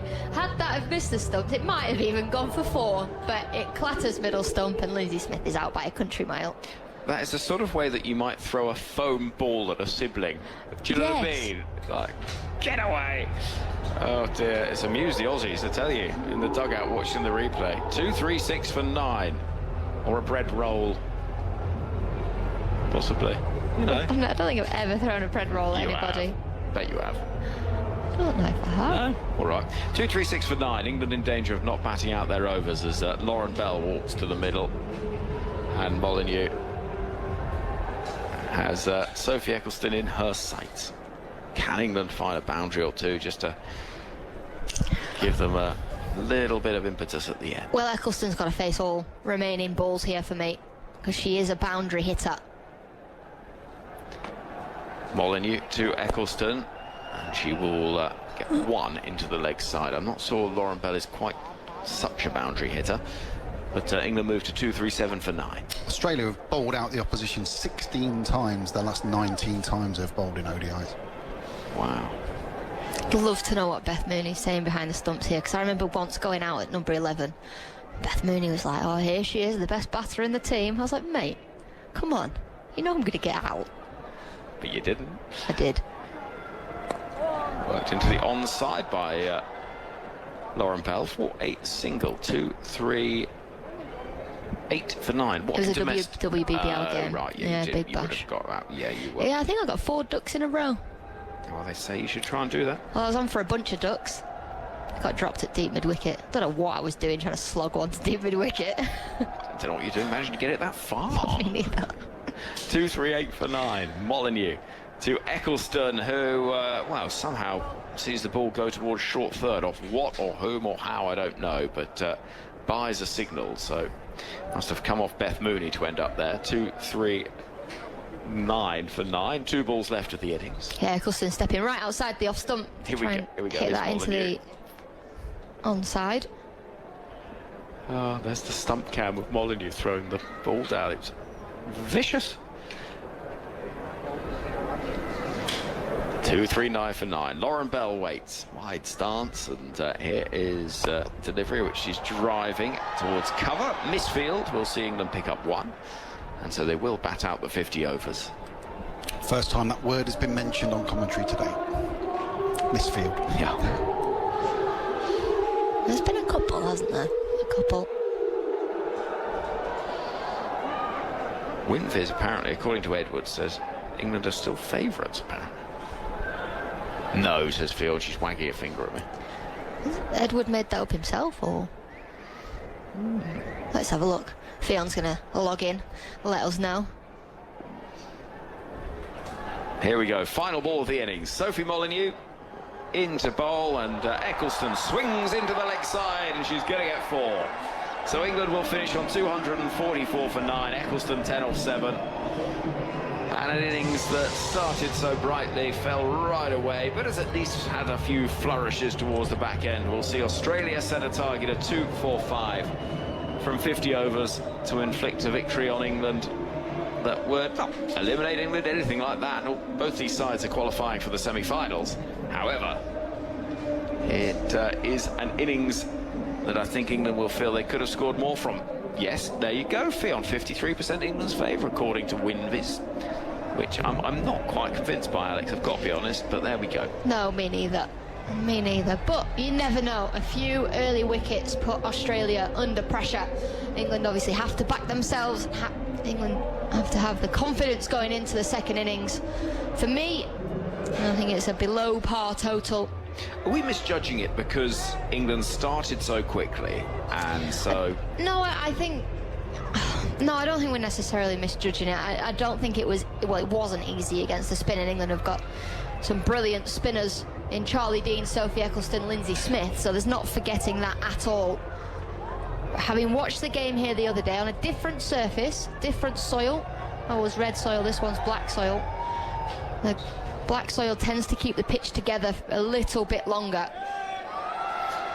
Well, we'll be getting some mid-innings reaction from Alana King in just a moment, chatting to Guha. And I stopped then because I thought it was about to start. Well, I know. I don't think we're too far from it, but we will be hearing from her in just a moment. By the way, a little stat for you. England have never lost a World Cup match in which they have posted 240 or more in the first innings. I suspect that run, says Hypercourse, dating back to 1973. Will come to an end today. Well, we shall wait and see. Australia have not managed to bowl England out, and they've not managed to keep them under 240. So 245 will be the target. Opening partnership that offered much and promised much between Beaumont and Jones. Really started quickly. 55 runs at a run of ball. But it was the 61 runs off 52 towards the back end of the innings between Charlie Dean and Alice Capsey that was the big contribution. That really was the one that it felt gave England a little bit of a shift in mentality. So, down there on the boundary edge, let's hear from Alana King. England's nemesis once again. What was the key for you today?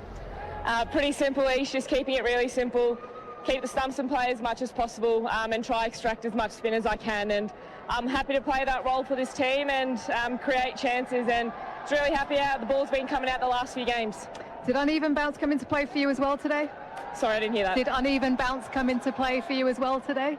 Yeah, just natural variation out of the pitch, and we've seen that across all the games that we've played. So if we keep the stumps in play as long as possible, I think that's going to give us every chance to have every mode of dismissal for us. Must have been nice to pull things back as well and be the chief person in action for that when England got off to such a great start. Yeah, they got off to a fly. I think we probably just missed our line a little bit in the power play and freed their arms a little bit. But as soon as the middle overs came through, we just tried to hone in on the stumps and do what we do best. And great partnership bowling, and we pride ourselves on that. Probably got away with us a little bit at the back end, but it's a great pitch, and I'm sure that the batters will look to get the job done. Nat's always a big wicket for you. How nice was it for you to get her today? Yeah, she's a special player in any team that she plays for. So she's a big wicket, and yeah, I was happy to see the back out of her. We know how damaging she can be. She's got us in the past many times before, so for her to have little impact in this game is a good start, but the job's not done. We've got to get the runs now. Feeling confident with this chase, especially with the dew coming down? Yeah, it's not as dewy as we thought it could be, but the communication between the bowlers and the batters will be happening right now, and no doubt there's plenty of time, and we've got a great batting lineup, so we bat all the way down, and hopefully I can put my feet up. Well done once again. All the best in the second innings. Thanks, Ish. Well, there we go. Alana King, who finished today with brilliant figures. 10 overs, 1 for 20 amongst an Australian bowling lineup that had contributions throughout, really, either with economy or wickets. Annabelle Sutherland, 10 overs, 3 for 60, tournament's leading wicket taker. Sophie Molyneux, 10 overs, 2 for 52. Ash Garner, 9 overs, 2 for 39. And Megan Shute and Kim Garth at top of the order. Well, they're a little expensive with England managing to get that quick start. So, in terms of England's batting, Amy Jones made 18, first wicket to fall. Helen Knight out for 20 LBW to Molyneux. Siva Brunt disappointing today, 7 from 14 from the England skipper. Tammy Beaumont, a return to form for her, 78 from 105. Emma Lamb struggles in the middle order, continued, bowled by a slower ball from Annabelle Sutherland, 7 from 10. Dunkley made 22 off 48. Capsey, fine knock from her, 38 off 32 with 5 fours. Charlie Dean made 26 off 27. Lindsay Smith 3 from 3, and at the end there Sophie Eccleston a couple of boundaries. She was 10 not out. Lauren Bell 2 not out. Alex Hartley, just before we hear from Beth Mooney in our exclusive interview with the Australian keeper batter. What's your anticipation of how this will go second innings? Yeah, look, I think England are going to have to be on top of their game to take wickets and put Australia under the pump. Australia will know that if they stick around, they could chase this down. As Alana King said, there's plenty of time out there, and yes, there is. It's those middle overs where England are going to have to try and quieten things down, because it looked easier to score in the power play when only 2 fielders were allowed outside of the fielding circle. Thank you very much, Alex. We'll hear more from you in the second innings, with Australia needing 2 for 5 for victory. Well, much of Australia's success in recent times, and so much success there has been built around the solidity of their batting, not least the efforts of Beth Mooney. She's already scored a century this tournament and has had a brilliant time of it, and I caught up with her for a stroll around the boundary edge in Visakhapatnam, chatting through all sorts of things, including her return to action in 2022 straight after breaking her jaw. First of all, when I asked the Test match special team, one player in the tournament, if they could choose any player who'd be their first pick, they said you. Why? I think they can do better than that, surely. Go on, but why? Oh, right. I'm not sure, actually. It's a bit of a compliment, isn't it? I think I've probably been around a long time, so people sort of know what they're going to get with me. There's not really too many surprises when it comes to me and my style of play and my personality, so maybe there's a bit of that. Go on, what is that personality? I'm a bit of a straight shooter. People sort of know where they stand with me, but I'm a very staunch supporter of my teammates and love seeing them do well, so I'd like to think that when I'm on the same team as some of those people, they feel that. 76 for 7. There's only one person in that situation that I think you'd want from an Australian point of view. How do you look at a moment like that? Yeah, look, it was a bit dire, wasn't it? I think you go into games obviously having a bit of a plan and idea of how it's going to pan out, and that certainly wasn't on my bingo card when I woke up in the morning the other day. But I think from my point of view, I knew that if we could hang in there as much as possible, the game would open up. So it was just about being as patient as possible and working with Kimmy and helping her through that period and trying to keep her in the contest and then just scoring when I could, basically. Do you enjoy that sort of moment where you think, right, come on then, bring it on? Yeah, I think I probably thrive in those situations, wanting to be the person that can change the outcome of the game in some way or grab the momentum. I think I enjoy the problem-solving side of it and having to adjust and adapt as the game goes on. I think those are the games where you get the best out of me. They're fun in their own way, but they're certainly not as fun as when you can just come out all guns blazing and hit lots of boundaries and not have to run too much. Because there has been, the talk of being the straight shooter, calling it as you see it, playing a game which doesn't necessarily go out there with sort of all sorts of mad flair when the moment doesn't call for it. Do you relish being that character that is steady and you know what you're doing and you know that you're comfortable being that steady influence? I think so. I think it's too late to change now, isn't it? I think I've been playing international cricket for nearly 10 years. So, yeah, there's no point trying to do anything different now, given it's something that's worked a lot of times across that period of time. So, I enjoy particularly being able to offer the coaching staff, the selectors, the captain, whoever else it might be, different options, whether it's being able to bat in lots of different places in the batting order, obviously wicket keeping as well. I think being adaptable is a key theme when it comes to being a professional athlete. You've got to be willing to play different roles that perhaps you're not used to, and I've been lucky enough to do that probably for the last sort of 7 or 8 years mainly. You've got to be quite selfless to be like that, though. And most batters aren't selfless because you have to be quite selfish as well. Where do you fit into that spectrum? I'd like to think I'm pretty selfless, but, I think you've got to be a little bit selfish as well to play at this level. I think you've got to know your game and know what you need and demand that at times. But at the same time, I think, I started my ODI career opening the batting and got pushed out of the side after a pretty disappointing 2017 ODI World Cup, but then Matthew Mott put me back in the middle, and that opened a lot of doors for me and a lot of opportunities to learn about the game and my own game as well. So I probably have to credit him a little bit for seeing that capability in me at that point in 2018. And I certainly learned a lot batting in the middle order in one-day cricket. So grateful that I probably got dropped, and also grateful for the different scenarios I've been presented in the middle order in that time. Inevitably, every team has certain players that are mainstays and sort of define an era. Sometimes it feels as though you fly a little bit under the radar because you've got the likes of Elise Perry, Alyssa Healy, who have been there and been, for whatever reason, front and centre for such a long time. Has that always been sort of just part of the deal in this Australia side? Yes and no. I think, they definitely kick-started alongside Meg Lanning the women's game becoming a bit pretty back in sort of 2015-16. So, they've earned the right to be those beacons for us in this generation for sure. And it's no skin off my nose that they're front and centre. I'm more than happy to be out of the limelight and let them do all that. But just happy to have found a way in this generational Australian team where it's been pretty tough as a batter in domestic cricket back home to break into.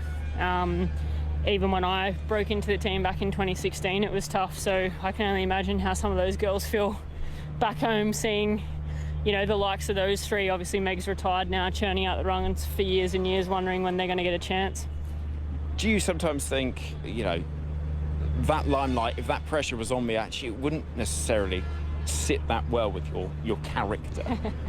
I certainly wouldn't sit well with me, I don't think, but you can't hide too much anymore in this day and age. I think the way the world's going and the way sport and especially cricket around the world's going, there's no hiding from a technical point of view, tactical point of view, or from a public point of view either. There was that moment in 2022 where you hit on the jaw before the Ashes. Talk me through that. It comes up a little bit every now and then. I think probably just bad timing of everything. I obviously had a pretty good WBBL leading into that Ashes. Had a little break from WNCL just to have a bit of a rest before we were going to kick things off again, and might just stand here for a bit. Yep. And yeah, just one of those things that just went a bit pear-shaped pretty quick. Obviously pretty painful, but like looking back, I probably did get back perhaps too quickly from a psychological point of view, but certainly got looked after very well from a physical point of view from Cricket Australia and the ACA. And but you had no right to be playing cricket that quickly. From a psychological point of view, I mean, how? I think I was just so focused on getting back playing that I wasn't bothered about the consequences if it went pear-shaped again. Basically, I got hit on a Monday, into surgery on the Tuesday, spoke to the surgeon beforehand, and he's like, look, you don't play a contact sport, you can play on the weekend if you want. I think the second T20 was on the Saturday and the third one was a Sunday, and I remember he said, you're not going to run in face first to anyone, it's going to hurt a lot if you get hit again, obviously, but you might be all right to play. And I remember looking at the doc thinking, yeah, let's not do that. I think the test match is probably a safer place to aim for. And what was the damage? I split my jaw in half, sort of down near my chin and up near my ear. So I got hit on the side, and from the pressure of the hit, it split my chin in half, teeth apart, that sort of thing. So I've got a couple of titanium plates in my face, 2 down here and near my chin and 1 up near my ear. So thankfully it was much better when I got those plates in and it was stabilised. But yeah, certainly wouldn't recommend getting hit in the face. But it says a lot that you were desperate, that your team was, and the prospect of playing cricket again was so front and centre in your mind. Most people would think, do you know, I never want to go anywhere near a cricket ball. Yeah, I think that was probably a bit of a moment of pride for me that Moddy and Megan Rach were willing to trust that I was able to play a role that was pretty significant in the end, about 3, and obviously fielding the slips, and trust my judgment in that call as well. There was a lot of collaboration there, obviously with the doc, Pip Inge and Kate Beerworth and Moddy, but the worst damage was the weight I lost, to be honest. I think just running around the field for 90 overs, not being able to eat heaps, I lost probably 6 or 7 kilos within the first 2 weeks, I reckon. So it was just a bit, they were more worried about that than anything else, just from a malnourishment point of view. Really? I mean, Yeah. literally you are talking those times you're eating through a straw, that sort of thing. I wasn't eating through a straw. I had some wires in my teeth to kind of keep them together, but I was sort of just restricted to milkshakes, and mashed potato was probably number 1, mashed potato and gravy from KFC. And sort of could have really soft scrambled eggs and stuff like that. But yeah, I couldn't really open my mouth for the first couple of weeks, for sure. You're playing a test match. Yeah. So I didn't know this at the time, but the doc was making my sort of Milo ice cream milkshakes and adding eggs into them, raw eggs into them, to get some more sustenance in me. So couldn't taste the eggs, but yeah, when she admitted that to me at the end of the test match, I was like, oh, you sneaky With fitness and athleticism as part of the modern game, it's been a huge part of the Australian cricket culture, pushing yourselves and making sure that you are elite at every single thing you do. That journey for you, start of your career in Queensland, Australian international cricketer, talk me through it.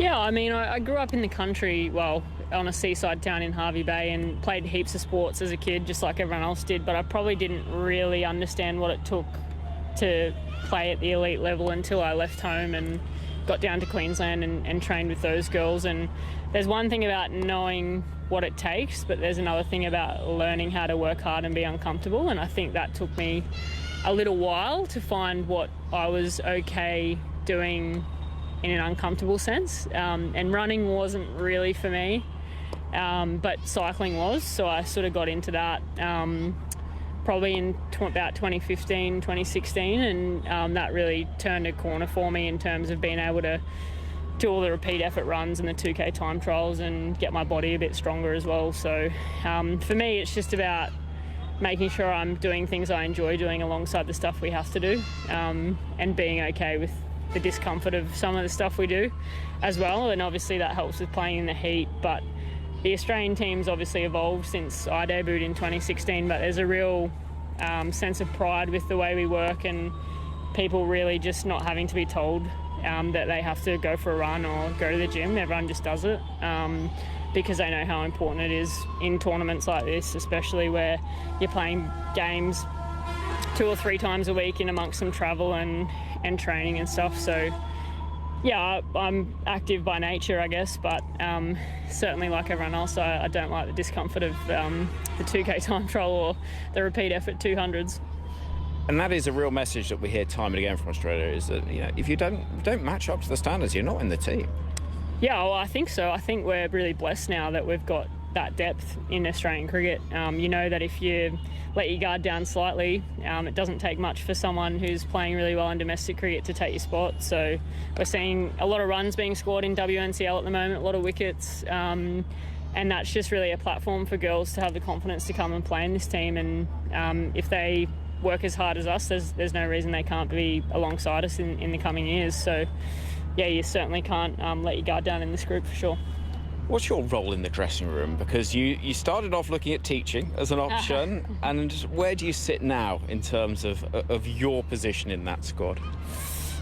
Yeah, I'm obviously a senior player now. I think sometimes I just buzz around, check in with people every now and then. Don't say too much, try and be as consistent as possible. I think, you know, I hope these girls, when they show up to training, they know they're going to get the same version of me every day, no matter whether I've scored runs or not.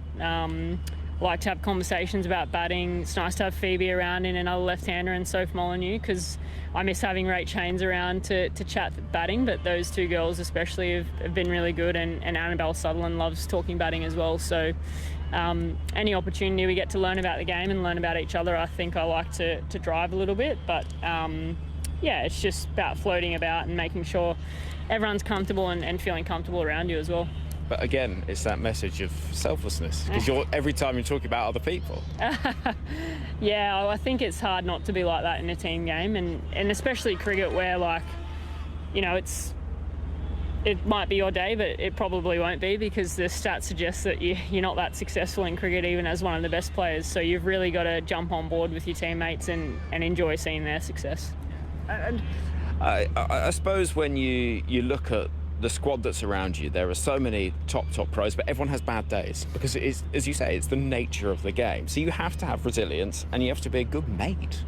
Yeah, well, I think batting especially, you know, you can do everything right and just find a way to get out, or you can be hitting the ball like and somehow find a way to score runs. There's no real method to it at times, and it makes us go crazy a little bit, but we keep coming back for whatever reason. And I think it's really important to enjoy each other's company and the success that they have, because you know what it feels like to have a bad day, so you've got to celebrate their success just as much as they do yours.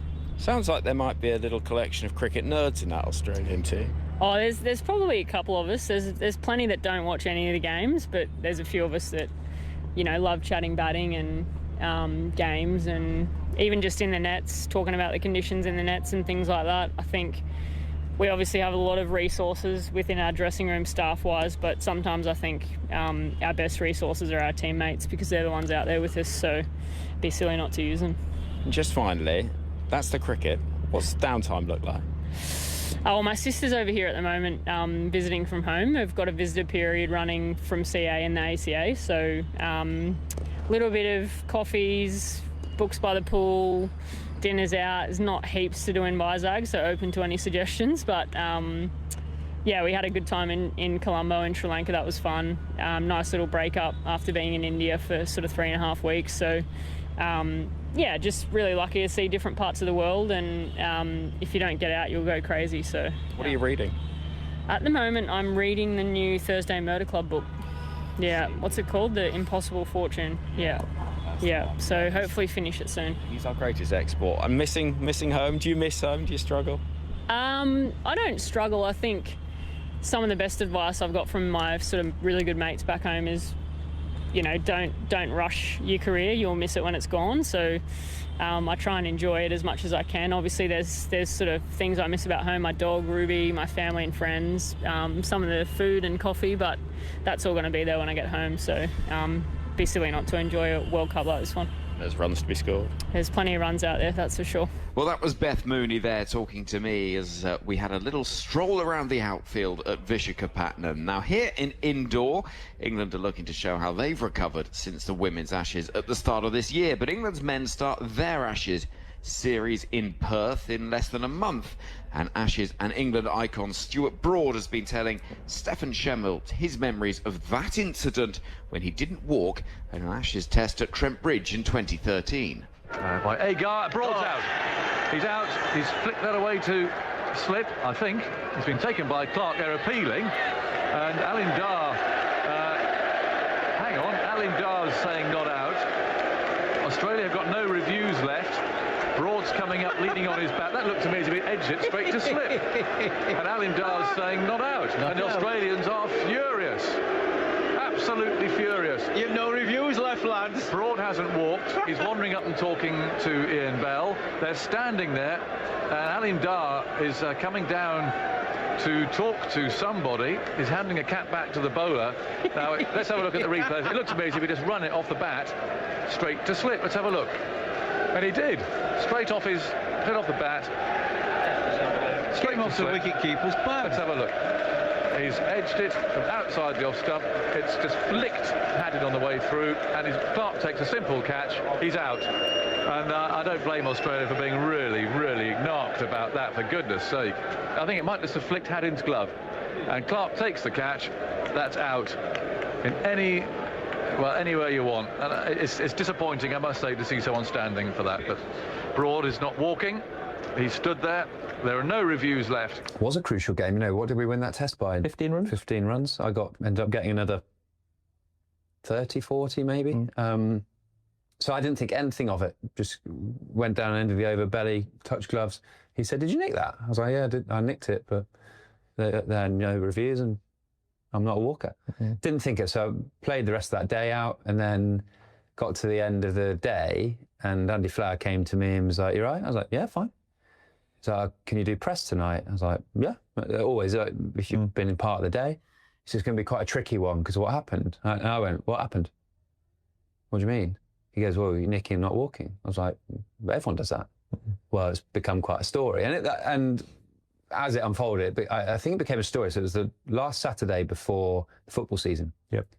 So all the sports writers were in, Martin Samuels, Ollie Holt, instead of the cricket writers. Obviously, the sports editors, they know a lot about the sport, but they don't know necessarily the intricacies of how it all works. So when I reflect on it, they wanted a big story.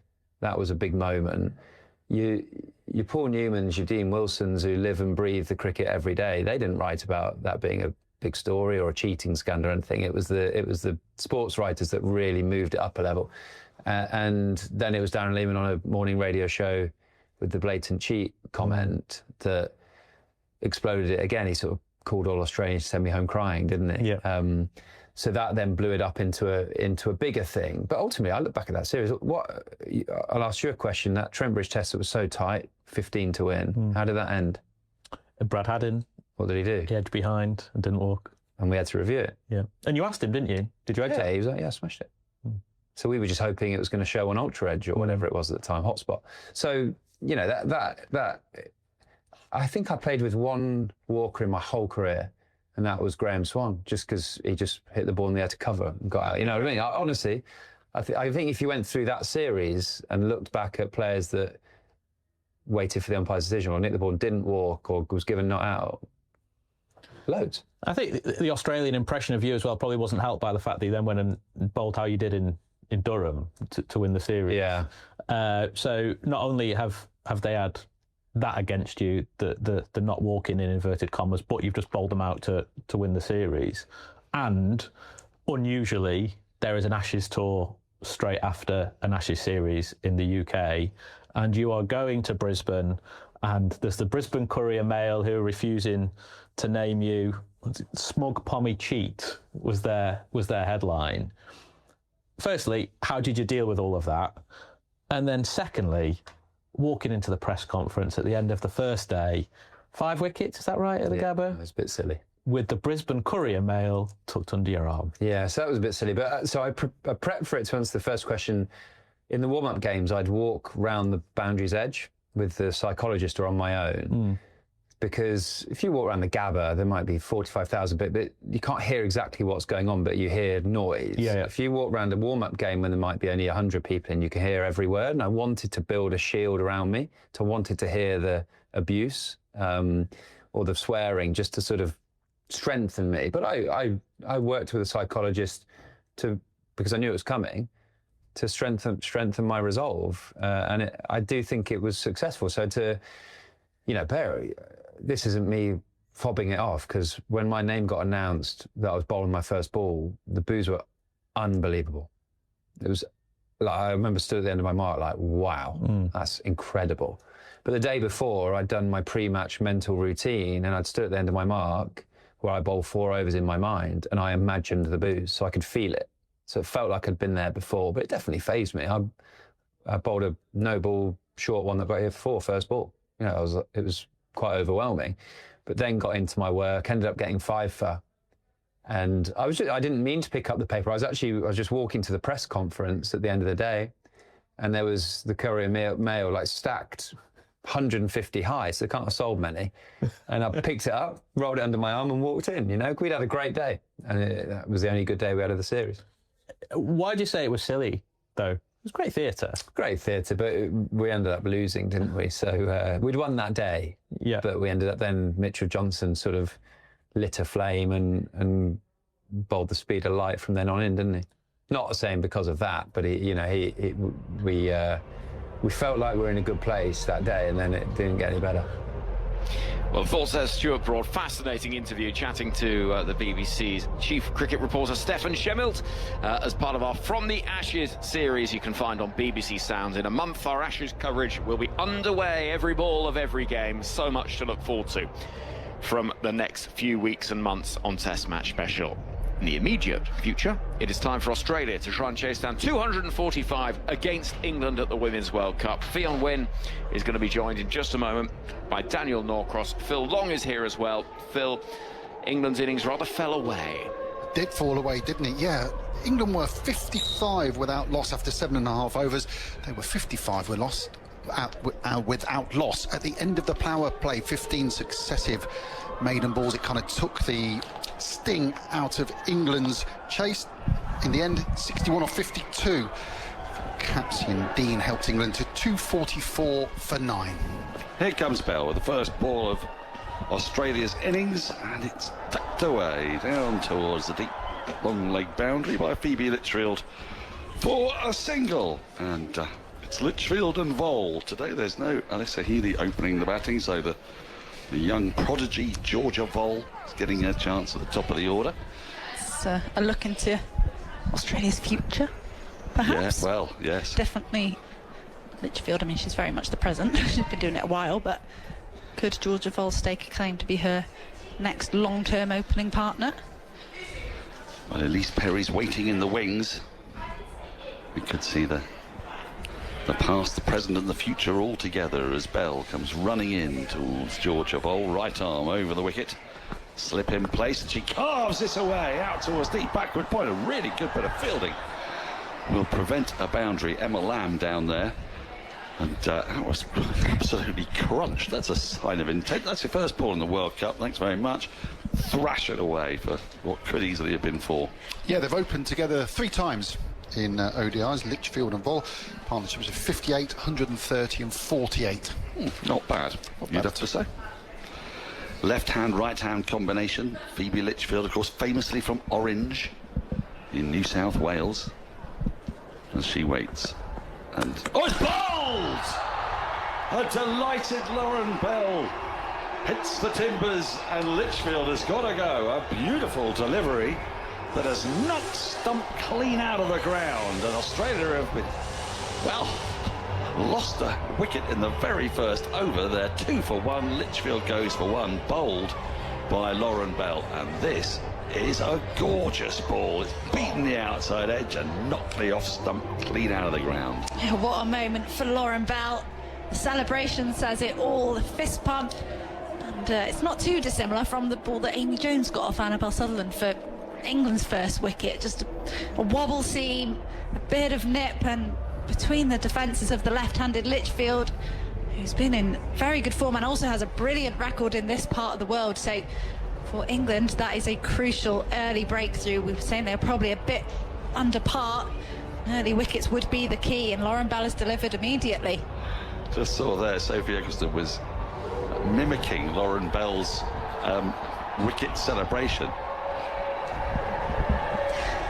Elise Perry under pressure now. Well, very much so. She's come out, she's doing a little bit of shadow batting.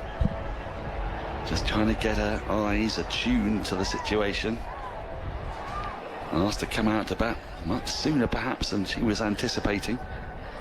She waits as Bell runs in towards her.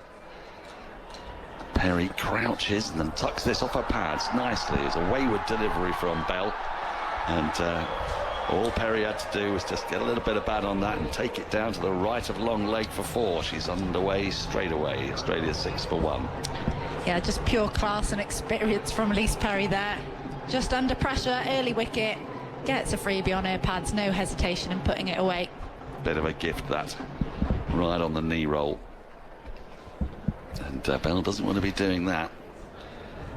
To Perry, we know what she's been capable of over the decades. As Bell is at the top of her mark, just starts at the edge of the inner ring, if you like. She's in now, full, guided away to backward point, straight to Lindsay Smith along the ground with the front foot. There's no run. 6 for 1. Australia. Just seeing the replay of that ball, absolute beauty. And the little criticism of Litchfield, didn't have quite the full face of the bat. Slightly, the bat turned ever so slightly and slightly angled, and it clattered into off stump. And Bell leapt in the air with delirious delight. Here is Bell, the hop, the skip, the jump into Perry, who defends. Back up the wicket towards Capsey at short extra cover, end of the over. First one gone, a breakthrough in it. Phoebe Litchfield the one to go, bowled by Bell for 1. Vol has 1, Elise Perry has 4. The target 245 for victory, which doesn't feel anything like enough, but it was pointed out to us that England have never conceded that score in a World Cup match. Australia have only scored more than that against England twice, is that correct? Yeah, twice to win, yeah. Well, WinViz now has England 67%. I mean, I do feel that that's slightly ski whiff. Yeah, Ffone WinViz says differently. I think Ffone WinViz is probably a bit more accurate, but the reason being, of course, and it's tough for WinViz. We got to spare a bit of thought for WinViz because they use historical data, of course, to make their predictions, and with the women's game changing as quickly as it does, that historical data isn't always a guide to current performance. Now, Lindsay Smith, who's been so effective with the new ball, is going to come in, right, left arm, round the wicket to Vol, tosses one up, and Vol is already aggressively hammering that down to Capsey at mid-on, but can't beat the fielder. I think we've pretty clear intent from Georgia Vol already, isn't there? She's immediately down the pitch to the spinner. She smacked her first ball from Moran Bell, and only a good bit of fielding prevented her from getting a boundary. Now, one of the bigger things about that wicket of Litchfield is Smith is in flatter ball, pulled out towards deep square leg on the bounce. Emma Lamb runs round. Fields it get back for just a single, through just a single, I should say.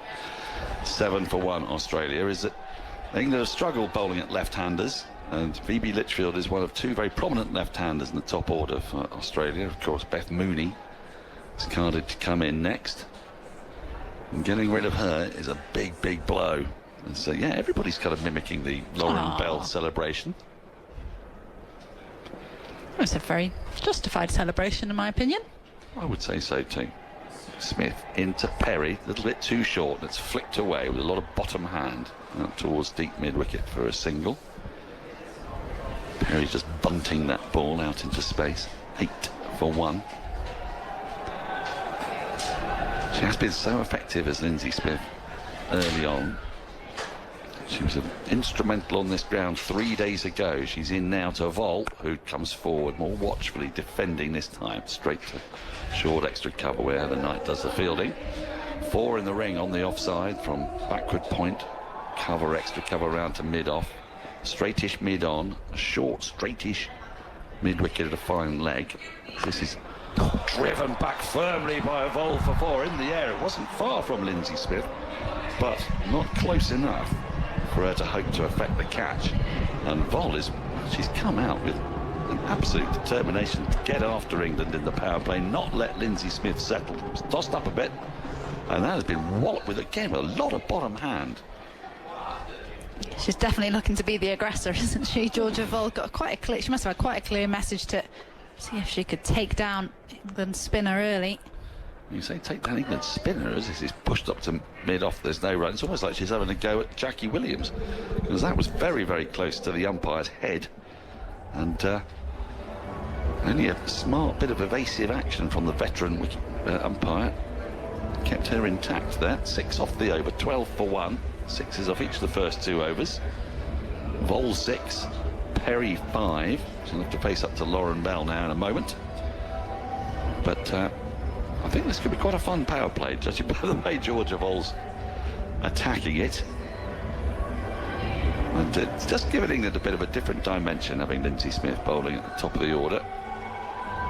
She was very effective at the death as well against India, bowling a crucial 48th and 50th overs, nervelessly spearing the ball into the pads from over the wicket. And she starts up with a new ball. She tends to try and swing the ball back in through the gate to the right-hander, as Bell is in now.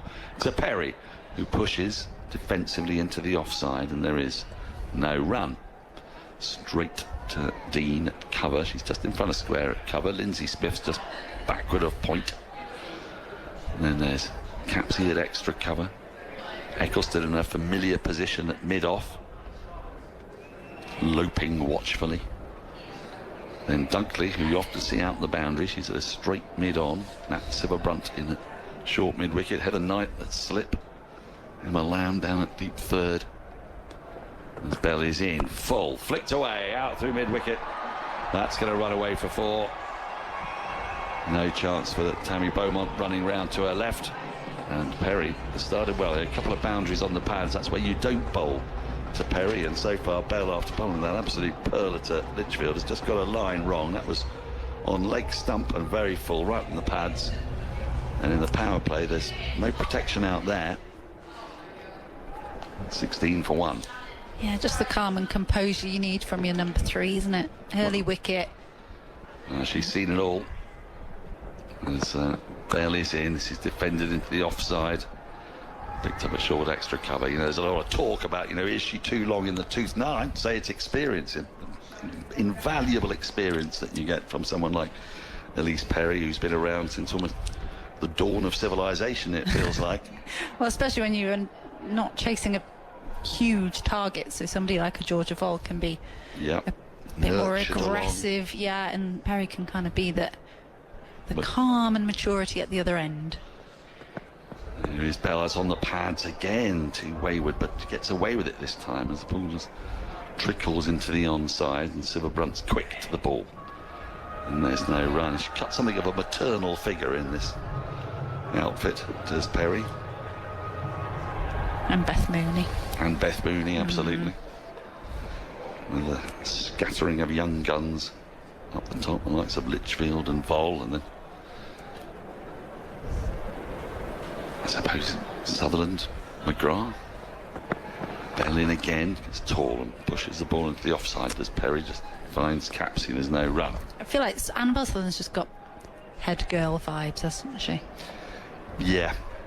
That girl who was good at everything, reliable. Yeah. She could run the tuck shot as well. well. For her age. Yeah, would keep good accounts. We're a rare breed. you a head girl. Goodness me. Bell runs in. And Perry gets on down the leg side. It'll be a wide. Bell's lines here are not right to Perry at all. And now Perry's not happy with her bat here. She's like, well, she didn't hit the ball with it, so I think she wants another bat. Yeah, if you can't hit it for 4, it's clearly not good enough. It's not good enough. Get me another bat. It might be a bit clicky, actually. I think her handle has gone. So she was very quick to signal. The ball went down the leg side. She couldn't catch up with it, but I think in playing it, she might have realised that the handle's a bit loose. So she's got a variety. Look, she's got a few to choose from.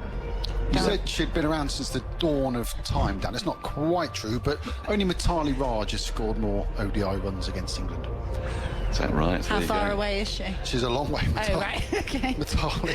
Mitali scored 2005 runs against England. Next on the list is Elise Perry on 1,134. Goodness me. Mitali was around since the dawn of time. Yeah. Well, I was sort of thinking really of the dawn of this new age of women's cricket, really, as it's become professional and moved into this space where we see bigger scores, more dramatic cricket played on bigger grounds, more coverage. And Elise Perry has been there from the beginning of that.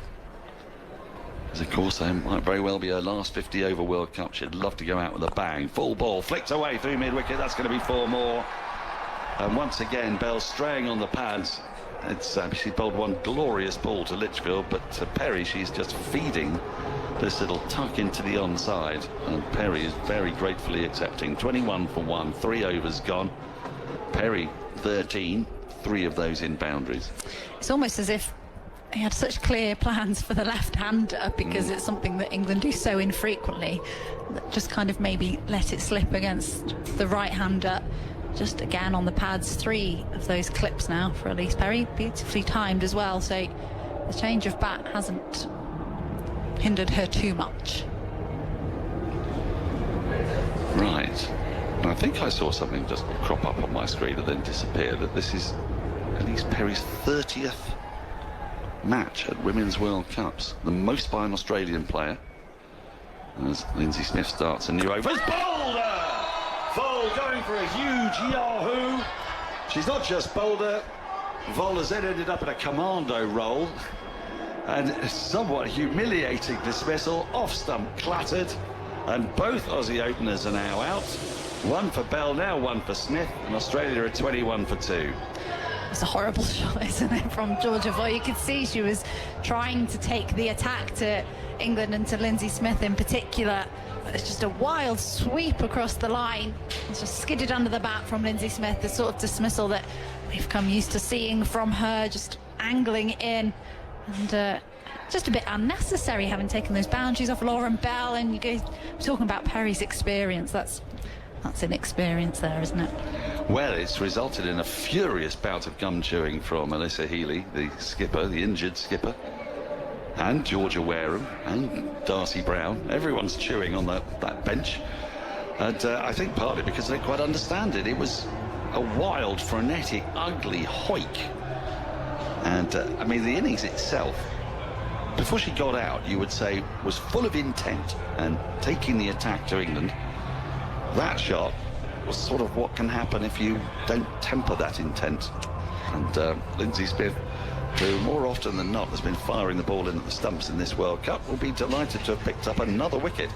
It brings a left-handed Mooney to the crease, and Smith, it looks like, is going to continue from round the wicket to the left-hander. She's done this before to left-handers, and she keeps a slip in Heather Knight with a backward point, a cover, an extra cover, long off. And the deep mid-wicket, the 2 boundary riders, mid on square leg at a short fine. Smith into the left-handed Mooney, who defends solidly on the front foot and pushes it straight to Nat Silverbrunt. There's no run, so I think we may be in for a slightly different passage of play now, with the old hands Mooney and Perry together. And Smith is in again. This is tucked into the onside, finds that big gap, and Eccleston has to move methodically to her left to collect the ball, then take a single. 22 for 2 halfway through the 4th over. We've seen numerous replays of Vol's dismissal, and it does end in something akin to humiliation, poor thing. She actually starts it out quite well, though, in terms of how she gets up. It's not, well, you know. The fall wasn't great. No. Tossed up and driven up to mid-off, but straight to Eccleston. No run. She lost balance. I don't know if you ever remember the time dear listener, when the referee, who was he just given a tiny push by Di Canio, wasn't it? Di Canio, and then he fell backwards about 4 or 5 steps. There was a bit of that going on. As Smith is again, that's played forcefully off the back foot by Perry, but straight to Knight at short extra cover, no run. You know, we were saying the other day how if Smriti Mandana could do anything elegantly, yes, she'd have done that fall elegantly. Yes. Perry goes back into her crease and defends the last ball of the over. Back to Lindsay Smith. There is no run from it. 4 overs gone. Australia 22 for 2. They've lost both openers. 1 to Bell, 1 to Smith. Perry has 13 of 13. Mooney 1 of 2. 223 more needed from 46 overs.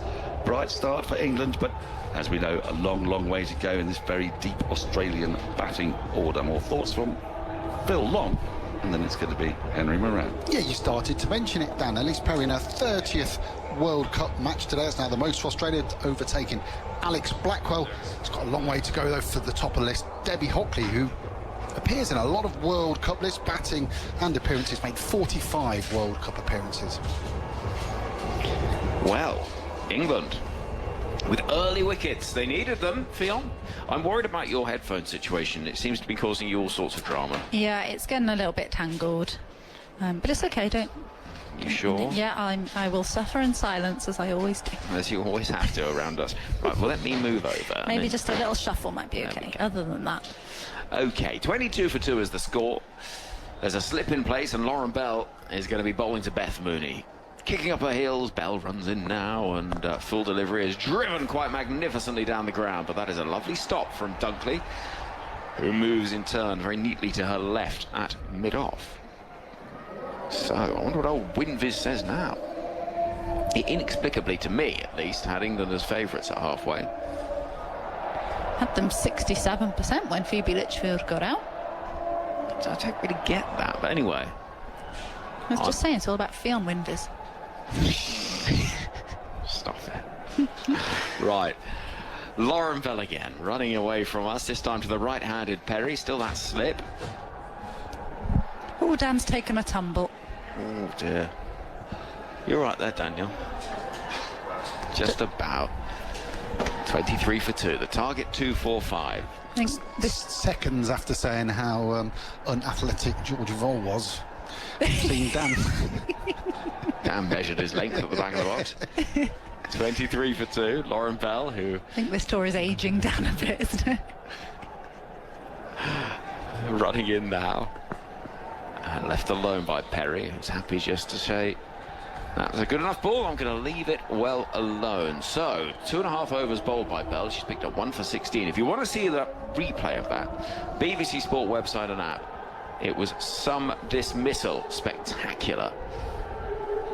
Really one of those moments under the floodlights when the bails light up and the stumps are rocked back, where cricket can look more dramatic almost than any sport on the planet. Here is Lauren Bell, running into Elise Perry, who jabs down on that into the offside. Built for these situations, Perry, really. Phil Long, remind me of that amazing run she had, Perry, in one-day cricket. It was amazing. Oh, yeah, let me look that up. It was amazing, yeah. Not out, and a long, long run of runs. Well, 2 early wickets for England obviously is very good news.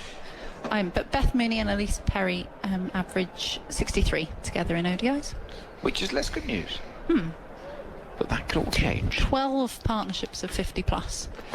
Bell, full delivery, which is dug out by Perry. And just the 1 run from the first 5 balls of the over. Australia needing 222 from 45.1 overs. And Lauren Bell, who has, in the last couple of years, put on a yard of pace, isn't she? You're a fast bowler, Ffone. Talk me through... No, you don't give me that. Let's not use the word fast. A seam bowler. A dibbly-dobbler. Lauren Bell, to conclude her over, is running into bowl to Elise Perry. And that is, again, just jabbed down or towards Charlie Dean on the offside. 1 from the over, that's all.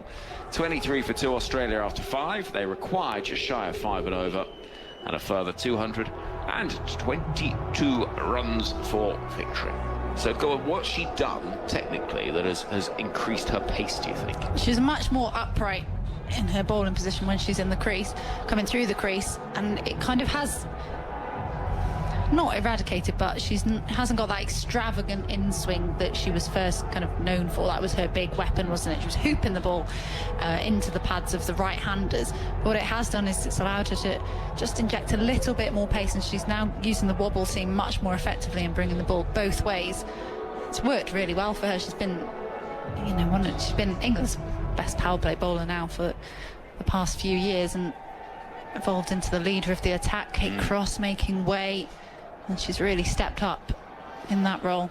Well, someone else that has during this tournament is Lindsay Smith, and she's in now with her left arm spin, and Mooney drives down the ground to the fielder, protecting the long off boundary. 24 for 2 as Capsey throws the ball in. 38 from 32. That's who it was. Di Canio. The referee was Alcock. Remember? Paul Alcock, yeah, that's right. Paul Alcock. Yes, that was it. He fell in stages. Here is Lindsay Smith, and Perry is chipping the ball straight back to her. England have got a third, and Elise Perry has just plonked the ball back into the hands of Lindsay Smith, and Australia are rocking. England have got 3 early wickets, and they are huddling together in celebration because they have got 3 big fish back in the hutch. And Australia find themselves in a spot of bother.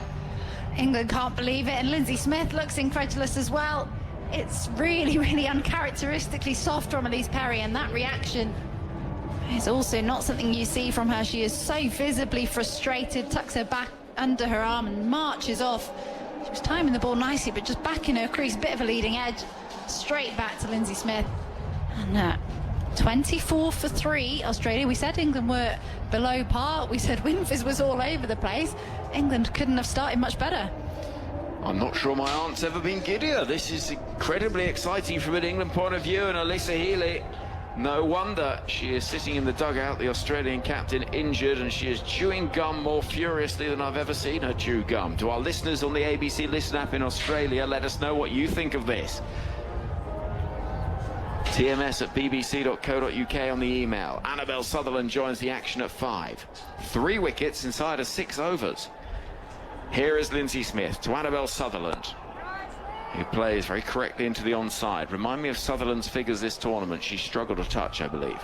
Yeah, she's made 5-1 and didn't score in the last out. And she didn't bat in one of the innings, and one of them was rained out. 6 runs across 3 innings. Forward comes Sutherland, clipping down the ground for 1. Now, Beth Mooney is the one they want. Yeah, they'll be greedy if they can be, England. Yeah, she's the glue in this Australian batting lineup, isn't she? And she said to you, Henry, in that interview, she loves these situations. She enjoys it when it backs her to the wall, and she's tasked with this kind of responsibility. So as long as she's out there, England won't be getting too carried away. Well, as Lindsay Smith walks in again, Australia are under pressure. Driven down the ground. Now, David has called me up and saying, 3 big fish back in the hutch. It's like to be referred to the RSPCA. I know, David, I appreciate it'd be rabbits that go to the hutch and fish that go to the pond, but you know what I mean. We knew what you meant. Here is Lindsay Smith bowling to Sutherland, forward in defence. She's had a phenomenal tournament, Lindsay Smith, and she's taken 2 for 10 from 3 overs so far. And what a story as well, because this is somebody that got England opportunities, 6 years ago, 7 years ago, and then fell right away from England's selection, has fought back. Yeah, really benefited from playing under Charlotte Edwards for a long time regionally, hasn't she? And she's got that attitude that you can imagine somebody like Charlotte Edwards just loves in her team. She's a competitor. She's electric in the field as well, and you'll always see her kind of fighting for every single ball. I think she really does drag up everybody else's fielding, and I know you've made that point as well, that there's just a sort of different vibe amongst the England fielding unit. Here's Lauren Bell. There's a slip in place, and Beth Mooney waits, the left-hander. Bell, full delivery, which is dug out into the onside towards Alice Capsey. Robert on the email. England aren't favourites until Megan Shute walks out to bat. It's a fair point. We've been here before, haven't we? And that's when Australia would be 9 down. Yeah. They're such a good team, Australia. 219 runs. They've still got this partnership. Ash Gardner, Talia McGrath, Sophie Molyneux. There's a lot to come. We're bringing you every moment of it from this Women's World Cup. Lauren Bell running in once more. Full delivery, which is dug out down the ground, and oh, that's a good piece of work from Dunkley again, moving to her left as Mooney takes the single. 27 for 3. The email jar says, going for a walk and listening to the match in Sutton Coldfield. A certain beer doesn't do starts for England against Australia, but if they did, game right back on.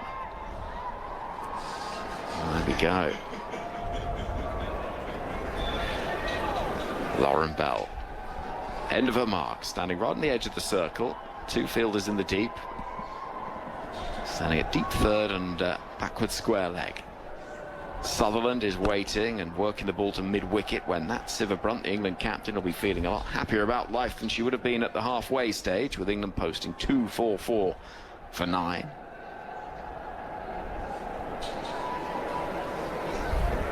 She walks back to the end of her mark now, does Lauren Bell, who got the party started from England's perspective.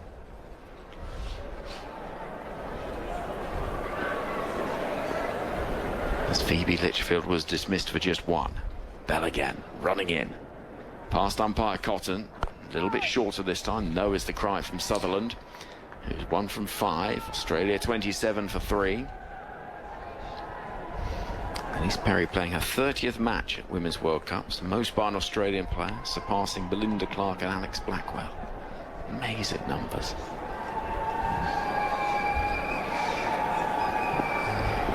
It's an interesting stat in terms of how Lauren Bell has changed as a fast bowler, and you mentioned it, Ffone. But she's in now.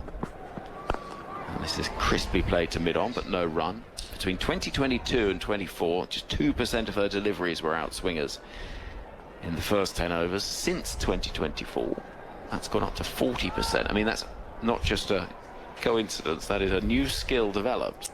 Yeah, and it's a clear plan as well in terms of offering just a bit more variety, because as much as that in-swing was her threat, probably got to a point maybe where it was getting a little bit predictable, and also she struggled to control it as well. Quite early on in her career, she bowled quite a lot of wides. Bell to Sutherland, who jams down on that, goes out towards the offside. There'll be no run, so 24 balls now since we've seen a boundary, and just the 1 run from that over. Thank you to Ffone Winviz over there, who is going to have a little bit of a break, and Alex Hartley, who's coming to join us. As well, Fiona's picked up the dinner packet, and she's disappointed by the lack of weight to it, because it Alex, it's the worst dinner I've ever been provided, is what that is. It's not dinner. Hopefully there is food on the way, because if that's our food, we'll be asking for our money back. 27 for 3. Lindsay Smith has taken 2 wickets. Not that I'm hungry. No. She's walking in now, past the umpire, and tapped off the toes by... On the dot. On the, as you called it, Alex. We've got some food. Yes, yes, yes. 27 for 3. Lindsay Smith walking in, slip in place, Mooney on strike. And Mooney clipping the ball aerially, but there's such control, there's no danger to the shot because there's a fielder in that direction, but well out in the deep. What have you made of the start? It's the dream start for England, isn't it? The absolute dream, getting 3 big guns early, putting Australia under pressure. We were talking at the halfway stage, where England, to win this game, they have to take early wickets, and they've definitely done that now.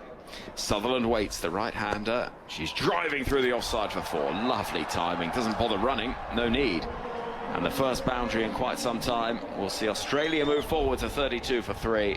Just leaning on the ball as much as anything, but it's a lovely shot. It is a lovely shot. Just in the slot from Lindsay Smith, outside the off stump. Beautifully driven back down the ground for 4. And that's your margin for error. There isn't much when you're playing against the Australians. Smith to Sutherland, drops it too short this time, gets away with it a touch perhaps because the ball goes straight to Nat Siva Brunt at mid-wicket. England at this point, thank you Phil for pointing that out, were 55 without loss. Australia 32 for 3, but it was those middle overs where England almost went backwards, where Australia came back as this is defended. No run. You've got a ball left of the over. 32 for 3. The required rate's just nipped over 5, which won't be intimidating Australia one bit, but what will be is that England have made early inroads. Sutherland looking to find the offside again, can't do so. And the over comes to an end with Lindsay Smith's 4 overs thus far, yielding 2 for 15. Yeah, she's bowled brilliantly throughout this tournament so far, hasn't she? Lindsay Smith. It's hard to see or think of a side without her in it now. I agree with you. I think she's become a key component of everything England have done well, actually, at this tournament. And not everything has been done well, let's be perfectly honest, but there have been moments where they have really managed to knuckle down and get through some awkward passages, and that is the mark of a side that is just moving in the right direction, I think. Yeah, yeah. Nat Sciver-Brunt's going to have a bowl. She's not been quite as effective with the ball as she would have wanted in the competition thus far. And under the lights of indoor. Well, we did see in the first innings those slower balls were hard to face. Mooney on strike. And keeper up to the stumps is well taken by Amy Jones, who won't be quite as chirpy, I imagine, as Beth Mooney is. She's a quieter character, is Jones. And she starts with a cross-seam ball, and it just goes away from the left-hander. Annabelle Sutherland it was in the first innings with all her variations. Sciver-Brunt runs in, and Mooney will work the ball off her pads towards Dunkley at square leg, but there's no run. And when you're facing Sciver-Brunt, you can expect the cutters, the back of the hand slower balls. Very rarely will she bowl the same delivery twice. Yeah, it does feel she's been slightly underwhelming in this tournament, but she's actually got 6 wickets at 20.3 apiece, economy of 5.3. Full delivery from Sciver-Brunt. 1 run will be taken to the left of Alice Capsey, who tumbles at mid-wicket. Decent stop. 33 for 3. Target 245.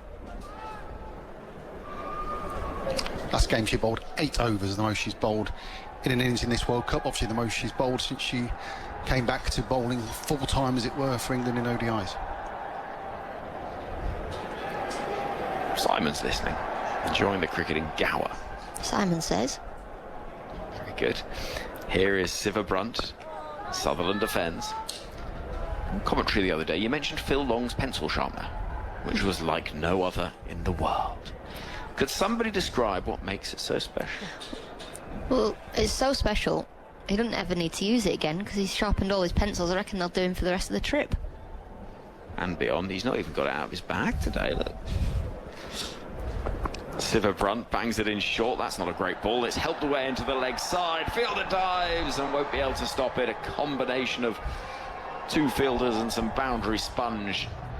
We'll see Annabelle Sutherland picking up her second 4, 37 for 3, and she'll be annoyed with herself, the England captain. It was a loose delivery halfway down the track and helped away for 4. Yeah, just a little bit too short from Sciver-Brunt with a fine leg and a deep mid-wicket. Charlie Dean with the half effort. And more work for the fielders on that side of the ground, because the ball is just going to head that way to the leg side. 6 from the over, and we've got 1 ball left of the power play. So 207 needed from 41 overs, with Mooney on 7, Sutherland on 10. The wickets that have fallen: Litchfield for 1, Vol for 6, and Perry for 13. If you want to see the best of the action, the BBC Sport website and app, the place to do so. So go on, this pencil sharpener, what's so special, Phil? I don't think there's anything special about it in particular, just unusual that I was using one, and we pointed out that everybody's got 1 or 2 or 3 or 4 amongst the house, but could you lay your hands on one? Well, it looks like you've had that a very long time. Do you know what? I bought that, I think, on the way to, I can't remember where it was. It was a game this summer. I bought it, so no, it's not done the rounds very well. It's travelled around, didn't you, with me, so you know. Well, here's something interesting. Sophie Eccleston coming on to bowl inside the power play. The last over of the power play coming on a little bit earlier than she has done in the previous games. and see what purchase she can get out of this surface. She's got a slip-in play, which could be pivotal here. Feels like a big moment in the game. How will Eccleston exploit the conditions? She's in now to bowl to Sutherland, and that beats the dive of Sivabrunt, who's not even going to turn to look at where the ball's gone. She's so annoyed with herself. But some good work in the deep from Charlie Dean will probably save a run. It's only the one run. I think that's our first 3 of the day, Phil. It is our first 3 of the day. 41 for 3. Sorry, I was also checking. Yeah, England have used this exact same lineup of bowlers against South Africa and against, I think it was Bangladesh, where Bell and Smith have opened with the first 8 overs. Nat Sivabrunt with the 9th, and Sophie Eccleston with the 10th. They've got a plan. Beth Mooney normally has a plan. Well, this is the matchup. Eccleston to Mooney. Over the wicket, the left-arm spinner Sophie Eccleston to Mooney, who defends. Respect shown from Mooney, who will know that Eccleston is the big threat. Also played a fair amount of cricket together for Manchester Originals. Eccleston walking in. Bowls, and Mooney will slash through the offside and get 4. There was a backward point. There was also quite a square cover, but Mooney managed just to thread that needle and get to boundary. Well, that's where she went wrong against the left-handers. In the previous game, Eccleston wide outside the off stump. This time, it's just inside the wide line. It's brilliantly played from Mooney, but a bit of a freebie from Eccleston. Eccleston again. Looking to try and get it a bit straighter. She does, and it's defended by Mooney. 7 from the over so far. Australia need 200 exactly now from 40.2 overs. Amazingly, England was still at 55. I mentioned it about 10 balls ago, but they just stopped scoring runs at this point in their innings. Eccleston bowling to Mooney, who drives down the ground. What we did see in the first innings, just how difficult it was to score when the ball was straight and the ball was hitting the stumps. Sutherland taps her bat, the right-hander, tall figure out there in the middle, took 3 for in the first innings. She waits for Sophie Eccleston. A little bit pace off, big appeal for LBW. England like it. Umpire Williams is not interested as a firework goes up in the distance high above that stand. And Eccleston is putting her arms out saying, well, what's wrong with that? If she's got to have hit it. It's here in front of all 3. They're going to have a look. Unless she has hit it. That looked pretty adjacent to me. Umpire Williams was not to be moved. And almost up with the appeal went that huge red firework in the distance. For LBW, given not out. Here we go. Delivery. I'm looking at the split now. Yeah, take it forward. Yeah, I can see clear deflection from the ball. Back on. She's middled it. Ball, yeah. You can stay with your original decision, Jackie. Good decision from the umpire. Stand by. England burn a review. You're on screen, make the signal. Well, there we go. End of 10 dramatic overs. 46 for 3. England lose a review, but they've got 3 early wickets. Australia need 199 to win. Mooney's on 12, Sutherland 13. 46 for 3, Alex Hartley, as Daniel Norcross prepares to join you. Well, there's a big inside edge, so big that they didn't even need Snicko or whatever it's called these days. I can't remember what they call it. As Henry tries to climb out of the church. Shove it this way, there we go. But England, as you say, burning a review. Sutherland knew that she'd hit that. She didn't look phased whatsoever.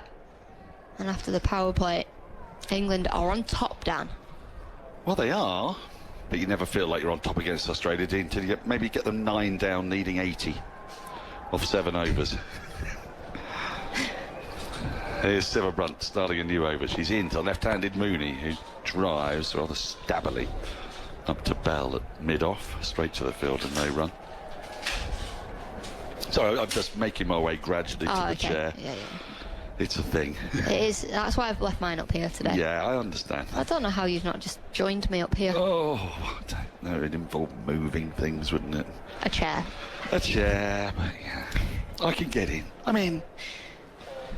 I'm cosy now. Okay, well, I'm glad. Silverbrunt off this quite economical run.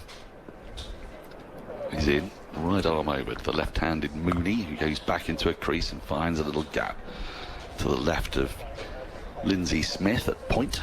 Goes out towards Tammy Beaumont, sweeping, and they take a single. Bit of a concern, I would say, for England is the way Eccleston has not quite worked out how to bowl to left-handers at the moment.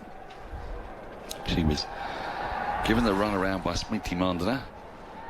She hasn't started too well against Mooney. Loves bowling at right-handers, of course, as Silverbrunt is in to the right-handed Sutherland, who defends back to the bowler. There's no run.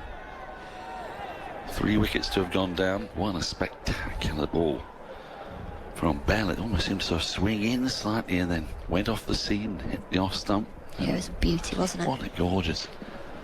You love balls like that. Eccleston in again, flicked away off the pad. Eccleston, Silverbrunt out towards Charlie Dean, coming in from deep square leg. 48 for 3, just one more to the total. Sutherland to 14. Bowl played a shot of indescribable horror. And then ended up doing a backwards roly-poly. That was quite fun, that bit. Yeah. And then Elise Perry, well, just threw the shot a bit too early. Fold down the leg side, wide's going to be signal. Good take from Amy Jones. Getting the leading edge back to Lindsay Smith. Hasn't been her day, really. Out there patrolling the deep mid-wicket boundary for 50-odd overs, and then... Thanks for coming. A bit of that. 13 off 19 for Perry today. But there's so much batting to come. Gardner, McGrath, Molyneux, King. Floated up on off stump, defended to short extra cover. There's no run. And then Kim Garth is at 10. I mean, she has been at 9. She's had a big innings this World Cup already, isn't she, Kim Garth? Yep. Alana King got a run of ball 50, batting at number 10. So they do bat very, very deep. Silverbrunt is in. That's worked away off the pads busily by Mooney. The 50 is up in the 11th over. 50 for 3 after 11. Sutherland 14, Mooney 14. It's a functional pairing, this one. Sutherland a bit more elegant, perhaps. Mooney, she's just sort of at you, isn't she? She's like a sort of snarling dog. Just... Mooney's one of those that always seems to accumulate runs out of nowhere. He's such a good batter. You know, can bat anywhere in the order, really. At this stage, England were 56 for 1. This is where Australia really put the squeeze on England. Yep. And it's there's something about the way Mooney's going to address this. You think he's going to be different the way England do. You're going to look up and find that she's scampered her way through a couple of 2s here, pierced the gap there. Won't be all about 4s and 6s and the like. Might be a little bit for those who can remember of Michael Bevan back in the day, another left-hander who mastered white ball cricket. Well, a change of field for Sophie Eccleston to the left-handed Mooney. There's a deep point. And a short third and a backward point. So it's similar field to the one she had for Smriti Mandana. Just says to me that she doesn't quite trust herself outside the off stump.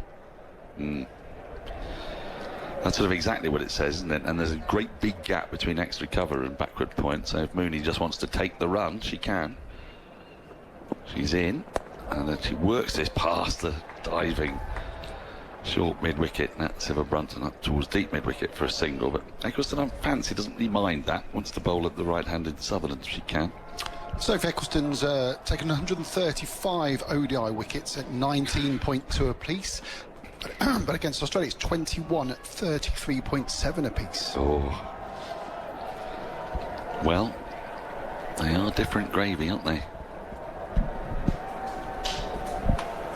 Now there's a slip in for Sutherland. Backward point, deep point, and a short catching extra cover. I like this. It's tossed up and flicked away into the onside, but can't get it past Emma Lamb, who's up inside the ring at short square leg. There's no run. Decent crowd in today here in the Holdcar Stadium. Yeah, happy with it. That first tier's pretty full. It's where everyone wants to be, isn't it? It's sort of the middle bit. Well, you get a good view.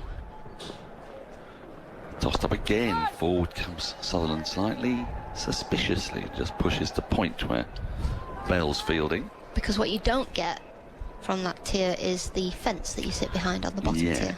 and you'd have to go all the way up to the top either. So it's a perfect compromise. In comes Eccleston again. That's really tossed up, and the thick edge squirts straight to Bell at backward point. She looked to drive that. Eyes lit up, did Sutherland, but then it just dipped on her slightly. Deceived a bit in the flight. No run. Eccleston looking for England's 4th wicket. In she comes, and Sutherland just defends carefully into the offside, picked up by Amy Jones, who runs around from behind the stumps. Yeah, nicely bowled this from Sophie Eccleston. As you say, she wouldn't have minded that single off the first ball. Now she can really settle into a spell. Here she is to complete the over, and Sutherland just defends the ball back to the bowler. No run from it, 9 from her first 2. Australia are 51 for 3 after 12. Mooney 15. Sutherland 14. The batters to go Litchfield, Vol and Perry. We mentioned at the start that Australia seem to lose their captain and wicketkeeper and highest run scorer, and don't really seem to miss Alyssa Healy that much. The one place they have missed her today, 3 of their 4 power plays in this World Cup have been 81 for 1, 82 without loss and 78 without loss. Today, 46 for 3. On a pretty decent deck, isn't it? Yeah, it all started with that ball from Lauren Bell. Really set the tone, didn't she? Getting Phoebe Litchfield with a brilliant delivery. Worth checking that out on the BBC Sport website. Nap, a lovely ball as Sivabrunt starts a new over. Ball come back into Mooney, who just pushes it to point. Can't beat the fielder. Sivabrunt is, well, sort of acting as the 5th bowler in tandem with Alice Capps, who didn't quite work out that way against India, did it? She ended up bowling, I think, was it 8? 8, yeah. And picked up a couple of wickets. She's in once more. This is driven quite expansively by Mooney. Again, with the angle that Sivabrunt's bowling, it's quite a dangerous shot, but she gets it through the gap in the offside out towards Dean, sweeping on the extra cover boundary. 52 for 3 with that single. Brings Sutherland on to strike, who hitherto has had pretty modest returns in this World Cup, but she's not looked bad today. Feet are in good working order as she comes down the wicket, just to prove that, pushes the ball straight to Alice Capsiel on the ground at short extra cover. It's good pressure this by England. Australia will know they're not really under scoreboard pressure as of yet, so if they can build a partnership here, they'll feel pretty comfortable moving forward. Sutherland drives to mid-off, where Eccleston does the fielding. Whereas England will know the more dot balls, the more pressure that puts on Australia, the higher the run rate goes. If they can get it up to 6s as soon as possible, would be a real win. But also knowing that these 2 out there in the middle probably want to keep rotating the strike. Yeah, left-hand, right-hand combination particularly. Got an incredible stat about Beth Mooney and Nat Sivabrunt. Say incredible. It's driven. Oh no, Alice Capsi's misfielded there. Ball that maybe just bobbled on the crease line in front of her. She's fielding on the square there at short extra cover, and it just bounced through her hands, but Bell's able to tidy up and they take the single. Beth Mooney has dominated her matchup with Nat Sivabrunt over the years in ODI cricket. From the 135 balls bowled to her in 10 innings, Mooney has scored 112 runs and never been dismissed. There we go. Well, things can change. Sivabrunt in forward in defence comes Mooney, taps the ball just down in front of her, and that is the end of the over. Just the 2 singles from it, 53 for 3. Australia rebuilding, England just holding in. The partnership 29 now from 47 balls. We've yet to see Charlie Dean. I think she might prosper perhaps against a left-hander, but the problem is, we talked about this in this World Cup, England's bowlers don't bowl at left-handers. I mean, who are the left-handers in county cricket? Tash Farrant, but you know, he's been injured this year Jones. as well. Eve Jones, yeah. Think of any others really? I mean, when you get to play the 100, you'll get a few because you get some overseas left-handers, but really not many, are there? No, there aren't many. Tash Farrant famously batted in the nets for England before the Sri Lanka game. Got a bruise for her troubles as Eccleston starts a new over. Sutherland drives purposefully along the ground up towards long off. They take the run, 54 for 3, Sutherland to 16. Brings Mooney back onto strike. Now, when Eccleston became thoroughly peeved by Martin, she ended up almost giving up and coming round the wicket to her. She's still staying over the wicket. Oh, it's too early to be doing that now, though. You'd think, yeah. Tosses one up. This is driven nicely by Mooney along the ground. Good use of the feet, gets the pitch to the ball and takes it up to long off. Precise position where Alice Capsey took that match-changing catch to dismiss Smriti Mandane a few days ago. After which point, India crumbled. Eccleston's in. Again, driven in that gap between extra cover and mid-off up to long off. Another easy single. Eccleston's got to be happy with that. Singles down the ground, because Australia get it slightly wrong, it'll go to mid-wicket extra cover. There's your dot ball. You can get 2 or 3 dot balls in the over. England will take that. Comes back round, over the wicket, I should say. The left-handed Mooney, who drives and finds exactly the same gap. So far we've had 2 drives up to long off by the left-handed Mooney and 2 drives up to long off by the right-handed Sutherland. 57 for 3. There's a pattern developing here, I think it's safe to say. Short extra cover there, catching cover. Nat Sivabrunt hoping just maybe a little bit of drift, a bit of turn. Back into a crease. Oh, goes Sutherland and punches off the back foot. The ball was in the air, no more than a foot to the left of Eccleston. Was that a catching opportunity? Well, I don't know if she saw it. I mean, because she hasn't moved. Let's see this again. Punched off the back foot. Sort of back at her, but there's, I mean, maybe her weight's on the wrong foot. It goes up to mid-off or long-off, and they get a single. Last ball's a dot ball as Mooney just defends, but 58 for 3, 14 gone, 5 singles in that over. Sutherland 18, Mooney 18. I mean, look, you tell me, when you come into your follow-through, if you're like, maybe your balance has gone to your right foot, perhaps, and the ball went to her left, but there was a really sort of...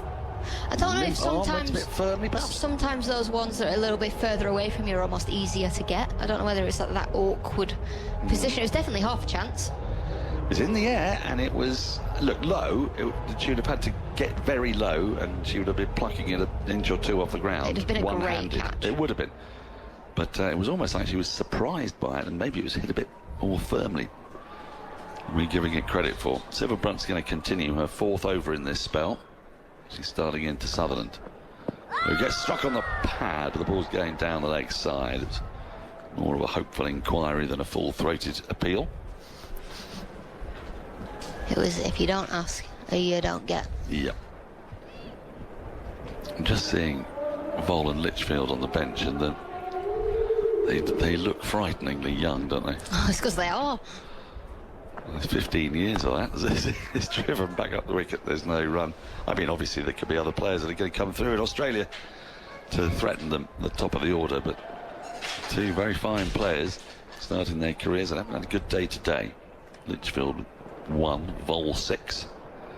Litchfield undone by beauty, Vol undone by impetuosity, perhaps, as Sivabrunt's in. This is driven firmly by Sutherland. Short extra cover. Capsey Fields, no run. I think as non-Australians we were holding on to the when Lanning and Healy and Perry have gone, you know, it'll be different times, but no, Sutherland, Litchfield, Vol, Gardner's got another 8 years, McGrath.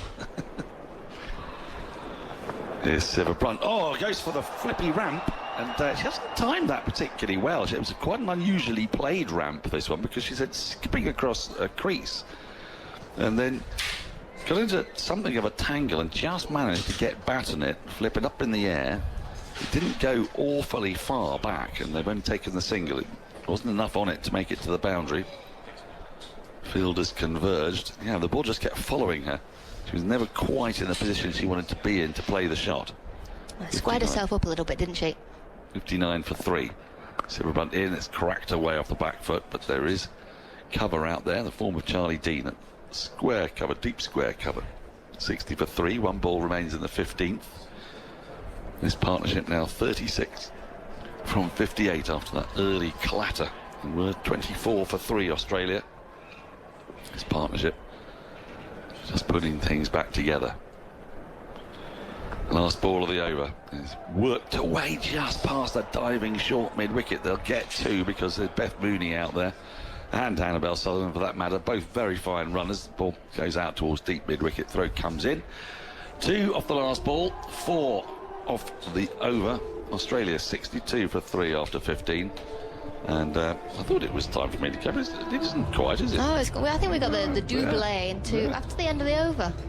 Yeah, we're going to have the double change. Yeah, that's all right. Yeah, well, you've made it easier for Ffone, whereas I'm going to make it as difficult as possible for Henry by leaving the chair here. Yeah. We do our strange dance of almost like capoeira. That I don't know what it's a Brazilian street dancing.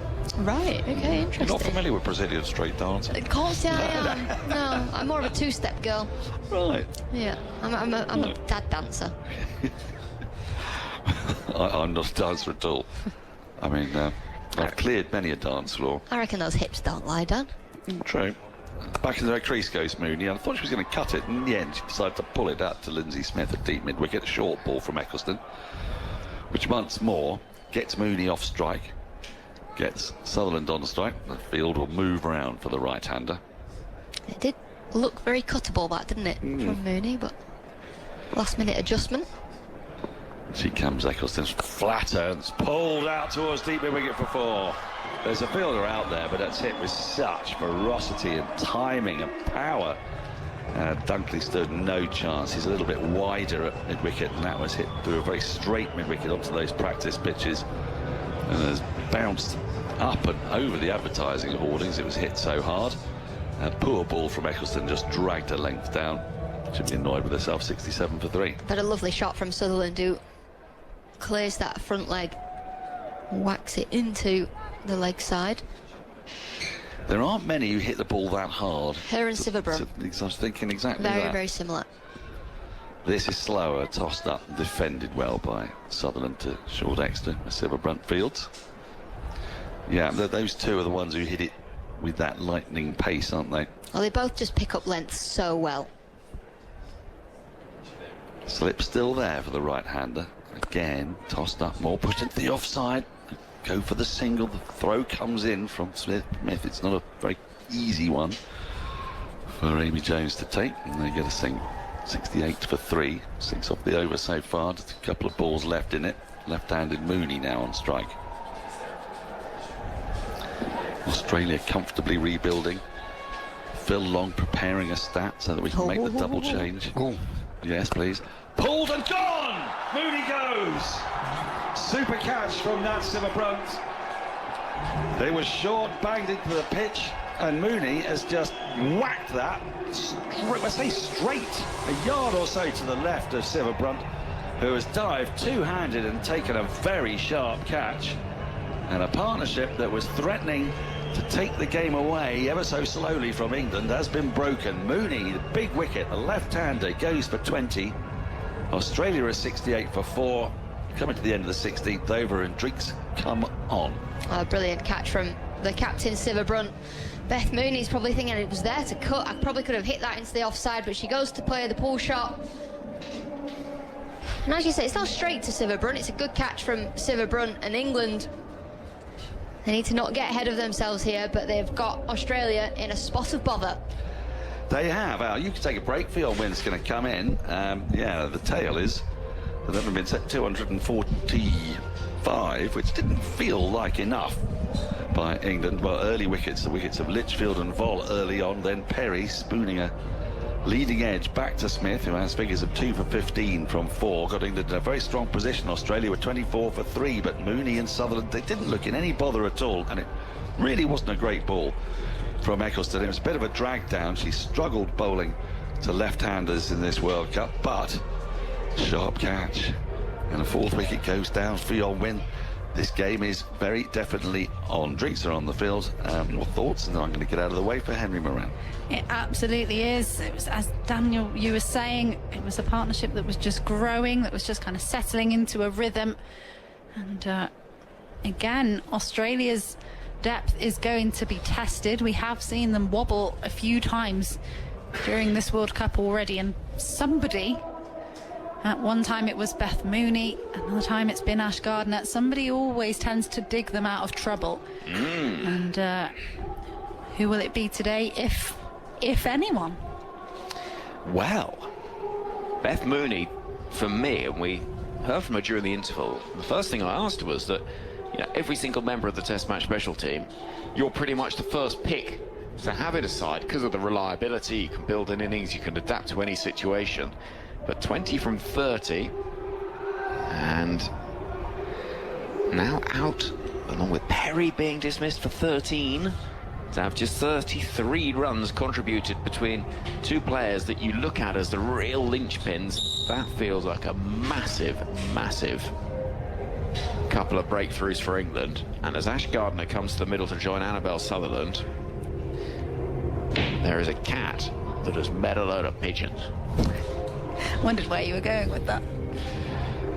If you want to get in touch, join us on the conversation, tms@bbc.co.uk. I'm going to use this chance, just while we have a moment to catch our breath, to point you in the direction of BBC Sounds, the Test Match Special podcast, because there are 3 episodes. Once this is all done today, you can get stuck into if you can't get enough of your cricket. First of all, from the Ashes, we had a little bit of it during the break, but chat with Stuart Broad. It is wide-reaching and fascinating, talking about Ashes tours, his Ashes experiences, some incredible stories alongside Stefan Schemmelt, and it is, I have to say, an hour of your time well worth spent. We've also got building a combined Ashes 11. Michael Vaughan, Phil Tufnell, Glenn McGrath debating their combined Ashes side, and there's a new episode of No Balls, the cricket podcast with Alex, and also England fast bowler Kate Cross. So lots for you to enjoy on BBC Sounds, and just finally on the BBC Live text page right now, loads of you are there joining the conversation. Mike Peters helming the ship, and you can join the conversation and watch the highlights as the game goes on as well from there. So lots of ways to enjoy things as Sophie Eccleston prepares to bowl to Ash Gardner, and Gardner is defending back up the track. Phil Lock. Sophie Eccleston's 11th wicket of this World Cup. Annabelle Sutherland and Dipti Sharma, the only 2 players ahead of her. More remarkable, it's her 32nd in World Cups in only her 14th game. Amazing. Rufus, our stats man, back at base. You're our stats man here, Phil, but Rufus, our stats man back at base, had just put out there that since the start of 2022, Beth Mooney had averaged 112 against left arm's finger spin. No player has a higher batting average against that particular type of bowling. But I asked, yes, so I had an instinct. What was it against Eccleston specifically? And before that wicket, which I'm claiming as my wicket, you bowled beautifully. Yeah, was 109 runs, 129 balls, 3 dismissals. Well, there we go. So, I'm taking that. You're very welcome. Yeah, England fans. Annabelle Sutherland waits for Charlie Dean, the off-spinner, and it's driven back towards Dean, who gives it a little bit of flight and air and dip and fizz as Natsiva Brunt mixes up her resources. I have to say it was a very good catch from Siva Brunt. It's an absolute screamer. Exposing the stumps is Sutherland, with just a degree of risk as a single is taken into the offside. High five between Emma Lamb and Sophia Dunkley. 69 for 4 Australia, needing a further 176 to win. Required rate 5.23. England's catch efficiency is better than anyone else in the tournament by a mile, and that, we've criticised their fielding in the past, and huge credit for that. Deep in the crease and defending into the onside. Their fielding in general actually had a few blips over the summer, didn't it? It was still something that they were ironing out and trying to overcome, because it was definitely a weakness. Charlie Dean bowls. This again goes straight to mid-wicket from the bat of Ash Gardner. They've clearly worked extremely hard on it, and you know, practicing under the lights and all these things which maybe they're not quite as used to. But the body language is brilliant as well. They're really working together, working as a unit in the field. Dean a little bit quicker this time, driven towards Dunkley, who again fields nicely. And it's one of those areas that takes work, but when you can see the rewards of those efforts, quite so obvious as we are at the moment, it does make all that work feel worth it. Oh, that's a good ball from Dean. It skids on, and Amy Jones does a nice job in whipping the bails off. And they might be tempted just to have a look at this to see if the foot went up briefly. I don't think it did, probably. 69 for 4 after 17 overs. Australia seeing just one run coming off the 17th. We're at indoor, Phil Long. Yeah, I know you used the word the fielding efficiency, but that's exactly what the fielding's been, efficient. Yeah. There's not been outstanding things happening. You've just kind of not noticed it, haven't you? Which is always a good sign. Indeed. And I think that's always what you want, really, isn't it? It's like a good umpire, a good referee, often a good goalkeeper in sports. Some things need just to be a little bit quieter, I think, is the thing. Sophie Eccleston's going to bowl to Annabelle Sutherland with a short cover. Got quite a straight long off. Deep mid-wicket, deep cover. It's a slip as well. And here comes Sophie Eccleston. Bowling to Sutherland, who's going to pick out that fielder at deep cover. Tammy Beaumont, who got her biggest score of the tournament so far. 78 off 105 early on today. George on the email. It's Staines upon Thames. You never hear Staines described as Staines upon Thames. Do you know what I mean? No. Henley upon Thames, you go. Kingston upon Thames. Yeah, Staines upon... Anyway. Listening to the cricket from our back garden with my wife, Katie, spreading a ton of topsoil. A ton. Eccleston, a little bit quicker, defended by Gardner back up the track. In an attempt to level it enough for a decent 22 yards. My daughter Mia to practice on. She's not yet 2.5. Has already had bat and ball in hand and has a ticket booked for the T20 World Cup next year. In England, of course. Next generation incoming. Driven into the offside and parrying the ball is Lindsay Smith to take the heat from it and prevent the boundary. One taken, 71 for 4. 22 yards. Did you play garden cricket as a kid? No. No? Well, I didn't really have a garden big enough. We had a park, like basically right behind our house. That was, I guess that counts. This comes off the outer half of Sutherland's bat towards Lindsay Smith at cover, and one run will be scrambled. Eccleston's into her 5th over, sorry. No, you're quite lucky if you've got a garden big enough for 22 yards? Yeah. And a run-up? Yeah. Yeah, you absolutely are. Glad George is putting in the hard work, though. This is good. 72 for 4. Eccleston round the wicket, bowls a quicker, flatter ball, which Gardner has to get the bat down quickly on, and Eccleston, who knew that was the wicket-taking delivery, if you like, that was the set-up ball that she was hoping to try and profit from. Hands on her head, but 3 from the over with the ball left of it. Eccleston with shirt untucked and the long sleeves at the far end. Hair in plaits is moving in now. And driven by Gardner confidently out to deep cover for 1.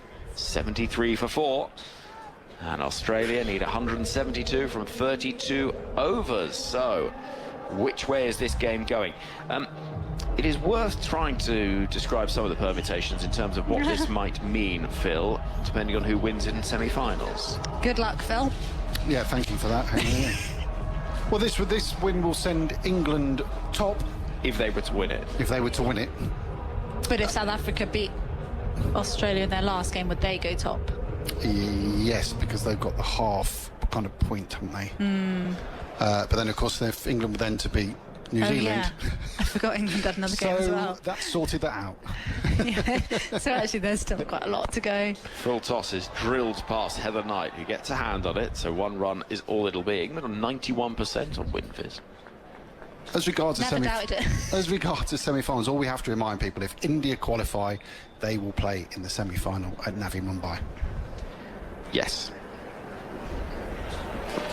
Here is Charlie Dean bowling to Sutherland, who's very correctly forward in defence. They'll know they can catch up Australia with the required rate only at 5.4. It's not a huge ask. This game is fascinatingly poised. It really is. Drilled down the ground from Sutherland for 1 more. Charlie Dean has bowled 8 balls so far and just, 9 balls, just 3 runs conceded. Staines was Staines when I was growing up, says Ruth. Here is Dean, and crabbily across in defence is Gardner, pushing into the offside. But it seems in 2012 they wanted its name to reflect its position on the River Thames, the same way as Kingston Sunbury, so it was changed. But it'll always be Staines to me. Thank you, Ruth. Here is Charlie Dean, back towards her, and ooh, just a little suggestion she might shy at the stumps and a smile on her face.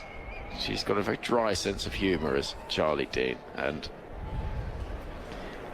I think she was just being a little bit naughty there in threatening to throw down the stumps.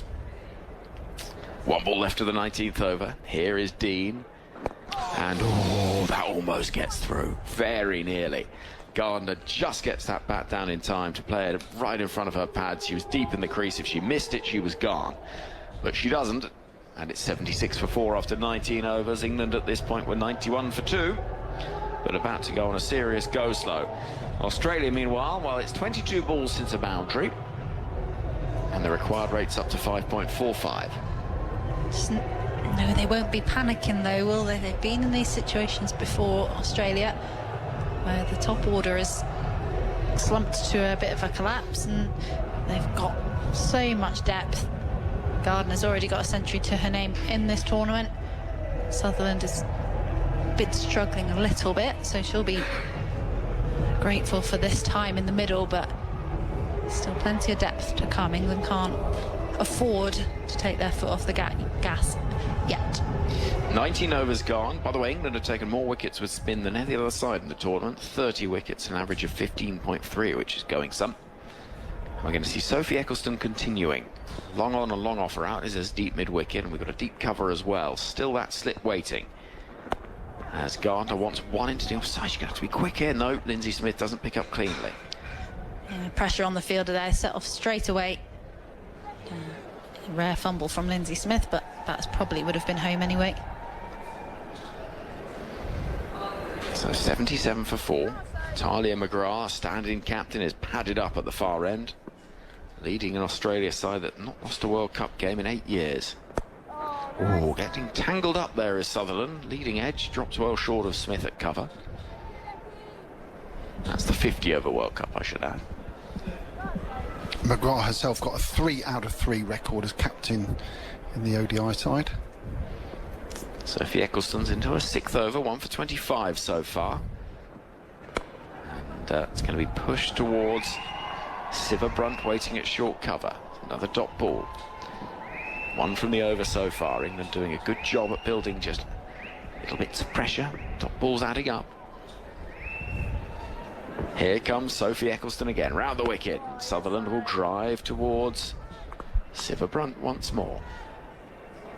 Sutherland 30 from 46, Gardner 5 from 14, Australia 77 for 4, chasing what felt like a modest target of 245. Sophie Eccleston, far end of the ground. Deep breath and in past the umpire now. Quicker ball this time that Sutherland's onto and will whip towards deep mid-wicket for 1. Just the second run from the over with a ball left of it. 78 for 4. Yeah, Australia will know, however, from England's innings that, you know, a quiet passage in the middle won't be too much of a problem. They can catch up later if they need to. It might get a little bit easier maybe when Sophie Eccleston's got fewer overs left. Tossed up, and she has to wait a while, does Ash Gardner, as the ball dips right in front of her. It's defended, and Eccleston really varying the pace in that over, as slow with that final ball as 73.8 kilometres an hour, right up to 91.4 the previous ball, and that is a massive difference. As we see 20 overs reached with Australia 4 down, 78 for 4, needing 167 from 30. Yeah, 32 from those 10 overs for the loss of 1 wicket. Maybe more importantly, just the 1 boundary. Well, game magnificently poised. You will not miss a ball with Test Match Special as we go through this tournament. Every ball of every game, including tomorrow's blockbuster fixture from Navi Mumbai that sees New Zealand taking on India, who've lost their last 3. They wouldn't be eliminated if they lose, but they'd be under all sorts of pressure. Here is Charlie Dean. And taking a bit of a risk is Sutherland, but getting the reward. She gets 4 runs through the offside. And after 28 balls without a boundary, there is one. Driving past unclear cover. If she'd missed it, it was a stumping. Yeah, valuable boundary for Sutherland and for Australia. We were wondering how they would play Sophie Eccleston, would it be similar to how England played Alana King in terms of just seeing her out, and maybe they could target another. Wonder if Charlie Dean will be that bowler. A little bit quicker this time, and Dean is there to field off her own bowling. 82 for 4. Australia needing a further 163 from 29.4 overs. Sutherland, a key component, as this is driven down the ground. Up towards Eccleston at long off. One taken. There's a decent crowd in. This end of the ground's actually opened up more than just the middle tier. Here's Charlie Dean. It's not a great delivery, and it's helped round the corner, and Ash Gardner says thank you very much. It was flatter, leg side-ish, and just whipped on its way past Lauren Bell at short fine leg for 4. Yeah, the first boundary was a great shot and use of the feet from Annabelle Sutherland. That was just helped on its way by Ash Gardner, and Charlie Dean knows it as well. She knows that's a poor ball. Gardner didn't have to do much with it. Once it was past short fine leg, it was going to run away to the boundary. So Dean to try again. 9 from the over so far. Charlie Dean is tossing it up and fields nicely off her own bowling. There will be a single, but just the 1 run. Ash Gardner, in terms of matchups, we always speak about this. We love a matchup, don't we? Off spin, the best matchup apparently. Who has struggled over the past couple of years, average of just 25 of off spin, the lowest of all the spin types that she faces. She's at the non-strikers end at the moment, as here comes Charlie Dean. And that's hit with vicious timing, but straight to the hands of mid-wicket. And there'll be no run. 21 overs gone. I am moving, with 10 coming from that over, and Daniel Norcross is standing by to take up commentary alongside BBC Sport cricket writer Wynne. I'll just jump in there very quickly, Henry. Yeah, 10 off the over, as you mentioned. It's the most expensive over of the innings so far. Yeah, loose ball in there from Charlie Dean to Ash Gardner, but again, just testament of the depth that Australia have. But it has been a fantastic start from England, and it's very much still in the balance. So is Daniel Norcross as he shuffles into his chair. Yay. Got there in the end. I did with time to spare. Lindsay Smith's coming back into the attack. 2 for 15 in her first 4. We've still not seen any of Capsey. So we've had 5 bowlers used, but no Capsey as yet. The overs have been spread around a bit. 4 each for Bell, Smith, Sitterbrunt. 3 for Dean, 6 for Eccleston. So she's out of the attack now. And Smith's just making minor adjustments to that field, getting her backward point in just where she wants her. Eccleston taking her time to get there. And the Smith is in. This is pushed nicely along the ground by Gardner up towards a straight long on. Alice Capsey fields 1 more to the total. Sutherland's had no runs in this World Cup, so of course when Australia find themselves in bother, it's time for her to play a masterclass, and she's batting very well here. 36 off 51. It's that thing, isn't it? We've been saying it for so long. Somebody always sticks their hands up. It's on strike now. She comes down the wicket but can't get to the pitch of the ball. Smith maybe saw her coming and dragged the length back a bit. It's pushed back to her.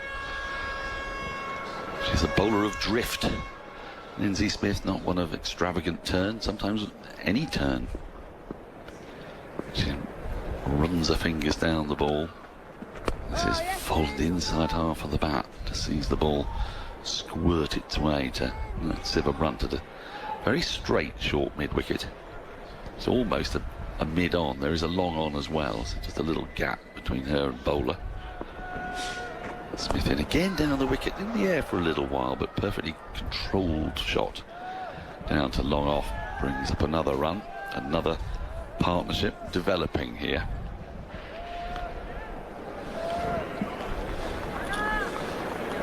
Many of you listening in from various parts of the world.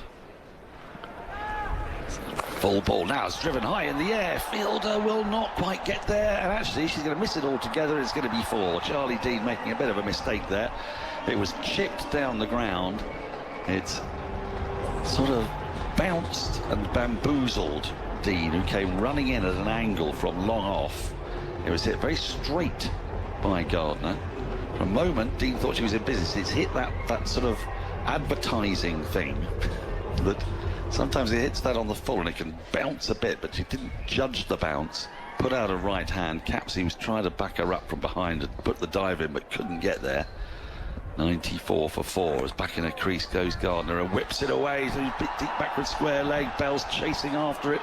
She should just be able to keep it in. She does, quite spectacularly in the end. All of her 6 foot plus having to reach down and flick the ball back, but they've come through for another 3. 9 off the over. 97 for 4 Australia, 22 gone. Sutherland 37, Gardner 18, and this partnership now up to 29. And you always feel when you're watching Australia, you go, oh, here we go. Yeah, a couple of productive overs there. The one from Charlie Dean, I think she was torn between whether she should stop the boundary or go for the catch. And I think as a bowler, would you always rather your fielder probably go for for Well, you would if they catch it, and then if they don't, you wouldn't. Yeah, true. You don't really like win that. either way, do no. you? No, well, you win if they catch it. I think in this situation where England need wickets, you've got to go for the catch. Dean into Gardner. It goes back in the crease and pulls this round the corner, but Bell's good, getting down to her right to field and stops what would otherwise have been 4. They do take a single. 19 runs off the previous 2 overs. Yeah, just a bit of momentum coming into Australia's batting here. Sutherland 37, Gardner 19. Sutherland on strike, just clips the ball back to Dean. There's no run. I think I'd call it the advertising carpet. Carpet, yes. Well, I'll go with that if I can remember. Advertising carpet. There's a couple of them at each end. Dean in, tosses that up and forward. In defence comes Sutherland and just angles the ball to backward point straight to the fielder. There's no run. In the 23rd over, moving up close to halfway. Dean moves in, again tosses out, driven firmly down the ground, but Capsey, who's basically going from long on to long on, does the fielding. You take a single. It's a testament actually to how much Capsey's worked on her fitness, that you wouldn't necessarily have had her down for long on to long on a year ago, would you? But she's a different Alice Capsey these days, as Dean is into Gardner, short, pulled around the corner, but won't beat the fielder down there. Tammy Beaumont tidies up at deep backward square, 1 more to the total. No, as you can see in Alice Capsey, a really, significant improvement in the field as well, in terms of how many runs she saves out there. And yeah, running long on to long on in India is not a desirable job. Down the wicket comes Sutherland, but she drives it and can't beat Knight at short extra cover. End of the over, just the 3 singles from it. The 100 came up with the last single, 100 for 4. Sutherland 38, Gardner 20. Paul Simpson's been in touch because people have been talking about paternoster lifts. He says that the engineering department at Oxford had a paternoster. 2 young blades went round the top and came back standing on their heads. True. I don't know what a pattern.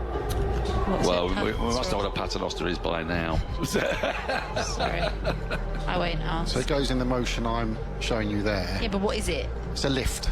You step into it, it's permanently moving. It's permanently moving. Well, that's a bit freaky. And they've stood on their heads to then fool people. The top, it's kind of gone over. Yeah. I can't picture it, sorry. I'm just confused. Smith's going to start a new over into Gardner, who comes down the wicket and drives past the diving short extra cover, but won't beat long off. Throw comes in on the bounce. They just take the single, 101 for 4. Gardner and Sutherland now moving along pretty comfortably, finding gaps, using their feet, not letting the bowlers settle. Smith staying round the wicket to the right-handers. This has been swept. Oh, that's been swept for 6. That's gone all the way. You could tell the moment it left the bat. A wonderful shot from Sutherland, down on one knee, and that wasn't top edge, that was right out of the middle and out over deep backward square. A beautiful shot. 107 for 4. Sutherland now starting to motor. She's on to 44. That's up there with the shots of the day. Just manipulating the crease perfectly, shuffles across her stumps and right out the middle of the bat. There is nothing streaky about it, and it's cleared the boundary by some distance as well. 10 metres past it. And Smith is into her again, goes back into a crease and carves it through backward point. Beaumont's going to have to get round. She does, and get back for 2. I'm contractually obliged to mention long levers when people play that shot, and Annabelle Sutherland has long levers, but she's timed that as well as you could hope for, really. And just watch how still her head is. She watches the ball right until the last second, until it's right in the middle of the bat. And now she's down the wicket, but Lindsay Smith pounces on that like a cat on a mouse. And there is no run. Pouncing away to her right for her own bowling. Yeah, under a bit of pressure now, Smith. She hasn't been under the pump much during this tournament. Bit flatter, and this time she can't stop it as it goes past her right hand and up to a very straight long on. Capsey Fields. 110 for 4, 135 more needed. They're almost halfway to their target. We're about an over away from halfway through the innings, so stabilising partnership this one. Smith is into Gardner, punches off the back foot, gets it past the left hand of short extra cover, and they'll take a single. Are you off? I think I am, yes. Alex is primed and ready. Well, if you're off, does that mean I'm off? No, it doesn't. No, Henry's not going anywhere. No, it's not the double change, right. Well, Field's going to take a break. With Australia 111 for 4, 11 off the over, and a partnership now developing, 43 from it. The last wicket went at 68. The first 3 had gone, with only 24 on the board, but Australia are regrouping comfortably, and England desperately need a wicket. Yeah, 33 runs coming off the last 4 overs. 10, 9, 3 and 11. Thank you. Alex Hartley's back. And yes, sorry, I need to press that button. Thank you. You need to turn me on. I do. Lauren Bell's coming back into the attack. Yeah, England. Because England want a wicket, I guess. Yeah, want a wicket, want to break this partnership, and then they will be on top of this game. Just this partnership is starting to look dangerous, isn't it? Annabelle Sutherland, well, a class player like her, a score was only around the corner, but if England can dismiss her in the next 2 or 3 overs. Well, she's batted really gorgeously. That 6 in the last over was something else. What a shot. Different gravy. Bell just... No, she's indicating she's fine with the field as it is. Short mid-wicket, mid-on, mid-off, extra cover, backward point. She's into Gardner. Gets one down the leg side. And she's been a bit guilty of that today. Bell just straying a bit down the leg side. Wide as signalled. 112 for 4. There wasn't very many wides in the first innings from Australia. Was it just the one in the end, or did they bowl a couple towards the end? There was one for quite a while, wasn't it? Yeah. 3 in the end. There was 1 in the last over. Yeah. I knew it. I just knew it. I knew it. Bell trying to start this over again. That's more like it's full and it's on off stump, pushed up to Knight at mid-off. No run. England in search of a wicket. Sutherland batting comfortably and using her feet, being quite proactive, trying to ensure that the bowlers are always never able to settle into a particular line or length. Smith's come back in the attack after picking up a couple of wickets, and it almost feels like they've deliberately targeted her. As Bell runs in again to Gardner, drives firmly, finds a gap between extra cover and point up towards Dunkley, sweeping. 1 more to the total. An exuberant Carlos Brathwaite is in the box next to us. His voice carries when he raises it. Doing some running repairs. Just getting dressed. Yes. It looks like if a lady was to have to sort her bra out and pull her bra straps up from the inside, it's what it looked like, wasn't it? It looks exactly like that. Yeah. Bell in. It's driven along the ground up to mid-on, but Capsey's up inside the circle for... Eccleston's up inside the circle for Bell. There's no long on and long off for Bell at this stage. The fielder's in the boundary at deep cover, deep third, deep Fine leg, long leg probably, and a deep square leg. Well, what England will have learnt from the last game is just stay in for as long as possible. Target the stumps. Because anything can happen towards the back end of an innings. That's what he discovered, yeah. Bell in, defended back to her by Sutherland, right out of the middle of the bat on the front foot. Again, no run. Change of field here. Third's coming up inside the ring and mid-on's going back. Maybe a slower ball. I was going to say, what is the thinking when that happens? You see it happen so often at the back end of an over. Well, the pace taken off, so if it's going to get edged, it's only going to go to short third. It won't race to the boundary. But also it gives you the protection deep here in case she gets hold of it. In comes Bell. Well, there's pace on there, and it's driven straight up to Eccleston. At long on, just as well she was at long on, because had she been at mid on, that probably would have beaten her and gone down to the boundary. It was a lovely straight drive. And also the thought process of getting out of your over. So the option now is just for Gardner and Sutherland to hit the ball down the ground, and you get out the over by not conceding a boundary. One ball left in it. 3 have come from it so far, including a wide. 114 for 4. Bell in. That's driven firmly up to mid-off, but Knight's quick to the ball. And a dot ball to finish. 3 from it, 114 for 4. We are halfway through Australia's chase of 245. We need another 131 from 25 overs, so the required rate's ticked up a bit. It has been higher than that, but this partnership is just putting pressure on England. 46 from 56, Sutherland 48, Gardner 23. Yeah, halfway mark, as you mentioned, 114 for 4. At the same stage, England were 108 for 3. Was it the 10 overs when they only scored about 23 runs or something? Quite preposterous. Alana King was in the middle of... Yeah, they went from... at the end of 20, they were 98 for 2, and at the end of 30, they were 124 for 3. 26 for 1 in those 10 overs, and King had bowled 5 overs, 1 for 7. England had no answer to her at all. There were no reverse sweeps or any kind of tricky shots. Now Dean has swapped ends, so she's going to come in from the far end, and this is chipped over extra cover for 4. Right, I say chipped, brought Sutherland to a half century, firmly struck up and over Heather Knight, and that is not an easy shot off an off spinner. You're heading against the spin, and she's gone inside out off the off spinner. And Annabelle Sutherland is looking ominous here for England. Fabulous shot, 118 for 4. Oh, it just comes down the pitch, gives herself room, and it felt and looked like a chip, but on the replay it came straight out the middle of the bat, up and over extra cover for 4. A little raise of the bat because she knows it's definitely not job done yet.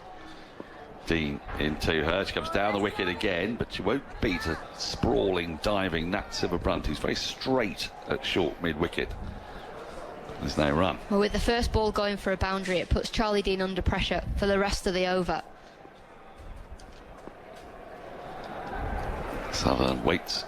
Dean is in. Again, good use of the feet. She just clips the ball out to Dunkley at deep mid-wicket to move 5 or 6 yards to her left. Takes a single, 119 for 4. You said yards, very funny then. Yards. Yards. 5 or 6 yards. A lot of words. Get through a lot of words in a day. It's true. Dean in. Gardner shovels this around the corner down to deep backward square leg, where Lamb does the fielding. They take a single. On the same sort of thing, I was having a stroll through indoor yesterday. Somebody asked me where I was from. England. Yeah, but what city? I said, I'm from Leicester. He went, Leicester? Leicester? Yeah. Did you say what you say to everybody about this? As this ball's worked into the onside, a diving Sciver-Brunt can't stop it. It goes out to Dunkley and they take the single. There's Leicester, and then there is, as Phil Long would say, Leicester, the most underrated city in the UK. Okay, interesting. One of England's 2 great cities, arguably. Where's the second? Well, the capital, surely. Oh, right, you're allowing that. Dean tosses one up. It's driven through cover without timing, being pursued by Beaumont. There's nobody out there sweeping. They'll get back for a couple as the throw comes in on the bounce. 9 off that Dean over. Australia, 1, 2, 3 for 4. 26 overs gone. They're now just over halfway. They need another 122. And I've got an email here that says, question for Alex Hartley, so it might be worth reading. Al, It's not quite happened as I'd hoped today, but I was looking forward to seeing how Lindsay Smith and Sophie Eccleston would cope with bowling lengthy spells at Phoebe Litchfield and Beth Mooney, the two Australian left-handers. You did refer briefly to how Sophie has struggled a little bowling at them and how generally they infrequently have this challenge, as there are few left-handers in women's cricket. Can you offer any guidance on how slow left-arm bowlers should face this situation? I note, and you might differentiate on how Eccleston and Smith are quite different types of slow left-arm bowlers.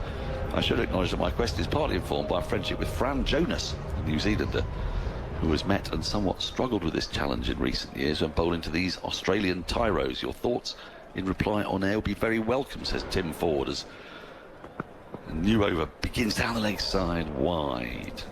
Bell, the bowler, again, just drifting to the pads and beyond. I firstly love Fran Jonas. I think she's going to be an exceptional bowler. But I think it's just volume, bowling at left-handers for as much as you can. And also, if you're in the nets, you don't have any lefties to bowl, like getting somebody to stand as a left-hander, so a mitter or a batter just to stand or shadow bat as a lefty. Bell in again. Sutherland drives through the covers but picks out Dunkley on the boundary. One more. But the thing is, both Beth Mooney and Litchfield are so different. You know that Litchfield's going to play the reverse sweeps, the sweeps and the switch hit, so you've got to keep things simple and keep the stumps in play. But also, if you're going to be defensive either to both of them, just target their pads and bowl at leg stump is what I would do. Shut off one side of the ground, or try to. That's your answer, Tim Ford. Bell into Gardner, uses her feet and then pushes the ball into the offside to the left of Dean at short extra cover, and they get a single. Alex Carter has been chuckling at the notion of Wynne-viz, as in Ffone Wynne-viz. Ffone Wynne-viz. And they started thinking about similar TMS themed cricketing terms, so he's gone for or she, Alex Carter, I don't know. Phil Long on. Yeah. Phil Long off. Or Phil Long off. As people might prefer. Not us, not us. Bell in again, good use of the feet. Lovely shot's going to bring four to the right of extra cover, to the left of mid-off. That is a sumptuous shot again from Sutherland, who is playing, well, by far her best innings of the tournament, but one of the better innings you could wish to see. She's really in good touch now and has moved to 59, Australia 130 for 4. You don't get much better than that. She's advancing on a seam bowler and has picked a tiny narrow gap between those two fielders. Yeah, and with that, because of the use of her feet, it brings Amy Jones up to the stumps to try and keep Sutherland in her crease. What a brilliant shot. Absolutely magnificent. Bell in once more. She stays where she is this time and finds the gap again, but this time to the left of extra cover, takes a single out to Dunkley. He continues this, Alex. Phil Long on, Henry Moran out. And Daniel Norcross seam. Norcross what? Cross seam. Cross seam. Cross seam. Exactly. There's more paternosters. Whoever started the paternoster the chat, I mean, I'm leaving all that to Henry. He started it. He invaded Poland. So Bell into Gardner, who cuts and gets it away for 4. Between point and short third. Too much width. It was in the air for a while. If she hadn't got that in that gap, fielders would have been in play because it was at catchable height, around about chest height. But the last 30 balls have now brought 41 runs. Boundaries are coming at an alarming rate for England and a very pleasing one for Australia. 135 for 4, and the required rate is now down below 5. It's 4.75, and Australia are cruising here as Bell comes in to complete the over, and it's guided to backward point. And there is no run. 12 off that Bell over. Australia 135 for 4. They need another 110 from 23 overs, with Sutherland on 60, Gardner on 31. I feel like every game has seen an Australian get 100. It's just a different one each time. Gardner, Mooney, Healy. Is today Sutherland's day, Alex Hartley, and then it's going to be Henry Moran. Well, for all those listening on BBC TMS, they'll be hoping not, and all those on the ABC will be hoping so. But these two are building a fine partnership out in the middle and just starting to accelerate a little bit more. When are England going to bring Sophie Eccleston back into the attack? That would be my question. I'd love to see her back into the attack and just trying to slow things down again for England. Well, they've got to do something because this partnership's worth 67 off 69 balls, and the last 30 balls, as Daniel says, yielding 38 runs, and they're flying are Australia. And it's just, you know, you do find that every time you think, oh, 4 down, and then England fans will be looking at it and then thinking, yeah, this is on. But as one email said earlier, you almost need them to be 9 down before you feel confident. This is defended this time, as we see Charlie Dean kicking things off from the far end of the ground in the haze of indoor, haze that is increasing all the time, as occasionally you hear the most enormous boom from one of the Diwali fireworks. A little bit quicker down the leg side. That's missed pretty much everything. Lauren Bell sprint to her right to pick up. And what's that going to be signalled as? It went through Amy Jones. Went through her leg, stayed low. Ah. Let's have a look at this. And oh no, just down under her gloves, weirdly. Through the batter. Through Jones. Her bye is taken. 136 for 4. Here is Dean. And whipped away through mid-wicket. It's going to pick up pace across those practice pitches, but Dunkley is there to shuffle to her left and pick up.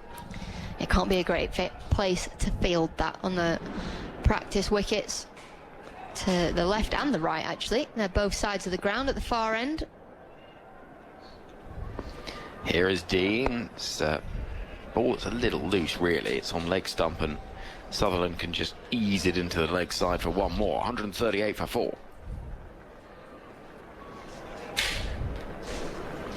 As we see, 107 required from 134 balls. It's amazing how the shift in momentum can happen quite quickly, Alex. Yeah, but either way as well. 1 wicket here does bring Talia McGrath, but then you open the door again.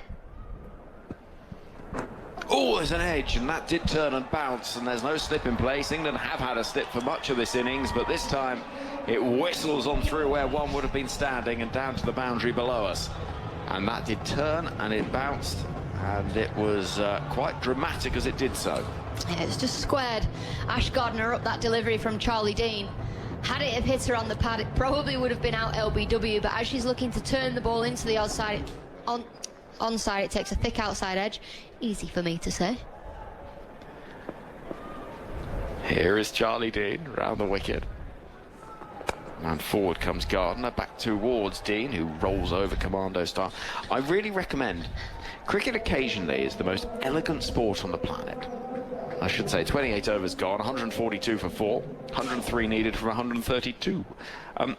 Occasionally, you will see a shot like Annabelle Sutherland through the covers of the most exquisite balance, timing, elegance, joy. And occasionally, you'll see something like Georgia Vole roly-polying backwards, having been bowled.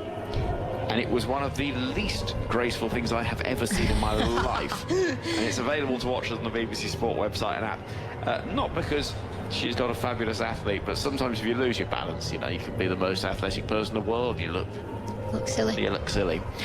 So if you want to do that, then do head to the BBC Sport website and app. So, 142 for 4, 28 overs gone, 103 needed. Here comes Nat Siver-Brunt. Drilled through the offside, square of the wicket. Chase for Dunkley, who will get there to prevent the boundary, but not prevent the second run. 64 from the last 8 overs. Ooh, so that's 8 and over, by my maths. Good maths. Quicker than what my maths would be. You're very good at maths, though. No, I just like numbers. I'm not that good, yeah.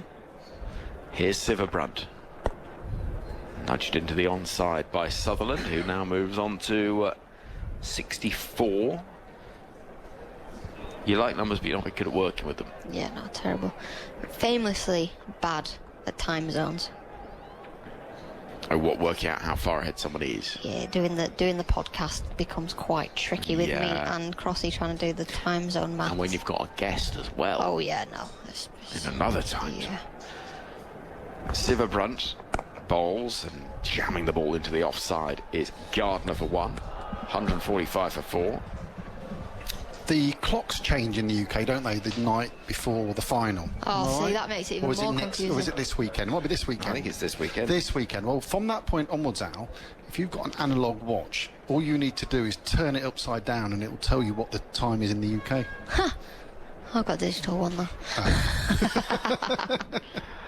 Siva Brunt bowls, driven down the ground for one more. It's all looking very easy at the moment for Australia, who need fewer than 100 runs now. 98 from 128 deliveries. Yeah, if I turn mine upside down now, it says it's 80 minutes past 83. Yeah, that's not working. No. So what is it? You turn your watch upside down? Yeah, so it's 5.5 hours difference. You turn it upside down, it tells you what the time is in the UK. Striking the pad of Gardner. They'll run through for a leg bye. Throw comes in from Amy Jones, who can do nothing to stop that leg bye being taken. And the required rate's down at 4.59, 147 for 4. I think Sophie Eccleston's going to have to come back into the attack now. Bring on your strike bowler, the best bowler. See if you can break this partnership. Siva Brunt. Oh, is there appeal for LBW? Is there? No, that must have come off an inside edge because it looked pretty good to me. For a moment, England thought they had that wicket. Not quite. And so Australia find themselves after 29 overs at 148 for 4. Yeah, the off-cutter from Siva Brunt. Thick inside edge onto the back pad. Ever so close for England, who are building pressure in parts, but are leaking runs every now and then. 6 and over is more than the required rate, so they've got to try and find a way of finding more dot balls, and it is going to be Sophie Eccleston. Well, you called for it, and there are 4 overs to be bowled by England's left arm spinner, and she replaces Charlie Dean at the far end of the ground. So why is it necessary now? You just bring on your best bowler. Just bring on your best bowler. You need a wicket. Got to break the partnership. Who do you turn to in any scenario where a partnership needs breaking? And it's the world's best bowler. Yeah, makes sense.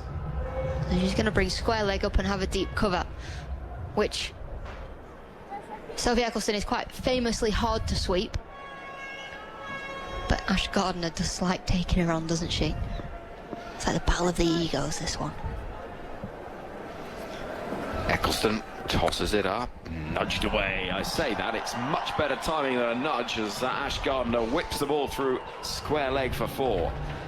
And the strike rate of Gardner is what's causing England such harm at the moment. She's going at 110.5 as she moves to 42. Full toss. And the pressure all on England's bowler at the start of the over. Pressure on Eccleston now for the remaining 5 balls. It's not a good delivery to start the over. 93 needed from 125. Eccleston to Gardner, who defends this time. Much better. Much better. On the stumps, little bit of bounce. Tiny bit of hold from Eccleston. Gardner, who has worked hard out there. It's a partnership now worth 84 from 83. She comes forward and drills that through the offside. Chase on in the deep. And Charlie Dean will field. Interesting what Michael Vaughan was saying on social media around about half an hour or so ago. And it's clearly a game that has changed just a little bit since then. But I think the point still stands. I'll bring you exactly what he says in just a moment. Here is Eccleston's another enormous boom from somewhere. Eccleston appearing now from behind umpire Williams to bowl to Sutherland. Forward to meet it, getting a single up into the onside. 154 for 4, chasing 245. The job Charlotte Edwards has done with the women's team is incredible. They look so much sharper and game aware. I agree. I do agree. Do you hear that? I almost felt that. Do you know what?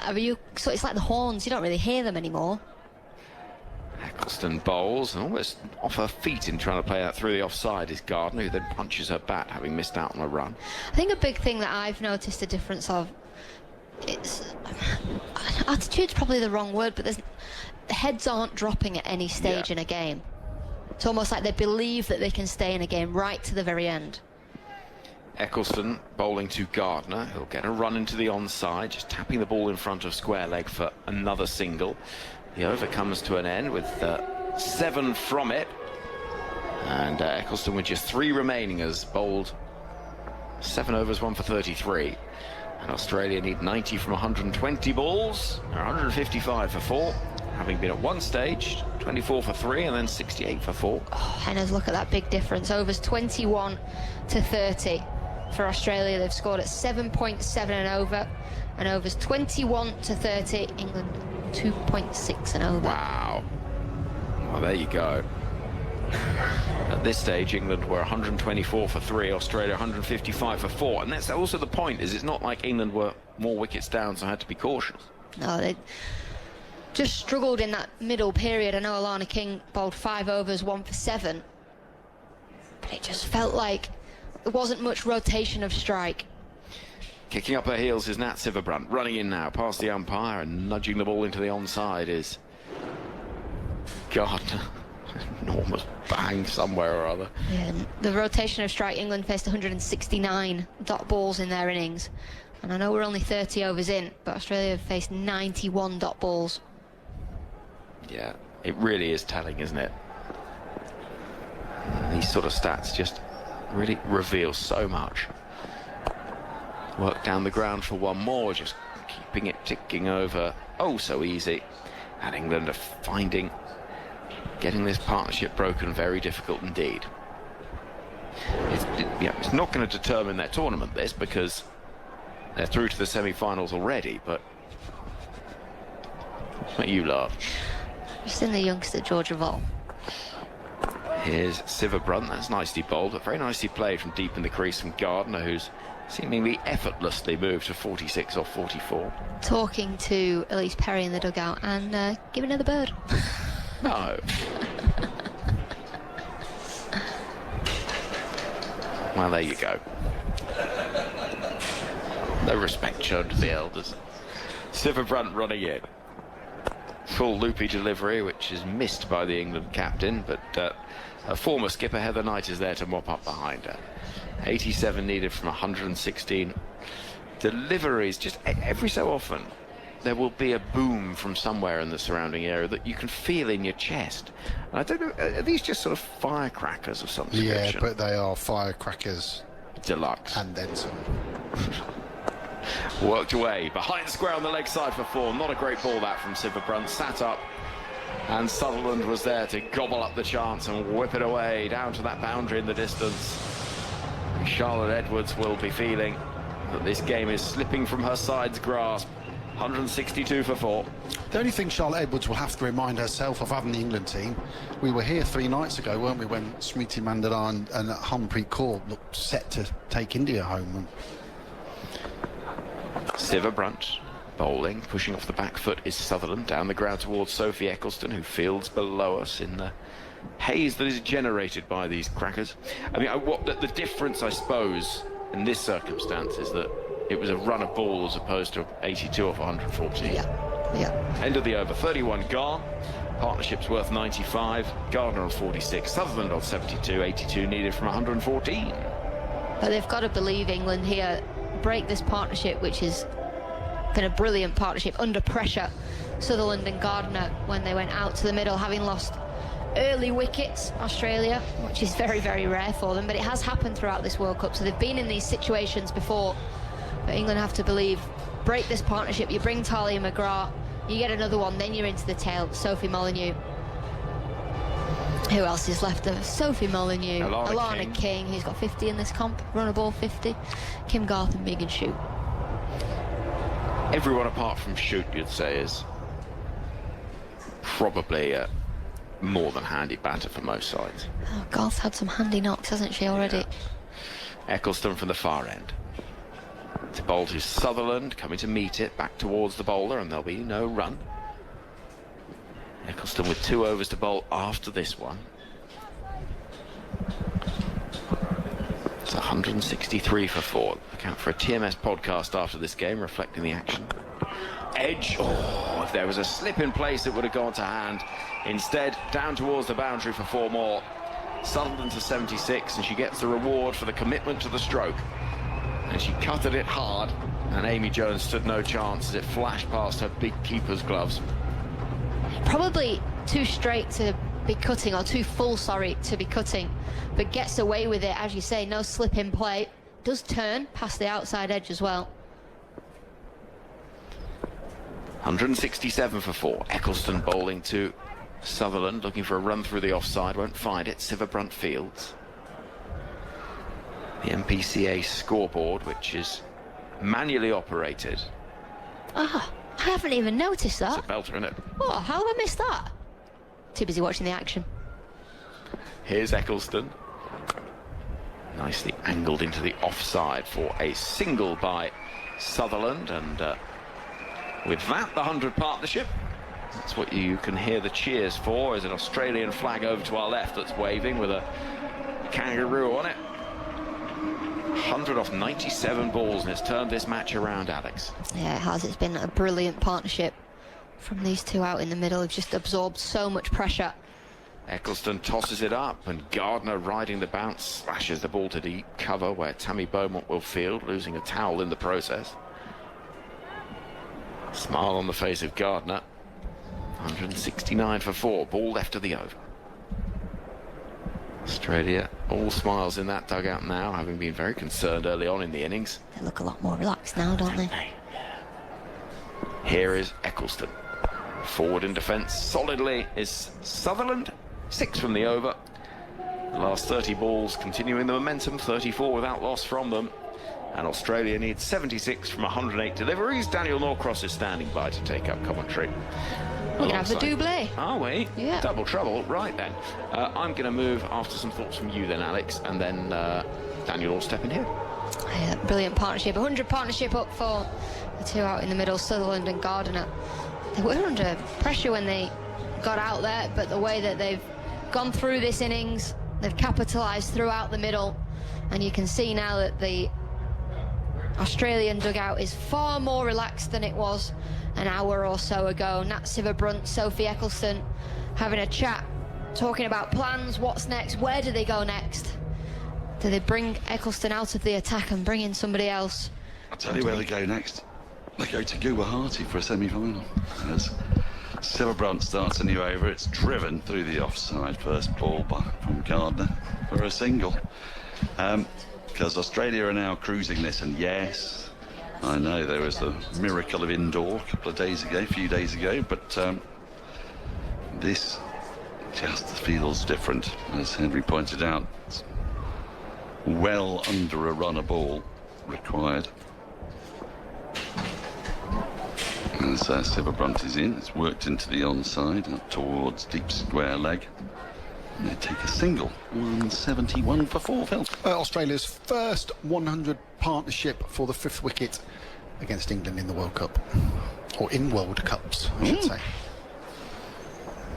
They not normally get that far down. Yeah, that's right. Sivabrunt in once more. Pulled away down to deep back of square leg. It'll be 4. But England bowlers from this end, both Lauren Bell, the seamers, and Sivabrunt, have been guilty of just losing their line down the leg side quite a bit.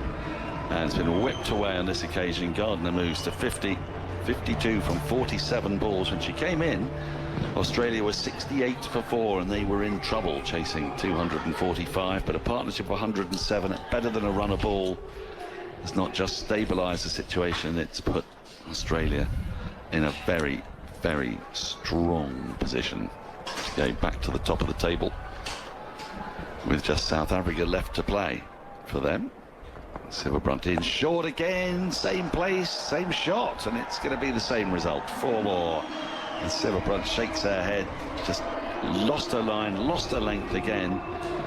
And this is a little bit of the problem that, well, there are many problems that everybody experiences when they face Australia. You can't afford to be loose, but you can't afford to be that loose with almost anybody, really. It's too short, it's waist height, and it's down the leg side. There's just 2 freebies from that Sivabrunt, and she's furious with herself. Ash Gardner probably can't believe her luck. In comes Sivabrunt once again, full lofted back over the bowler's head. 1 bounce 4. 3 consecutive boundaries, and now Gardner is speeding Australia to victory. They just need 62 from 103.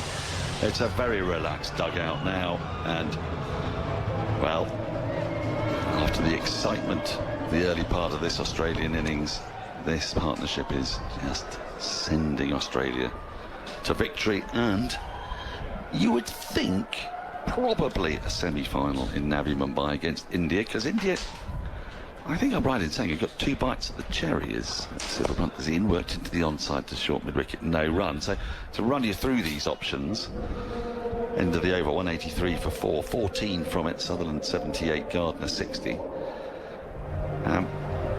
If India beat New Zealand, I'm not quite sure I can see how they don't then automatically finish 4th. Because they will then be up to 6 points. New Zealand will only have 1 game left to play, and India will have had 3 wins to New Zealand's 1. Is that correct, Phil? That's right. Wins before net run rate. So that those washouts that New Zealand had over in Pakistan will come back. I'm not saying to haunt them, but certainly hamper their progress. And then, so let me give you scenario 2. If India were to lose to New Zealand tomorrow, but New Zealand then lost to England, and India beat Bangladesh, then India would again be level on points and have 1 more win, wouldn't they? Yeah.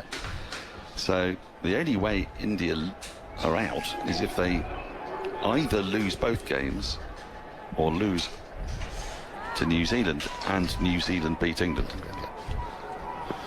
in Vizag, which is coming up on Sunday. Different time for you all to get your heads around as Capsey's into the attack. First over that she's bowled is pushed into the offside no run. If that game's on Sunday, am I right in saying, Phil? You are.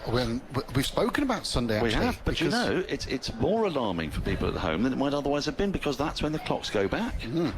So if you want to catch that game from the beginning, Capsey is in. This is played off the back foot by Sutherland, back to Capsey. There's no run. It'll start at 5:30 in the morning. 5:30 in the morning. I've got to say, I'm now looking at my analog watch. And forward in defence comes Sutherland, pushes it back to Capsey, no run. So I suppose, is that 5:30 when I turn that round? 11 o'clock. Oh, I suppose, yeah, I suppose it is 5:30. How weird. And of course, 5:30 in the morning, I always think for the older generation, that's an early start, and for the younger generation, it's a late night. Yeah, for me in the middle, it's... I just don't know. I don't know what it looks like at 5:30 in the morning. Short, down the leg side. Played out towards deep square leg. Emma Lamb there. Thought she might have been in business for a moment, because it was slightly false shot, a rare false shot from Sutherland, getting a top edge. But it bounced a good 4 or 5 metres in front of Lamb, running in off the boundary, 184 for 4. The first run off Capsey. Gardner now on strike. 3 in the ring on the offside, long on, long off, back, deep mid-wicket, and a deep backward square. And Gardner gets a quicker ball, which he just pulls round the corner, down to Lamb at deep backward square for that single. 185 for 4, 60 now needed from 97. It's now below 4 runs and over. Sometimes you just have to sit back and appreciate what you're watching, don't you? They are, I know, they haven't won yet, but this partnership, in the same way as watching Alana King bowl, for example, it's just a delight sometimes. Back into her crease goes Sutherland and punches a ball that wasn't that short, but to the right of short extra cover, up to wide, long off for a single. 3 singles to finish the over. 186 for 4, 59 needed from 16 overs. And yeah, this has been as beautiful an innings as you could wish to see from Sutherland, and Gardner as well. I mean, just some of the shots that Sutherland's played will stick in the memory. That drive through extra cover, that swept 6 as the drinks, I say drinks and bananas and bits of fruit and whatnot. That lofted drive from Gardner down the ground of Natsima Brunt in that previous over, you just have to admire it. And they always play us for fools sometimes, don't they? And they've done it quite a lot in this World Cup, where they lose 3 or more early wickets, and every single time we go, is this it? Is it happening? Is this the day where somebody doesn't step up and save Australia? But why would we think that when they were 115 for 8 against Pakistan and still put on 106 for it every for the time. 9th wicket? Yeah. And it's just so impressive how and we saw it during the Ashes as well, how somebody will always dig in if they need to, or take the attack when they need to, which is what Ash Gardner's done, go through the gears. And you know, I don't think England have been they've taken their foot off the gas a little bit. There've been a few too many boundary balls per over in the past 10 overs or so, but they've just been fantastic. And the person who's saving this game, Annabelle Sutherland at the moment, 80 off 95, also the leading wicket taker in the tournament. Yeah. And she bowled spectacularly today. Bowled a couple of delicious balls, picked up a few wickets. At the other end, Gardner 61 off 51. What was it in the Ashes Test match? You know, it's at Trent Bridge. You know, they bat, they bowl, they field. Those quite important things to do in cricket, but the thing is, they all do it, apart possibly from Megan Shoot. But they pretty much do. You know, England haven't dropped any chances today because they haven't been given any, so you can't. You know, it's not quite like looking back at the Ashes where we thought England let that one go, or had they taken this catch or whatever. You know, that period in the middle where I think it was 21 to 30 overs, England scored 26, Australia scored 77. We're not seeing much in the way of dew, so I don't think we can put anything down to that. No. Not really seeing, I mean, there are towels out there, but we've hardly seen them being needed. We've looked at the wheels of the little camera robot camera. And Nothing happening now, is there, in terms of popping the rope round or... A team outplays you sometimes, and when it's a team as good as this, it can happen. Well, a partnership is outplaying England's bowlers, and there's a partnership of bowling really between Sutherland and Alana King, wasn't there, in the middle of England's innings, and they've just been exceptional. Whether England would have been better off, I mean, they didn't get the choice, but whether they'd be better off chasing, you don't know. I think part of it is that in 50 overs, if you've got that many bowlers and that many batters, you can come back. So Australia struggled a bit, didn't they? In the first 10 overs, their bowlers didn't quite hit the mark. Well, the first 7.5 overs. And then they found the right combination, and that put the brakes on England's innings. And similarly with the bat, if this was a 20-over game, and we saw they were vulnerable in the last T20, sometimes it's harder to come back from 24 for 3, 68 for 4, but when that fourth wicket went down, there were still so many overs left, and really class players can build partnerships. Yeah, and it's not as we said, it's not a tournament-changing result for England if they lose this game, but it's a reminder of what they're up against in terms of what may await them, or may await whoever joins them in the semis and the final. It's a reminder of what awaits the world, because whoever plays Australia are going to have these issues to deal with, aren't they? And India found it when they got themselves in a strong position, up to 290 odd at Vizag, 4 down. Do they lose 6 for 36? And actually 330 seem to be chased with ease. Lindsay Smith is going to resume after the drinks break. Swap of ends. She's at our end, the pavilion end, if you will. With Australia needing 59 from 16 overs. Very comfortably placed. Sutherland on strike on 80. She'll be eyeing up 100 here. And Smith is going to start around the wicket to her. She comes forward and just pushes defensively to the first ball to Heather Knight. No run, determined not to let drinks break get her out. A little reset, she can afford to do that. They're so far ahead of the game here, Australia. Back into a crease goes Sutherland, pushes once more tonight. Can't beat the fielder, there's no run. You were saying you don't head too early to Vizag tomorrow, is that right? No, it's not too early, no. Midday-ish? What time do you leave? Because you presumably got loads of various methods. As this is going to bring a single back into a crease, went Sutherland, and this time got it past the right hand of Knight at short extra. I'm on the 6:05 from Indore to Nagpur. Is that a train? A train? A train, okay. Not a bus this time. No, but then there is a bus then, the overnight bus then from Nagpur down to Hyderabad. So how long does it take to get to Nagpur? It's a quick one, takes about 8 hours. 8 hours, okay. Yeah, instead of 12, really, yeah. Oh, right, okay.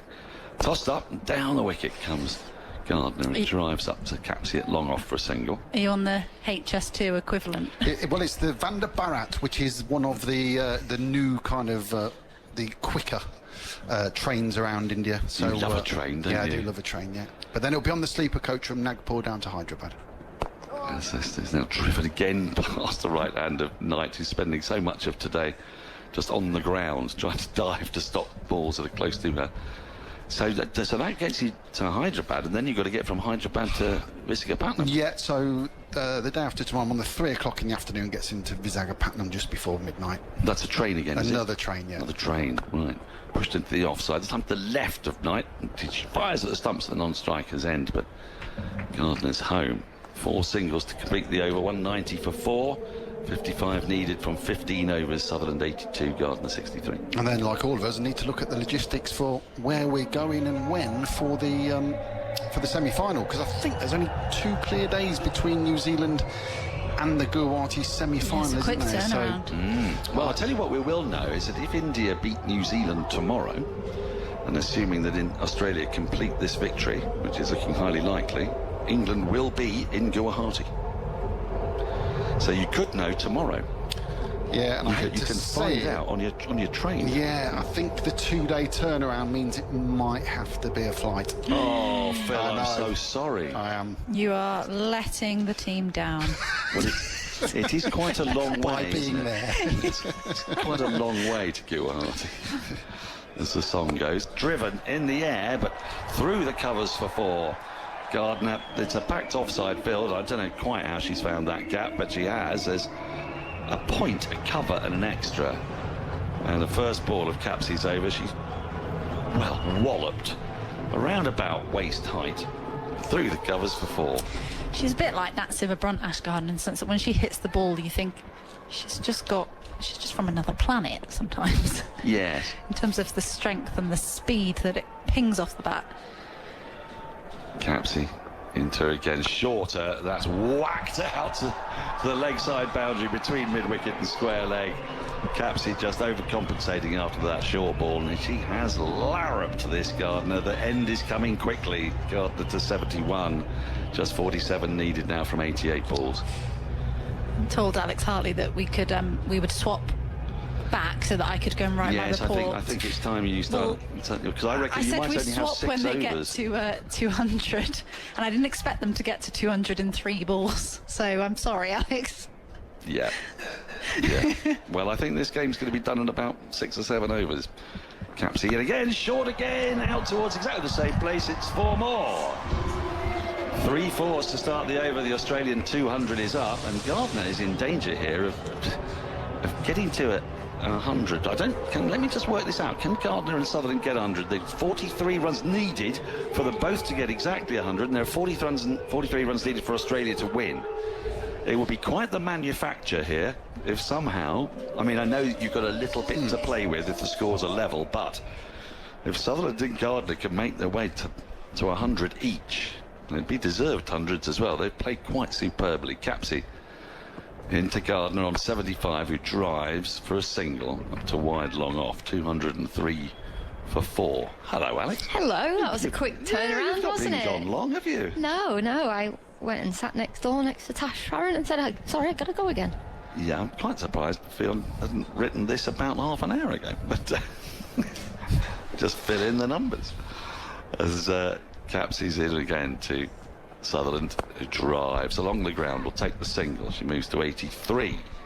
So we've seen here, Al, that they can both get 100, exactly 100 not out, and win. I don't think they'll perfectly. be thinking about that, though. I don't think they will, No. but we're allowed to. We are allowed to, and that would be nice, wouldn't it? Yeah, I think it would. Yeah, we can afford to be a bit more generous towards the Australian women's team. This is driven up to wide long off for a single, because the agony hasn't been going on since 1878. It does just show how good of a start England got, that both of these batters in a run chase of 145 are able to get 100 each. 245, sorry. Yes, exactly. 205 for 4 at the end of the over. 40 needed from 84. Sutherland 83, Gardner 77. And that Capsey over cost 15. And was the most expensive of the innings so far. I felt it might be. Lindsay Smith is going to continue. Going to bowl her 8th over here. 40 needed. I mean, we're looking at about 5 overs with the way they're batting, if that. Yeah, England just got to take this as deep as possible. Right, Smith is just moving Dunkley further round at deep extra cover. Gardner on strike on 77 from just 58 balls. Goes into a crease and punches into the offside, and Knight goes down an instalment, stops the ball at short extra and low run. My goodness, we've seen a masterclass in this partnership. 137 from 124 balls. Smith in round the wicket. So he's played off the back foot and on. Smith dives over that ball and rolls up to Capsey at long off. Pings the throw in to the keeper. 206 for 4. Sutherland back on strike, 83 off 100. She came into this innings with very poor form in the competition, but found her feet quickly. So just see some fireworks going off over yonder. Yeah. Nice green ones. Down the wicket comes Sutherland, and can only push the ball back to Smith, who dives away to her right to stop. The locals have gone Aussie green already. Yeah. Not even won the game yet. Well, I think it's a fairly good prediction. Smith in again, and down the wicket and driven with great control by Sutherland up to long off. Capsey Fields take the run, 207 for 4. Sutherland to 84. It's a big game tomorrow. India playing against New Zealand. If India win, I just think that puts them through. I can't It does. see any other way. It just does, doesn't it? And this is played off the back foot out towards deep extra cover for a single. And if they go through, they'll play against a side that finishes first. Now, of course, that doesn't have to be Australia if South Africa were to beat them in their last game. Also, here's a spanner in the works. If India lose tomorrow to New Zealand, they would have to beat Bangladesh on Sunday. And there is rain about. Is there in Mumbai? Yes. Rain in Mumbai. Worked off the back foot, and Smith half stops, but should have done a bit better with that. They're able to take the single. End of the over. 36 needed. 13 overs remain. Sutherland 85, Gardner 79. I'm going to make a bold prediction. I'm coming off commentary now. You're going to say you're not coming back? I think Henry Moran is going to finish this game, I reckon, with 36 needed in 20 minutes, 5 overs. I think he could be on. Phil's got something to say, and then Henry's going to come back in. Yeah, this partnership now worth 141 off 129 balls. That means in terms of Australia in World Cups, it's their highest partnership ever outside the first 2 wickets. So other than the opening partnership and the second wicket partnership, this is now the highest partnership Australia have ever had at a World Cup. Well, there you go. It says something as well, and a partnership that was needed when England picked up those early wickets in the power play and were on top of this game. But again, Australia showing their strength and depth. Well, they've been brilliant, these two, and sometimes you hold your hands up and say, fantastic, just absolutely brilliant. And today is one of those days. 141 of 129 is not just a match-winning partnership, it is a match-defining, tournament-defining, statement-making. Works, doesn't it? 36 needed from 78 deliveries. Sutherland is on 85, Gardner on 79. Sutherland waits. Here comes Lauren Bell from the far end of the ground, and slower ball first up is defended into the offside. Have England done much wrong? No, I don't think so. I think Australia have shown what they're about. Potentially maybe had 4 fielders out slightly too early. A little bit too easy maybe to go down the ground for Australia. But they've not had many passages of play where they've not bowled well or not fielded well or not taken their catches. Here is Lauren Bell, and pace on delivery is dropped into the offside towards Lindsay Smith. 1 run is taken, 35 from 76 required. But it was that 10 over period where they went at 7 and over where they really got hold of this game, wasn't it? And it was such a difference, as you pointed out, Alex. The difference in those middle overs, 20 to 30, where England were going at 2.6 and Australia were going at 7.5, is just where the game's won and lost, isn't it? 210 for 4, Australia chasing 245. Here is Bell.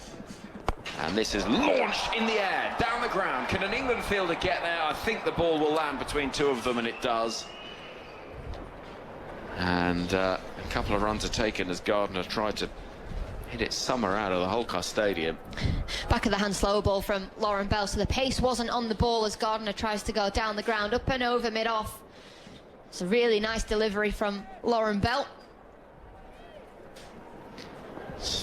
down the ground.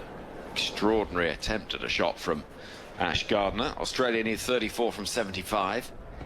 Here comes Bell, and this has been pulled away out towards the deep, but will be fielded by Dunkley. That felt like it was ripe to be put to the boundary for 4, but she couldn't quite find the gap. 212 for 4 with 2 balls left of the 38th over. Gardner has played some knock here, Alex, 80 off 62. Yeah, she has. She's played really nicely, as has Annabelle Sutherland. They've weathered the storm, haven't they? Bell again with a kick and a flick of the heels, runs in towards us, and it's pulled in short. A very good take from Amy Jones. Standing up to the stumps to England's fast bowler, high up above her head, down the leg side. It really is some good work that from the England keeper, who has had 37.4 overs out there in the heat. Not as hot as it has been at times in this tournament, but it's still a muggy, warm night. Lauren Bell with a hush around the ground will run in now.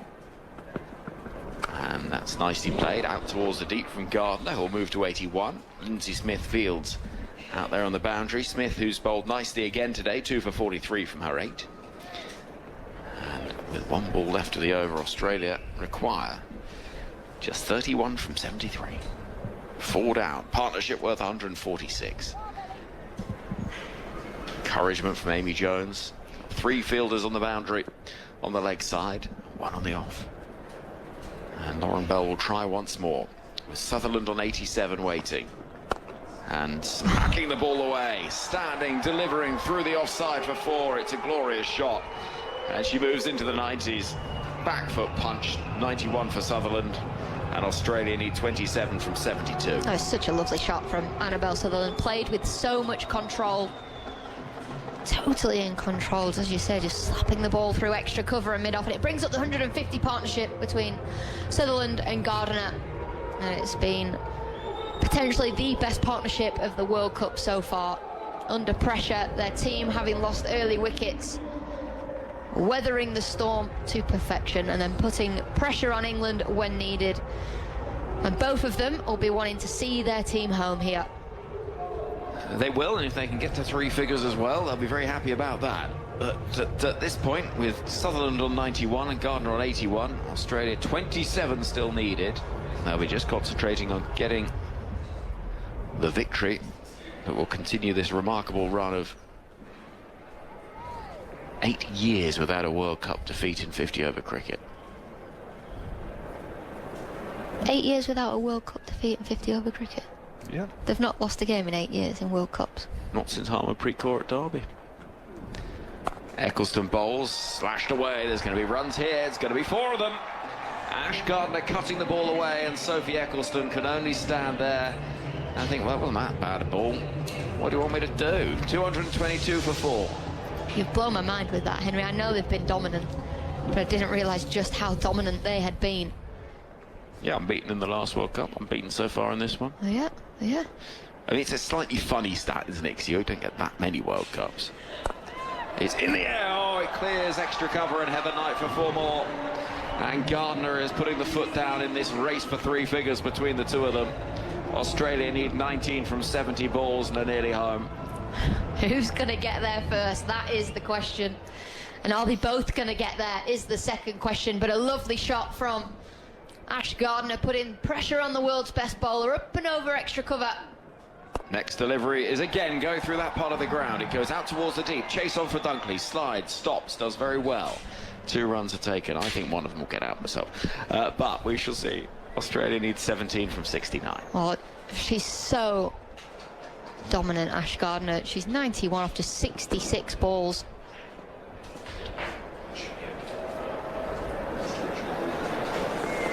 Here is Eccleston. It's skewing away off the bat, and into the offside it goes for 1 more. So Gardner will say, I was just trying to get a boundary. Might end up with a strike next over. So Sutherland on 91, Gardner 92. Australia needs 16 off 68. It sort of got to that stage of the game where they could farm the strike, either one of them, to get them both to 3 figures. Be a flex, wouldn't it? Eccleston to Sutherland, driving with authority down the ground for one more. She'll take the strike, 15 needed off 67. However, you just want to win the game, surely. Yeah. I know they're going to win the game, but just want to get it done. Up that net run rate. Not that it'll come into it for Australia, doesn't really matter, I suppose. They'll be top of the table. There's a conversation between Eccleston and Siva Brunt. I'm not quite sure what it'll be. Eccleston has one ball left of her 9th over. Maybe just delaying things a little bit. Gardner waits on 92 off 67. And, pace taken off it. And she can't believe it, Sophie Eccleston, because the edge has been found again, and it's gone flashing past Amy Jones to the boundary for 4. Gardner and Sutherland come together to punch gloves, and Australia need just 11 from 66. Gardner on 96, Sutherland 92. Well, frustration for Eccleston, frustration for England. This ball just turning outside the off stump. Ash Gardner looking to slap it into the offside, takes a thick outside edge and races away for 4, and it's just been one of those days with the ball in hand for England. They were magnificent in the power play, and then Australia, Sutherland and Gardner have been magnificent since. 92 not out for Sutherland, and Ash Gardner 96 not out of just 68 balls. It's been good viewing. Yeah, and the partnership now at 166 of 142. This is Australia's largest ever 5th wicket partnership in ODI cricket. It's been spectacular. It really has. Lauren Bell at the far end. Ready to come into bowl to Sutherland on 92, and slower from Lauren Bell, back of her hand. It's not timed. It'll go out towards the deep with 2 taken. And it's now single figures, 9 needed from 65. It's almost like they're toying with each other out there in the middle. Sutherland creeps up 2 more, then Ash Gardner's going to hit a boundary.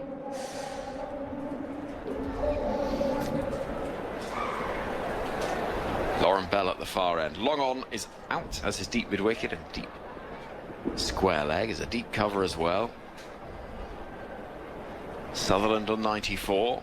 Waits and will drill the ball out to deep cover for 1.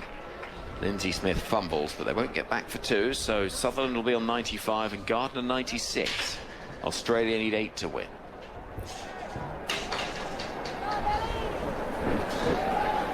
England have given it a good go today, but they've been blown away by this 5th wicket partnership, which has been nothing short of remarkable.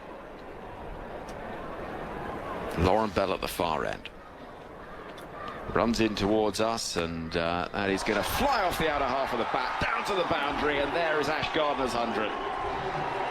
A slightly streaky way to get there, but as well she might have an enormous smile on her face, because Ash Gardner has scored 100 once again. What a player, what a team. You hold your hands up and say that Australia do things that no side can. Seemingly impossible situations, they find a way, and they don't just find a way, they obliterate opponents. Brilliant knock. 100 off 69 deliveries. Australia need 4 to win. Yeah, 100 off 69 balls makes it the quickest 100 of this World Cup. It's Ash Gardner's 3rd ODI 100, a 2nd against England, and her 2nd of this World Cup. Australia need 4 to win from 63 balls. Here comes Lauren Bell, and Wow. Here we go. She's just defended a full toss straight to mid-wicket. I'm going to get my 100 and my teammate's going to try and get hers. Be careful, Mother Cricket. Well, no, are you joking? They need 4 off 62. Even if she gets out, she's got a century. It doesn't matter. I'm thinking of India in 2023 when they messed about against the Netherlands and what happened in the final. Nah, come on. Come on. Here is Lauren Bell. Running into bowl, defended again. Gardner pushing into the offside. They've earned this. They have earned this. Well, Sutherland is on 95. And do you know what? If Sutherland gets out at the other end, it doesn't matter. It's been a fantastic knock, a brilliant partnership, and as you say, Australia have earned the right. It's just frustrating as an England player, fan, spectator. Here is Lauren Bell to conclude the over, and defending is Gardner. There was a little bit of extra heat and menace from Lauren Bell. Australians are cackling in the dugout, enjoying every second of this, and why wouldn't they? Gardner's on 100 off 72. Australia need 4 to win. Well, they're going to have to figure it out here, aren't they? Well, you can't smack a 4, she'll end up 99 red. Yeah, she could smack a 2 and then a 4. Or she can smack a 6. Oh, but if you go to hit a 6 and you accidentally hit a 4, it'd be like the West Indies not qualifying all over again, Henry. Or Sophie Eccleston spears 5 wide. Oh, no. Well, it could happen. It has happened. Teams have done that before. They might say, we're not going to let you have your fun. I don't mind my figures taking a hit. Nah, she wouldn't do that. Eccleston wouldn't do that. No, most cricketers would have too much pride, but it has happened. Teams have bowled wise to stop players reaching milestones and thought, well, if you're going to mess me around, I'm just going to say to you, well, essentially. Eccleston bowls. Oh, it's been skewed in the air. This could be a chance of a catch, you know. Oh, no! Put down. I thought for a second that Heather Knight had taken a blinder at extra cover. Instead, Sutherland does get the 2. There's a pat on the back from Dunkley to Knight, who rather nurses a sore left shoulder. And Sutherland moves to 97. Australia move to 2 from victory. It would have been a great catch from Heather Knight, wouldn't it? The ball going over her left shoulder, her running back. 2 needed for victory. Forward comes Sutherland, drives down the ground. They'll get 1. Well, how's this going to play out then? Dot. Sutherland on 98. Dot. We're going to see 4 dots? Yeah. Do you reckon? Absolutely are going to see 4 dots. Well, I do think it's not impossible with scores now level. An edge. That's what they won't want. They won't be running the singles. Yeah, it's where cricket can be. The field's still spread. Can become a funny old game, eh? Australia need a... There we go, the field's coming up. Solitary run to win from 58 balls, but they got Sutherland at the non-strikers end on 98 and Gardner on a square 100.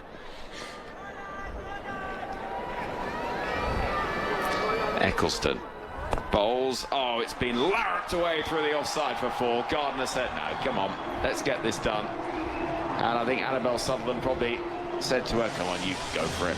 I don't mind, I'm happy with my 98 red. And indeed, she fully deserves that healthy boost to her average, because Australia have won a game so brilliantly by 6 wickets, chasing down 245 with close to 10 overs left. A quite brilliant partnership worth 180 of 151 between Ash Gardner and Annabelle Sutherland. Gardner finishes unbeaten on 104, Sutherland on 98. And Australia continue this incredible run. Unbeaten in this World Cup, unbeaten in the previous one. England and Australia are semi-final bound. They may yet meet again in this tournament, but this is a statement win from a side that can do incredible things on a cricket field. They're favourites for a reason. England gave it a go, but again have been reminded just quite where they need to get to. Australia brilliant. They've won by 6 wickets. Yeah, they were fantastic. They were fantastic. England, they put them under the pump in the power play when they lost 3-4 early wickets. Lauren Bell with an absolute beauty to get rid of Phoebe Litchfield in the first over of the game, and then Georgia Voll trying to sweep Lindsay Smith. They were in a little bit of trouble, but that partnership absolutely deserved to be a match-winning partnership. 180 between the two of them. And Australia once again showing why and how they are the best team in the world. They've just got so much strength, so much depth. And Talia McGrath, the captain, wasn't even required with the bat. So Australia have beaten England, a first defeat inflicted on Charlotte Edwards and Nat Sivabrunt's side at this World Cup. They'll still be in the semi-finals, England, But what a performance from Australia. Set a target of 245. England felt perhaps that they were in the game early on. 3 early wickets certainly made it seem that way, as Australia fell to 24 for 3 and then 68 for 4. But a partnership worth 180 from 151 deliveries between Annabelle Sutherland, 98 not out, and Ash Gardner, 104 not out. Enough to get Australia home with almost 10 wickets to spare. A brilliant performance. 10 overs to spare. A brilliant performance from Australia, who have underlined their credentials as the favourites for this World Cup, once again showing just how good a side they are. They remain unbeaten. England's first defeat. Alongside me to go through all of the action. We'll get reaction as well from the boundary edge, but I've got World Cup winner Alex Hartley alongside me. Phil Long, our statistician, is here too. And Alex, as we reflect on what we've seen, it has been just startling from Australia. Yeah, it has again, just showing why they are the best team in the world. Even when they're under pressure, they manage to weather the storm and absorb that pressure and find ways of being on top of the game. It was that partnership of 180. I mean, it just, neither of them ever looked like getting out. It wasn't until the very last over of the game that Sutherland was dropped by Heather Knight, but until then pretty much chanceless. Both of them out in the middle. It was absolutely brilliant from Australia, and England put up a decent fight, as I say, taking those wickets in the power play, but it just wasn't enough. Well, Annabelle Sutherland took 3 wickets with the ball, tournament's leading wicket taker. She struggled with the bat in the competition till today, but finishes on 98. Unbeaten, player of the match today, quite rightly too as well, sharing that partnership with Ash Gardner. And it has been some performance. Here she is with Nasser Hussain. Complete all-round performance. Annabelle Sutherland is our player of the match. Carlos Brathwaite is going to give her medal. Annabelle, well played. That was some innings and some partnership. You must have enjoyed that. Yeah, it was pretty fun. It's always good batting with Ashy. She keeps the game moving, and yeah, to be honest, just had a pretty good seat up the other end. Let us tell us about that innings, because at the start it looked like hard work for the top 3. What were you thinking when you went out there? To be honest, just trying to have some time in the middle. I feel like once you got in, it was actually really nice. We get to battle on fast outfield and you get value for runs. So, yeah, trying to get myself in and stay busy with partner up the other end. You said you've had a quiet World Cup with the bat so far. Are you someone that frets, or you just know when you get in, you'll cash in? I know when I'll get in, I'll cash in, and just trying to trust my game, to be honest. Yeah, tinkering with a few things mentally and just trying to give myself the best chance early on in my innings.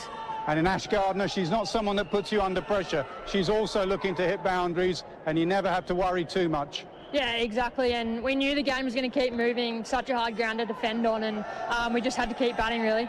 And with the ball, what was the secret? Almost 2 different roles today. You had to break that partnership up front. What were you thinking when you came on then? Still felt like there was a little bit in the wicket when I hit the right length, and yeah, it was nice to get rewarded. I think the spinners did a fantastic job, particularly Alana King through the middle. Really stalled their momentum and yeah, picked up wickets throughout.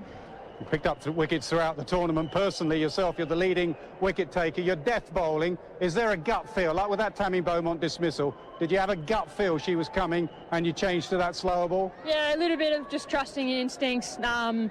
And yeah, I feel like I've got the skills to kind of yeah, go with any batter that I need and change the tempo where I need to. But I think you got to kind of hit your stock ball, and I feel like that's been working for me. And that final bit just out there, was there just the message to Ash, just finish this, I'm done? Yeah, I was happy for Ash to get it done. Well played, magnificent. Thank you. Thoughts there of Annabelle Sutherland chatting to Nasser Hussain. She scored 98 not out, picked up 3 wickets as well in the first innings, and shared a stand of 180 alongside Ash Gardner. Phil Long, our scorer, is alongside me. Phil, some numbers to reflect on the dominance. Well, all about that partnership, really, wasn't it? It was Australia's highest 5th wicket partnership in ODIs, the 2nd highest partnership in ODIs for the 5th wicket partnership across the history of ODIs. That's Ash Gardner innings, 104 off 73 balls, 3rd ODI 100, a 2nd against England, 2nd at this World Cup. And let me just tell you, 98 not out for Annabelle Sutherland. That's the 2nd highest not out score, less than 100. Caroline James, West Indies versus Denmark in Delhi, 1997 World Cup. She was 99 not out at the end of the innings. We still talk about that innings to this day. Alex Hartley, halfway stage, England having done a decent job, I think it's fair to say, with the bat, particularly at the start and end of the innings. It was the middle phase where they struggled. Yeah, it was, and that's where they've struggled throughout. Is the middle order, have struggled throughout. And, you know, the platform that they built in the first 10, 15 overs, you almost thought, here we go, they're on. And then they slowed down, went at 2.7 and over from overs 20 to 30. And Australia really put the handbrake on England throughout that middle phase of the game. So it was one of those where at the halfway stage, to be completely honest, 244 for 9, I felt like England were probably about 20-25 shy. It would have proven to be not enough anyway, going into the second innings, and how Australia went about that. But it just felt like that absorbing pressure and slowing things down almost went a little bit too far for that 10 over period.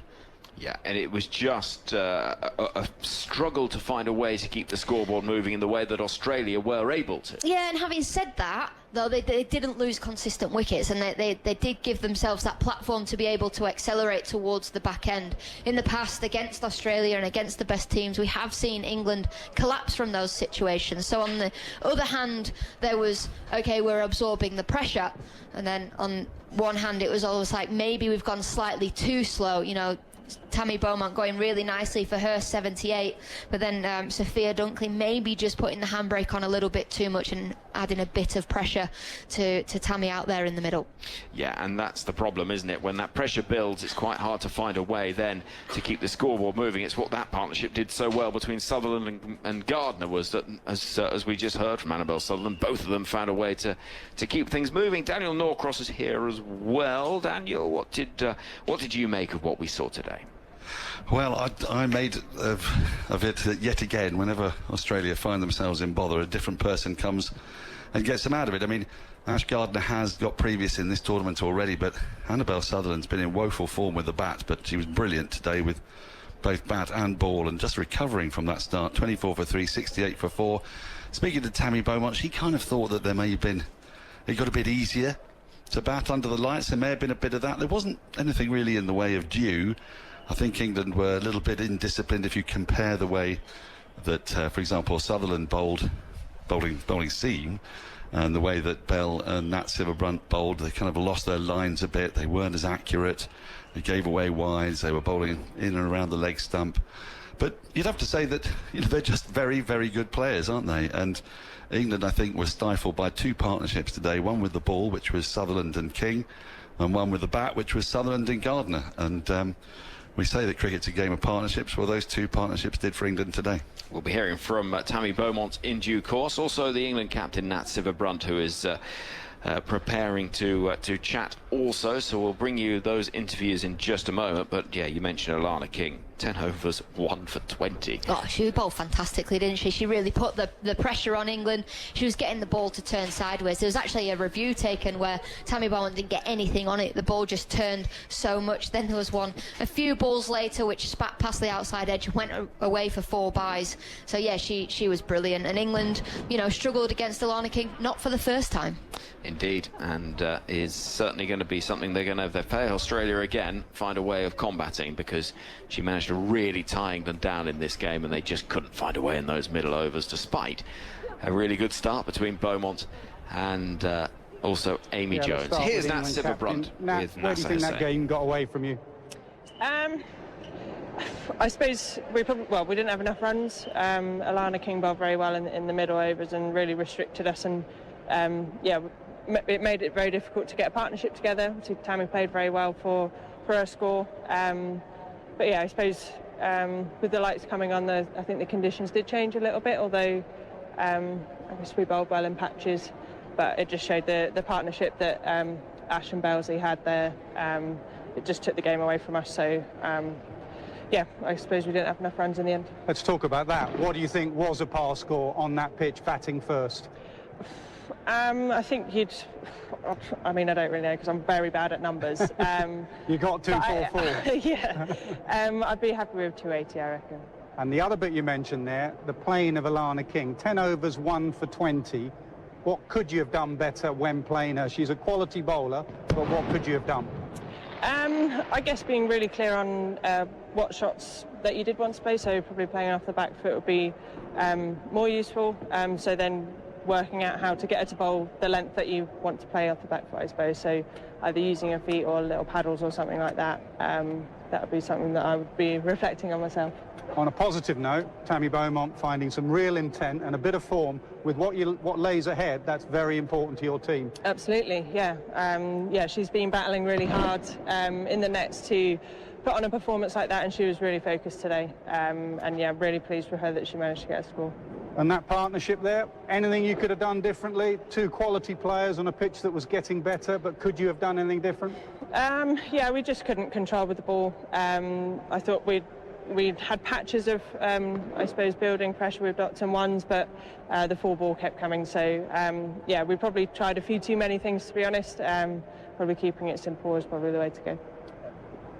Your first defeat in the tournament, is the confidence still there? You still got very positive vibes with what lies ahead? Yeah, absolutely. Yeah, I think we'll see a review very carefully on this game and make sure that we do take the positives from it and the learnings as well. But yeah, coming up against a quality side, you have to be really good for the whole game, and yeah, we weren't as good as Australia today. I guess that's the final question, not just to you, but any team in this tournament. To win it, you're probably going to have to beat this Australian side. With what's happened to this England side of late, do you still firmly believe you can beat Australia? Yeah, definitely. Yeah, I think we'll see. We weren't at our best today, but yeah, I don't think we played our best game yet. So yeah, we'll be ready for them if we do see them again. Good luck rest of the tournament. Thank you. If I could just ask Talia McGrath to come up for a few words, please.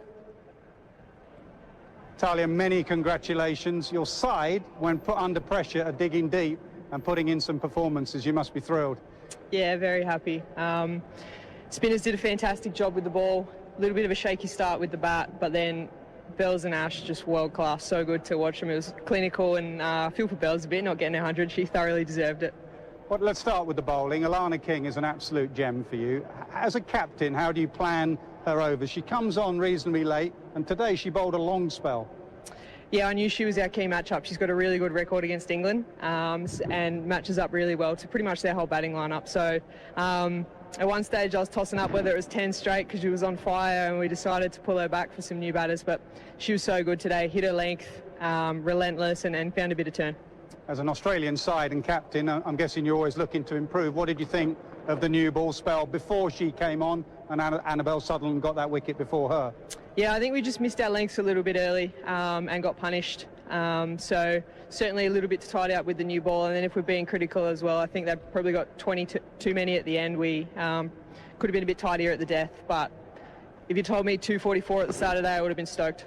And Annabelle Sutherland, she's some cricketer, leading wicket taker, a fifer in the tournament, and nearly 100. She is absolutely vital to you. She is such a gun, and I think it's scary how young she still is. She's one of our hardest trainers. Her planning is meticulous, and whenever we're in trouble, you sort of just turn to Bells. She's that good. Ash Gardner goes pretty well on this ground. Do you see any areas of concern as a team, or are you very happy with where you are going into your last group game? Certainly lots to improve on from this game. We'll review it as any, but for us it's that belief from any position we're in that we can win. So fine-tune a few areas and still keeping that belief and that momentum going. And Elisa Healy, where is she? Is it just a niggle? Is it something a bit more serious? She'll definitely be back. Bit of a day by day. I'll leave that in the hands of the physio. I think she's tracking nicely, but a bit of a day by day progress. Many congratulations, a superb win, well played. Thank you. Thoughts of the two captains there, chatting to Nasser Hussain. Alex Hartley alongside me, as is Daniel Norcross. Would have been a little bit rogue if Talia McGrath went, yeah, she's out, I'm going to captain the rest of the tournament. That was always going to be the answer, wasn't it, a day by day. I think both captains spoke really well there. I think Siva Brunt was honest, where they didn't have enough runs on the board and there was too many 4 balls. And I think having a captain that comes out and speaks honest truths says a lot. They have got areas to improve on. They're still qualified for the semi-finals. It's not a panic stations. Going into today's game. England knew they would have had to have played their best to beat Australia, and they certainly didn't do that. You know, they didn't have enough runs on the board with the bat, and it was always going to be tough defending that total. I think my one disappointment is that, in a way, this was a free hit.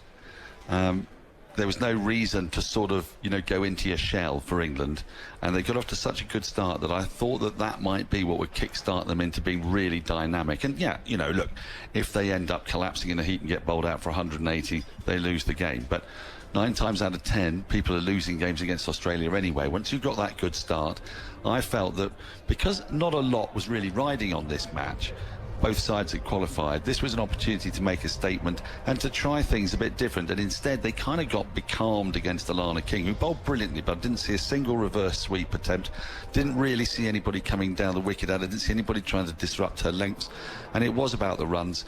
We knew at the halfway stage 244 wasn't enough, and part of the reason for that was because they just had to go slow in the third 10 overs. It was 26 runs they scored in those 10 overs. Australia scored 77, and there was no real reason for it except a bit of timorousness, and you kind of felt they could have just gone hard there and just see what happens, because we all know the only way you beat Australia is if you put them under a lot of pressure, and I didn't feel that England did. There are some positives for them today, without a doubt, with the new ball, definitely. Tammy Beaumont coming back into a bit of form, but I just felt that they lacked a bit of instinct there to just have a go. Well, you mentioned Tammy Beaumont. She did come back into a little bit of form today. Her top score of the tournament, 78 off 105. And Daniel, you've been speaking to her on the boundary edge. It looked like you've been struggling with your technique a little bit earlier in the tournament, but today you really got going, got that 6 early on. Tell me a little bit about the conditions out there. Yeah, I think it was quite different to the other day here. Different soil apparently doesn't bounce as much, and yeah, it's probably what it felt like. Not too much swing early, which was obviously nice as an opener, and then yeah, I think it just kind of got slower and lower, and then when the lights came on, it looked like it got like it was coming on quite nicely and looked a bit easier to bat. So yeah, a big toss probably. Yeah, I was going to ask about that, because Nat said at the toss she was going to bowl first. Was that partly the effect of what happened against India? A bit of dew came in? Not necessarily. I think we knew it was like a very different pitch because the soil's different, and all the feedback was that it doesn't bounce as much as the India game. So yeah, we just kind of felt that yeah, it might be better to bat second, but you know, a toss doesn't dictate a game. You've got to play well for 100 overs, and Australia played their 100 overs better than we did. Are you guys getting a bit sick of Alana King? I mean, she bowled absolutely fantastically today, and I don't really know what the solution is. Yeah, I mean, she's a brilliant bowler, and she showed her class again today. It was probably at that point where you didn't know whether to, you know, try and go on the offensive and get her economy up, and maybe give your chance away and then, you know, make someone else have to start.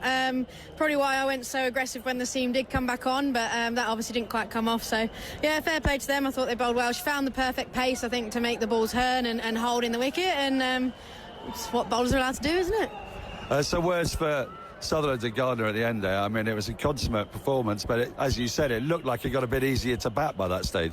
Yeah, absolutely. You know, getting them 68 for 4 was exactly what we wanted, with them chasing 240, and you know, I thought that was a brilliant start from us, but I guess they showed their class. You know, someone like Annabelle Sutherland and Ash Gardner, you know, the way they've, you know, put on 150 there in pretty much no time, just showed how much depth they've got and how much belief they've got in the way they play.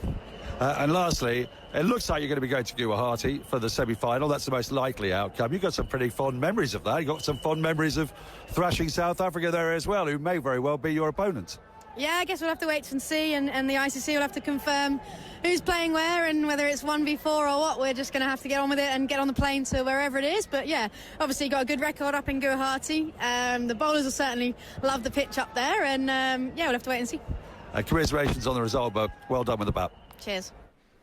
Tammy Beaumont chatting to you, Daniel, on the boundary edge. I thought there was some honesty there, wasn't there? And yeah, where do we think, Alex, having seen what we've seen tonight with Australia's dominance, where's your belief level in terms of England being able to win this tournament?